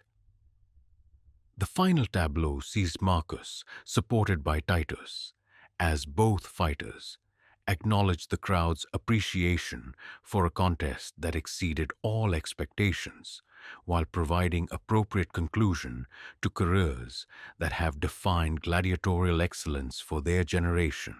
Their embrace in the arena's center represents more than simple sportsmanship. It symbolizes the brotherhood that exists among those who have served Rome's appetite for spectacular violence, while somehow preserving their essential humanity, despite circumstances designed to eliminate such qualities. As medical attendants tend his wounds, Marcus contemplates the strange conclusion to a journey that began in Germania's forests and ends in Rome's greatest arena. The final bout has provided the closure that civilian life alone could not supply, allowing him to lay down his weapons with the knowledge that his gladiatorial story has reached its proper conclusion. The sand of the Colosseum has claimed its due without demanding his life, permitting him to retire with dignity intact and purpose fulfilled. The exhibition match becomes the final chapter in a gladiatorial career that will be remembered as long as Rome endures. Its story told and retold by those who seek to understand how conquered barbarians can become imperial heroes through courage, skill, and the peculiar alchemy that transforms human suffering into entertainment worthy of the world's greatest civilization. The final bout has ended, but the legend it completes will outlive both the fighter who created it and the empire that provided its stage. 10 years after his final appearance in the Colosseum, Marcus stands in the garden of his villa outside Rome, watching the sun set over hills that have witnessed the rise and fall of empires beyond counting. The wound from Titus's trident has healed into another scar that joins the collection accumulated over a lifetime of serving Roman entertainment through spectacular violence. His hair, now silver-touched with age, frames a face that bears the weathering that comes from years of hypervigilance, followed by decades of gradually learning to relax, guards that arena survival had made permanent. The world around him continues its relentless transformation as the empire that created and consumed his gladiatorial career faces challenges that no amount of military prowess can entirely address. Hadrian's death 2 years earlier marked the end of an era that had seen gladiatorial entertainment reach its artistic and technical zenith, while his successor, Antoninus Pius, brings different priorities that emphasize administrative efficiency over spectacular public displays. The great age of the arena may not be ending, but it is certainly changing in ways that make Marcus's career seem like the product of a more expansive and confident time. The villa that serves as his refuge from the complexities of Roman society reflects both the wealth that gladiatorial success provided and the simple tastes that trauma has cultivated. The furnishings are comfortable rather than ostentatious, chosen for function and beauty rather than status display. The library contains works of philosophy, history, and poetry that feed an intellect sharpened by years of studying opponents and crowds with tactical precision, now applied to understanding broader questions about human nature and imperial destiny. Brigida moves through their shared space with the quiet competence that has made her one of Rome's most respected physicians. Her practice serving both the gladiatorial community that shaped her professional skills and the civilian patients who benefit from her unique understanding of trauma and recovery. Their partnership has evolved into something deeper than either marriage or professional collaboration, a bond forged through shared suffering and mutual recognition of the psychological costs that survival in imperial service has exacted from both of them.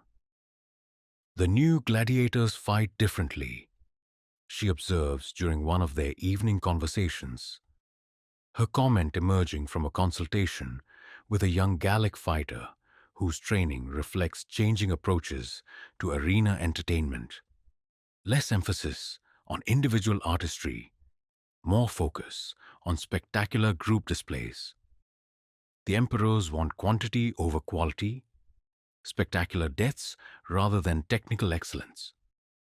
Her observation reflects broader changes in Roman society that extend far beyond gladiatorial entertainment to encompass the fundamental character of imperial civilization. The confident expansion that had characterized earlier periods has given way to consolidation and administration, while the cultural experimentation that produced Hadrianic spectacles yields to more conservative approaches that emphasize tradition over innovation. The arena continues to serve imperial purposes, but those purposes are evolving in response to pressures that suggest the empire has reached maturity rather than youth.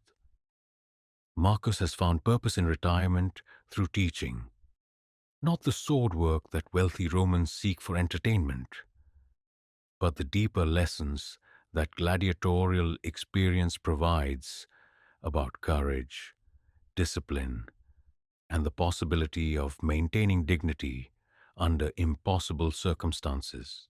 His students include former gladiators seeking to process their own experiences, young Romans from military families who want to understand combat psychology, and occasionally foreign visitors who seek insight into the cultural mechanisms that enable empires to transform conquered enemies into loyal servants. The arena taught me that survival requires more than physical skill. He explains to a class of veterans dealing with their own transitions from military to civilian life. It demands psychological flexibility, the ability to maintain essential identity while adapting to circumstances that threaten to destroy everything you once believed about yourself and the world. That lesson applies to more than gladiatorial combat. His teaching draws on experiences that extend beyond simple technical knowledge to encompass the broader human dynamics that determine who survives when institutional pressures eliminate most participants. The students who benefit most from his instruction are those who recognize that his gladiatorial career provides case study in adaptation rather than simple entertainment. Evidence of human resilience under conditions that reveal both the best and worst aspects of imperial civilization. The correspondence that Marcus maintains with former colleagues scattered throughout the empire provides insight into the various paths that successful gladiators follow when their arena careers end.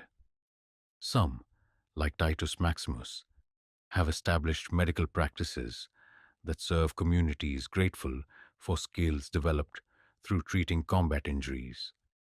Others have become trainers or ludus managers, using their experience to prepare new generations of fighters for the entertainment demands that continue driving imperial spectacle. A few have chosen more unconventional routes that reflect the complex psychology of gladiatorial survival. Brennus has established a school for rhetoric in Gaul, his teaching emphasizing the connections between verbal and physical combat that his arena career revealed.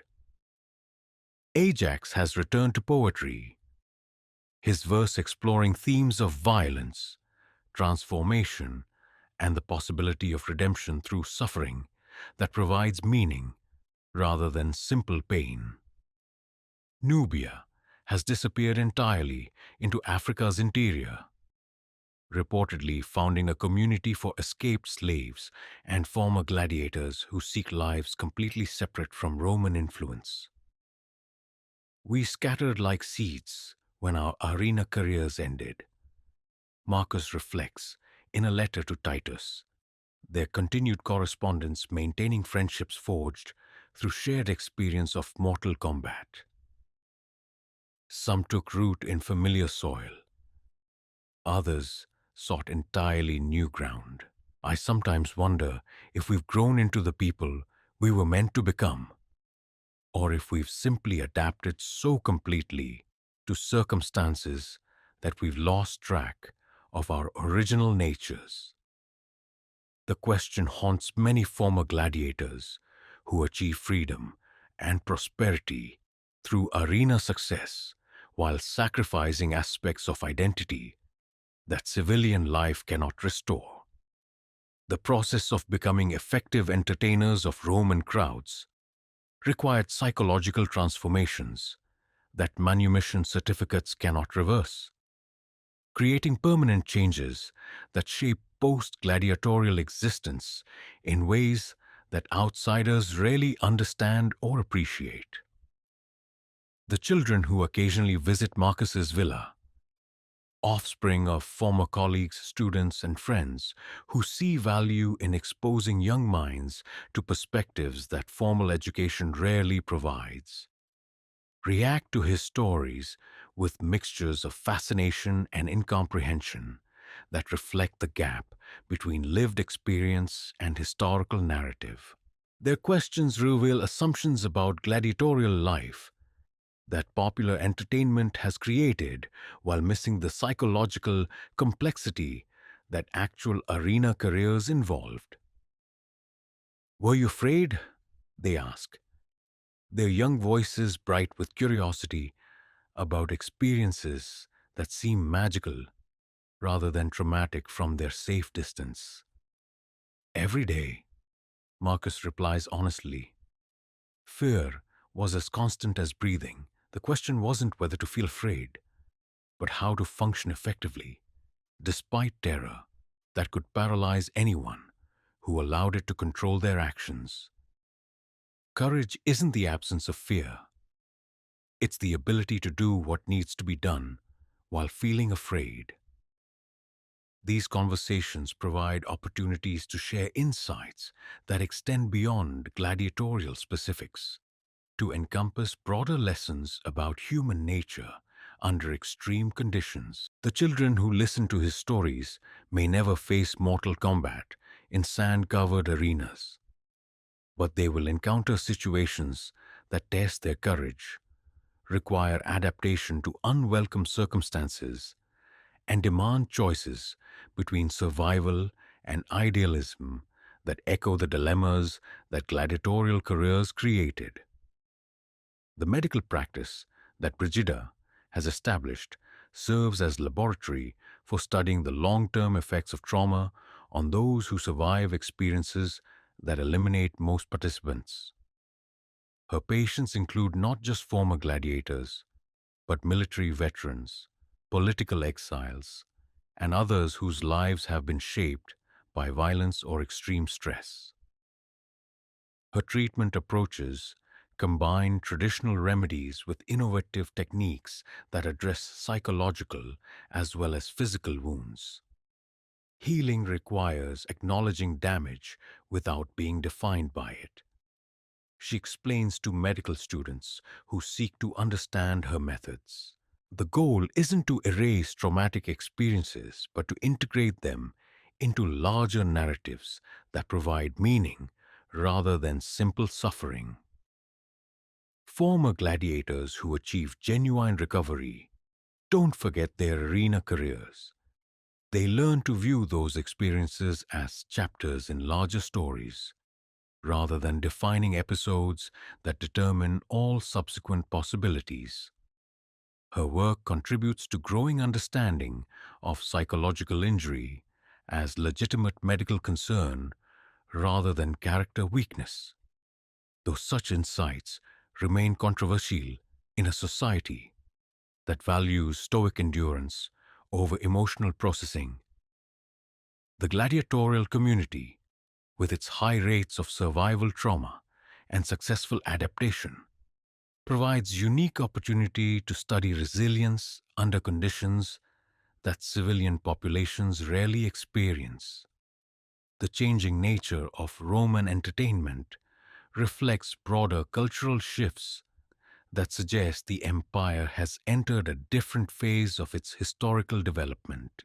The elaborate spectacles that characterized Hadrianic rule have given way to more standardized presentations that emphasize cost efficiency over artistic innovation. The individual gladiatorial careers that once created legendary figures like Marcus are being replaced by anonymous mass entertainment that treats fighters as interchangeable components rather than unique personalities. The crowds still cheer, Marcus observes during a rare visit to contemporary games, but they're cheering for spectacle rather than individual achievement.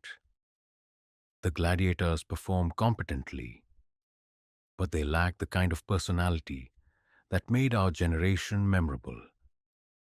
Perhaps that's inevitable as the arena becomes more institutionalized and less personal. The evolution of gladiatorial entertainment mirrors changes in Roman society that extend far beyond public spectacles to encompass fundamental questions about imperial identity and purpose. The expansive confidence that had driven earlier conquests has given way to defensive consolidation, while the cultural experimentation that produced artistic innovation yields to conservative approaches that emphasize stability over creativity.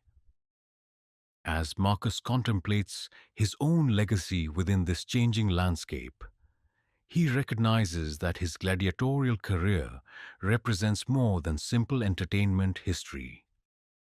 It embodies a particular moment in imperial development when Rome felt secure enough to transform conquered enemies into celebrated performers, rather than simply eliminating them as threats.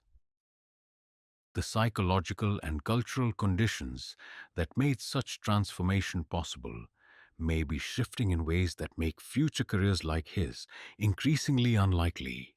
The evening light fades over hills that have witnessed centuries of Roman triumph and transformation, while Marcus and Brigida share the quiet companionship that has sustained them through their journey from slavery to freedom, from performers to teachers, from victims of imperial appetite to people who have found ways to create meaning from experiences that could have destroyed them entirely.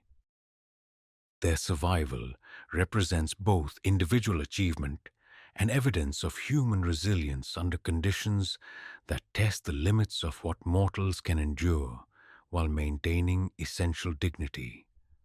Tomorrow will bring fresh students seeking to understand lessons that gladiatorial experience provides about courage, adaptation, and the possibility of redemption through suffering that serves purposes beyond simple entertainment.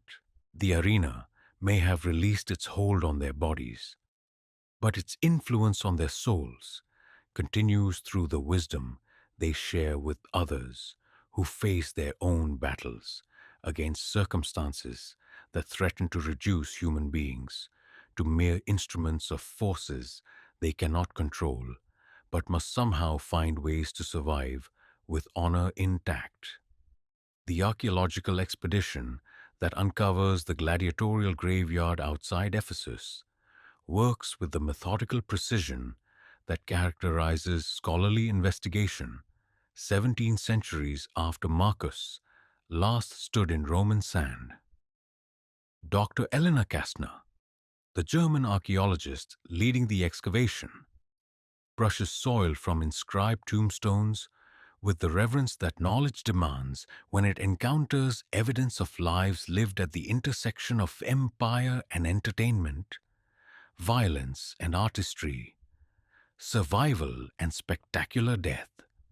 The necropolis reveals itself slowly through patient excavation that transforms rumor and local legend into documented history. 67 graves have yielded skeletal remains that tell stories of trauma survived and accumulated, careers measured in scars rather than years, lives devoted to providing entertainment for audiences whose names history has forgotten while preserving fragments of those who died for their amusement.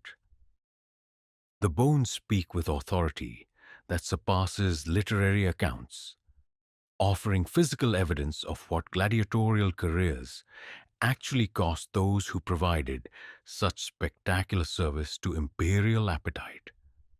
Each burial provides data that contributes to growing understanding of gladiatorial life beyond the romantic narratives that popular culture has created around arena entertainment. The skeletons reveal injury patterns that speak to training methods, fighting styles, and medical care that enabled some fighters to survive multiple contests, while others succumbed to wounds that overwhelmed even skilled treatment. The grave goods, weapons, armor pieces, personal jewelry, and inscribed monuments offer insight into social relationships, financial circumstances, and cultural identities that gladiatorial transformation could modify but not entirely erase. This individual survived at least 15 major trauma events. Doctor Kastner explains to her research team while examining remains that show evidence of sword cuts, spear wounds, and the kind of repetitive stress injuries that intensive training creates. The bone healing indicates access to excellent medical care, suggesting someone whose value to their ludus justified substantial investment in maintaining their health and competitive capability. The scientific analysis that forensic archaeology provides differs dramatically from the literary accounts that chronicled gladiatorial careers for Roman audiences. Ancient historians focused on dramatic moments, spectacular victories, memorable defeats, the kind of theatrical incidents that satisfied readers seeking entertainment rather than information. The bones offer different testimony, revealing the accumulated cost of careers that literary sources often romanticized while ignoring their fundamental brutality. Modern technology brings tools to archaeological investigation that allow researchers to reconstruct gladiatorial lives with unprecedented detail. CT scans reveal internal damage that external examination misses, while isotope analysis provides information about diet, geographic origins, and medical treatment that supplement what ancient sources recorded. DNA testing offers insights into family relationships, ethnic backgrounds, and population genetics that illuminate the human diversity that Roman conquest brought together in service to imperial entertainment. The inscribed tombstones that mark individual graves provide the most direct connection between archaeological evidence and human stories that transcend statistical analysis. Stone monuments erected by colleagues, family members, or ludus owners preserve names, fighting records, and personal details that transform anonymous remains into documented individuals whose careers can be partially reconstructed through careful interpretation of fragmentary evidence. One monument in particular captures Dr. Kastner's attention, a marble slab whose Latin inscription reads Marcus Cimbrius, Murmilio, 43 victories, lived 47 years. His brothers in arms erected this monument to honor a fighter who brought glory to the ludus and dignity to the arena. He died free, his honor intact, his courage proven through service to Rome and entertainment of her citizens. The inscription follows formulaic patterns that characterize gladiatorial epitaphs throughout the empire, yet its specific details suggest someone whose career achieved extraordinary success by arena standards. 43 documented victories represent a survival rate that places this Marcus among the most accomplished gladiators of his generation, while his death as a free man indicates achievement of manumission that few fighters lived long enough to earn. The reference to brothers in arms speaks to the professional relationships that sustained gladiators through careers that isolated them from broader civilian society. The skeletal remains associated with this monument tell their own story through patterns of injury and healing that correspond to descriptions in ancient sources of gladiatorial training and combat. Multiple sword cuts that healed cleanly suggest access to skilled medical treatment, while arthritis in specific joints reflects the repetitive stress that weapons training imposed on fighters who practiced their deadly art for years or decades. The bone density indicates excellent nutrition and conditioning that contradict popular assumptions about gladiatorial life as simple brutality without concern for performer welfare.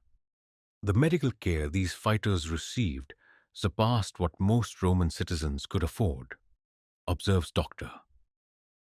James Morrison, the team's forensic anthropologist, whose specialty in ancient trauma provides crucial expertise for interpreting gladiatorial remains. These weren't disposable slaves worked to death for cheap entertainment. They were valuable investments whose owners provided them with the finest physicians, nutritionists, and trainers available because their survival generated substantial revenues.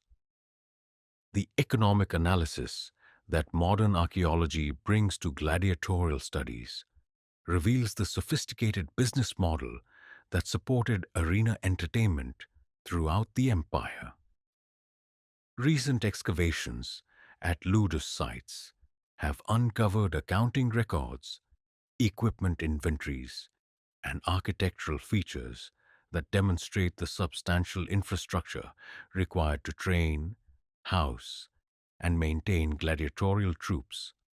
The investments involved in creating successful fighters made their casual disposal economically irrational despite popular assumptions about Roman callousness toward human life. The graffiti discovered on walls throughout the excavation site provides intimate glimpses into gladiatorial psychology that formal monuments rarely reveal.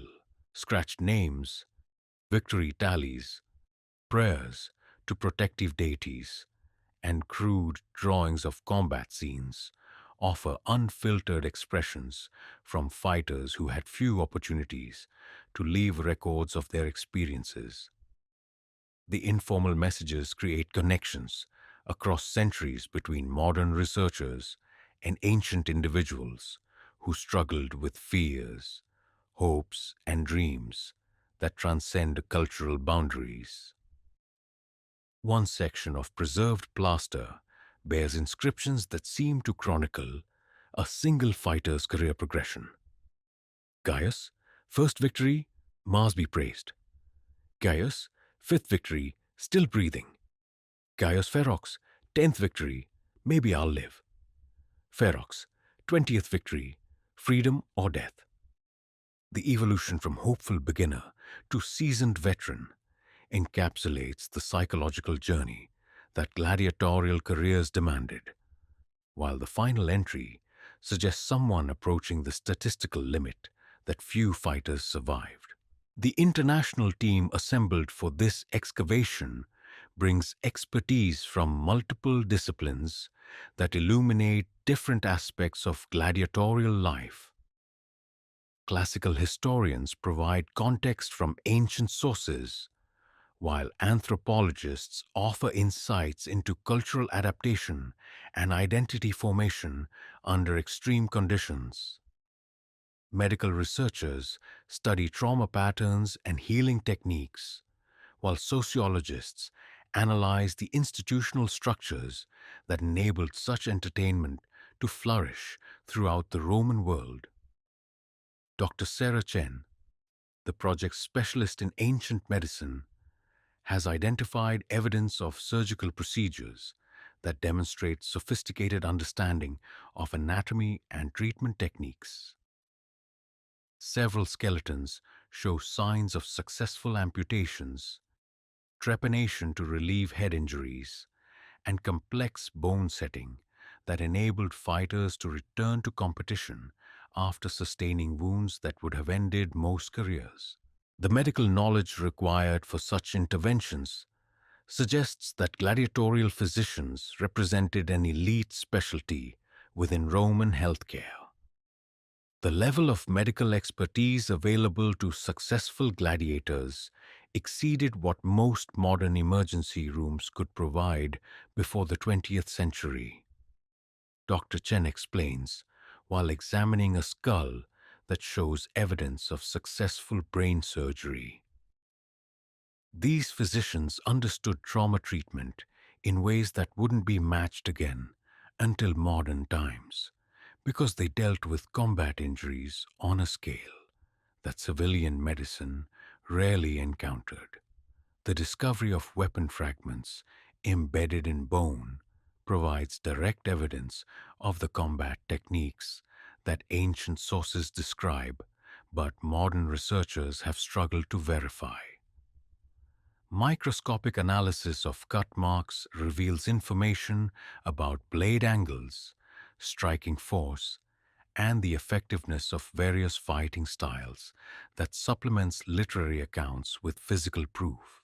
The data contributes to ongoing scholarly debates about gladiatorial training methods and the reality of arena combat versus its popular representation. The personal artifacts recovered from individual graves offer insights into gladiatorial identity that extend beyond their professional roles as entertainers. Jewelry, religious amulets, and preserved clothing fragments suggest that fighters maintained connections to their pre-gladiatorial cultures while adapting to Roman institutional requirements. A Germanic warrior's torque found with Marcus Cimbrius's remains provides tangible link to origins that his career transformation could modify but not entirely erase. Modern scientific dating techniques allow researchers to place the gladiatorial cemetery within specific historical periods that correspond to documentary evidence about arena entertainment's golden age. Radiocarbon dating, pottery analysis, and coin evidence place most burials during the reigns of Trajan and Hadrian, the period when gladiatorial spectacles reached their artistic and technical zenith, before evolving toward the more standardized entertainment that characterized later imperial periods. The comparative analysis that this excavation enables contributes to broader understanding of gladiatorial careers throughout the empire. Similar cemeteries excavated in Britain, Gaul, Spain, and Africa reveal regional variations in fighting styles, medical treatment, and cultural adaptation that reflect local conditions while maintaining fundamental similarities that speak to the standardized nature of Roman entertainment industry. The gladiatorial system emerges as a truly imperial institution that adapted to local circumstances while maintaining essential characteristics across vast geographical distances. The public interest that archaeological discoveries generate often conflicts with scholarly goals that prioritize careful analysis over dramatic revelation. Media coverage of the Ephesus excavation has focused on spectacular finds and romantic narratives that appeal to popular imagination rather than the methodical research that generates genuine historical understanding. Dr. Kastner and her team must balance legitimate public curiosity against the need for rigorous investigation that meets academic standards. Every skeleton tells a story, but those stories require careful interpretation rather than sensational speculation. Doctor? Kastner explains during a press conference that attempts to communicate archaeological findings to general audiences. These weren't superhuman warriors or crude barbarians. They were human beings whose lives were shaped by institutional forces that we can understand through patient analysis of material evidence. The digital reconstruction techniques that modern archaeology employs allow researchers to share their findings with global audiences while preserving fragile artifacts for future study. 3D scanning creates permanent records of skeletal remains and artifacts that enable detailed analysis without handling original materials, while virtual reality presentations allow museum visitors to experience reconstructed gladiatorial environments based on archaeological evidence rather than cinematic imagination. The collaborative nature of contemporary archaeological research brings together scholars from institutions throughout the world who contribute specialized expertise to investigations that no single researcher could complete independently. The Ephesus Gladiatorial Cemetery project involves universities from Germany, Britain, Italy, Turkey, and the United States, creating international partnerships that mirror the cosmopolitan nature of the Roman entertainment industry they study. As the excavation season concludes and researchers prepare detailed reports for publication, the significance of their discoveries extends beyond simple historical curiosity to encompass broader questions about human adaptation, institutional power, and the costs of entertainment that treats human suffering as spectacle. The gladiatorial careers documented through archaeological evidence provide case studies in survival under extreme conditions while revealing the sophisticated systems that enabled empires to transform conquered enemies into willing servants. The stones that preserve echoes of ancient lives continue yielding information through techniques that previous generations of scholars could not imagine. While each discovery contributes to expanding understanding of how ordinary people navigated extraordinary circumstances in service to imperial entertainment. The gladiators whose remains rest in Ephesian soil have achieved a form of immortality through scientific investigation that preserves their stories more completely than the arena fame they once sought through spectacular violence. In laboratory facilities thousands of miles from the Mediterranean cemetery, where their bones were discovered, researchers continue analyzing evidence that connects modern audiences to ancient individuals whose courage, suffering, and ultimate humanity transcend the cultural boundaries that separate their world from ours. The echoes in stone speak across centuries, reminding contemporary listeners that empire's grandest spectacles depend ultimately on human beings whose individual stories matter more than the institutions they served or the entertainment they provided for audiences whose names history has forgotten, while preserving fragments of those who died for their amusement.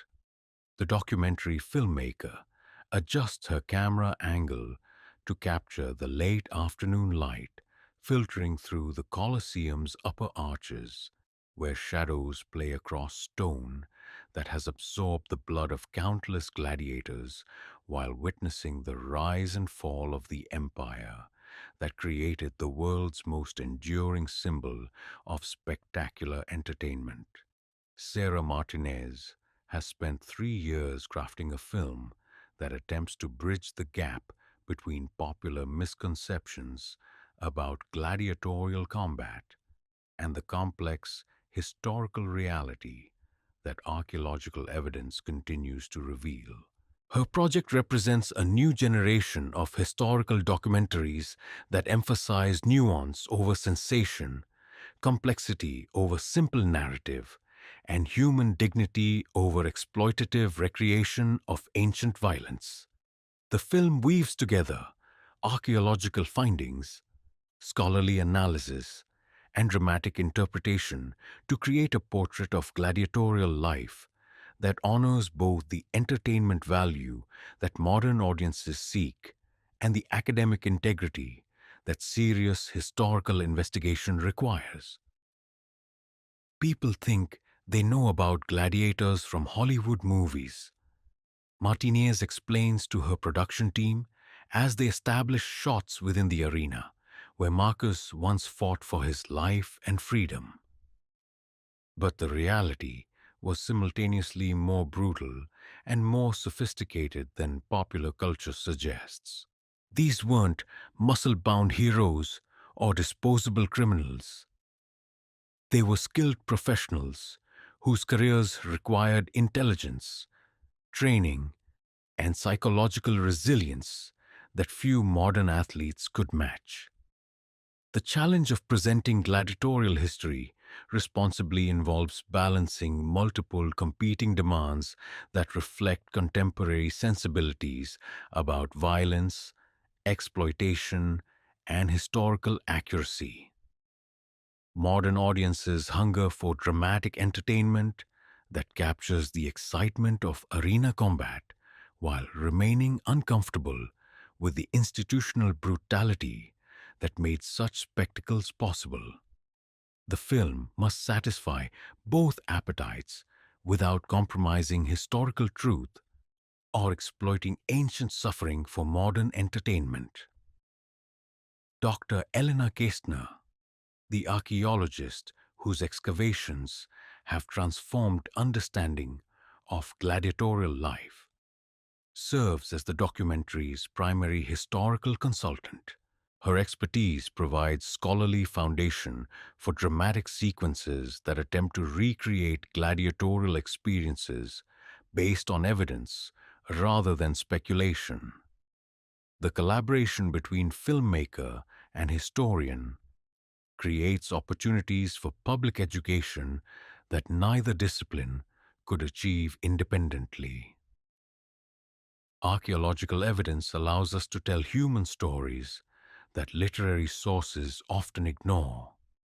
Dr. Kastner explains during an interview segment filmed among the Ephesian tombstones that preserve gladiatorial names and achievements. These monuments represent real people whose lives mattered beyond their entertainment value. Our job is to honor their memory by presenting their stories with accuracy and dignity, rather than exploiting them for sensational effect. The reenactment sequences that form the documentary's dramatic core required extensive consultation with weapons experts, combat historians, and stunt coordinators whose combined knowledge enables realistic portrayal of gladiatorial techniques without glorifying violence or minimizing its consequences. The fight choreography emphasizes the tactical intelligence that arena survival required, while avoiding the cartoonish excess that characterizes most popular depictions of ancient combat. Marcus's story provides the narrative framework that connects archaeological evidence to human experience. Though the film acknowledges the speculative nature of any attempt to reconstruct individual lives from fragmentary historical sources. The character represents a composite drawn from multiple gladiatorial careers, rather than claiming biographical accuracy about any specific historical figure. Though his experiences reflect patterns that archaeological and literary evidence suggests were common among successful arena fighters. We created Marcus as a vehicle for exploring themes that appear throughout gladiatorial history. Martinez explains during production commentary. His transformation from tribal warrior to imperial entertainer reflects processes that thousands of real gladiators experienced, while his psychological struggles represent the human cost of survival in systems designed to provide entertainment through human suffering. The international cast assembled for the dramatic sequences includes actors whose diverse backgrounds reflect the cosmopolitan nature of Roman gladiatorial schools. The performers underwent months of weapons training and physical conditioning that provides authentic foundation for their portrayals, while demonstrating the dedication that actual gladiatorial careers required. Their preparation included consultations with historians, archaeologists, and medical experts whose knowledge informed character development. James Patterson, the British actor portraying Marcus, discovered that preparation for the role required psychological as well as physical conditioning that provided insight into the mental demands that gladiatorial careers imposed on their participants. Learning to fight with ancient weapons while wearing period armor teaches you things about fear, exhaustion, and survival instinct that no amount of research could provide, he reflects. It's humbling to realize what these historical figures endured on a daily basis. The film's soundtrack, composed by Ludovico Einaudi, attempts to capture the emotional complexity of gladiatorial experience through music that emphasizes human dignity rather than exploiting violence for dramatic effect. The score combines ancient instruments with modern orchestration to create soundscapes that evoke specific historical periods while remaining accessible to contemporary audiences. The musical approach reflects the documentary's broader commitment to honoring gladiatorial memory through artistic integrity. The documentary's exploration of gladiatorial psychology draws on modern understanding of trauma, resilience, and adaptation under extreme conditions that provides insight into how ancient fighters might have processed experiences that few humans could survive psychologically intact. Interviews with military veterans, professional athletes, and trauma specialists offer contemporary perspectives on the mental demands that gladiatorial careers imposed while avoiding inappropriate comparisons that minimize ancient suffering. Dr. James Morrison, the forensic anthropologist whose analysis of gladiatorial remains provides crucial evidence about their lives and deaths, contributes segments that explain how modern science can reconstruct ancient experiences through careful study of physical evidence.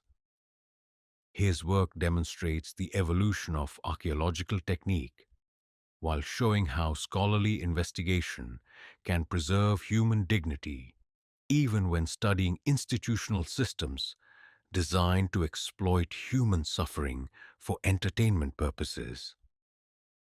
Every skeleton tells a story about someone who lived, suffered, and achieved things that mattered to them and their communities. Dr. Morrison explains while examining remains that demonstrate both the violence gladiators endured and the medical care they received. Our responsibility as researchers is to tell those stories with accuracy and respect rather than reducing these individuals to data points or entertainment props. The film's treatment of gladiatorial violence attempts to convey its reality without exploiting it for shock value or minimizing its impact on those who survived such experiences.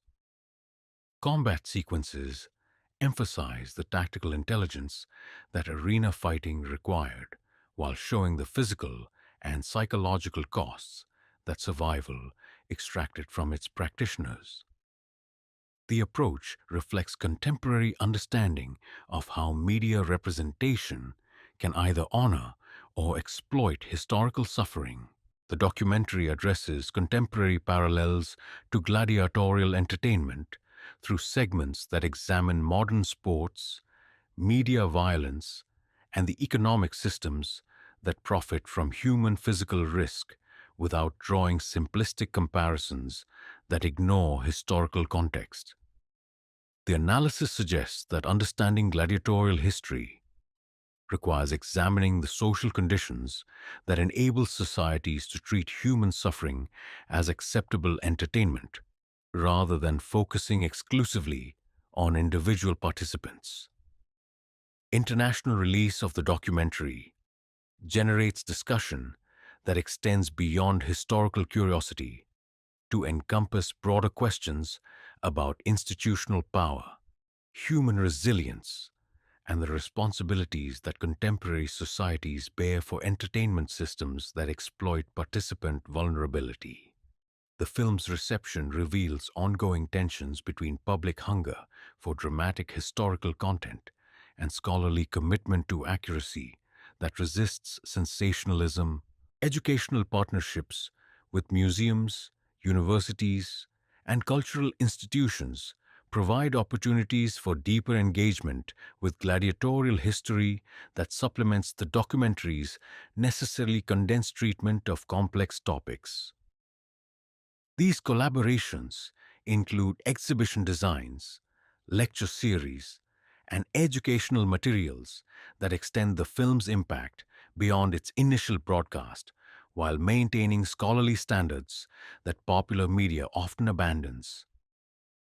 The film's conclusion attempts to place gladiatorial history within broader contexts of human adaptation and institutional power that provide lessons relevant to contemporary audiences without claiming false parallels between ancient and modern circumstances. The final sequences emphasize the individual humanity of gladiatorial participants while acknowledging the systematic nature of their exploitation by imperial entertainment systems. The gladiators whose stories we've explored represent both victims and heroes of historical forces they couldn't control. but found ways to navigate with courage and dignity. Martinez reflects during the documentary's final voiceover. Their experiences remind us that human beings can maintain essential humanity even under conditions designed to strip away everything that makes life meaningful beyond simple survival. The lasting impact of gladiatorial history on contemporary culture extends far beyond academic interest to encompass ongoing questions about entertainment, violence, and the human capacity for both cruelty and transcendence that remain relevant to modern societies. The gladiators whose blood once stained Roman sand have achieved immortality through memory that preserves their courage, while challenging audiences to examine the institutions that profit from human suffering. As Martinez packs her equipment after completing the final interview segments in the Roman Forum, where gladiatorial processions once announced upcoming spectacles, she contemplates the responsibility that comes with telling stories about people whose voices history has largely silenced. The documentary represents an attempt to honor gladiatorial memory through artistic integrity while contributing to public understanding that respects both historical accuracy and human dignity. The echoes of ancient combat continue reverberating through modern consciousness as each generation discovers fresh relevance in stories about people who found ways to maintain honor under impossible circumstances. The gladiators who died in Roman sand have achieved the immortality they sought through arena fame, though their legacy speaks to human resilience rather than institutional power, individual courage rather than imperial entertainment, and the possibility of dignity, even in systems designed to eliminate such qualities through systematic brutalization. Blood and memory intertwine in the consciousness of civilizations that inherit both the achievements and the crimes of their predecessors, creating obligations to remember honestly while learning from histories that reveal both human potential and the institutional forces that can either nurture or exploit such potential, depending on the moral choices that each generation must make for itself. The gladiatorial legacy endures not as celebration of ancient entertainment, but as testimony to the courage that enables human beings to survive whatever circumstances history imposes while maintaining enough dignity to inspire those who inherit their stories. In the gathering dusk over Rome's 7 hills, where the ghosts of empire linger among ruins that have outlasted the civilization that created them, the story of Marcus and his gladiatorial brothers echoes through corridors of time that connect ancient amphitheaters to modern consciousness. Their blood, once spilled for the entertainment of crowds whose names history has forgotten, has been transformed through memory into something approaching immortality. Not the crude afterlife that Roman religion promised, but the more complex legacy that comes from inspiring future generations to examine their own institutions and moral choices.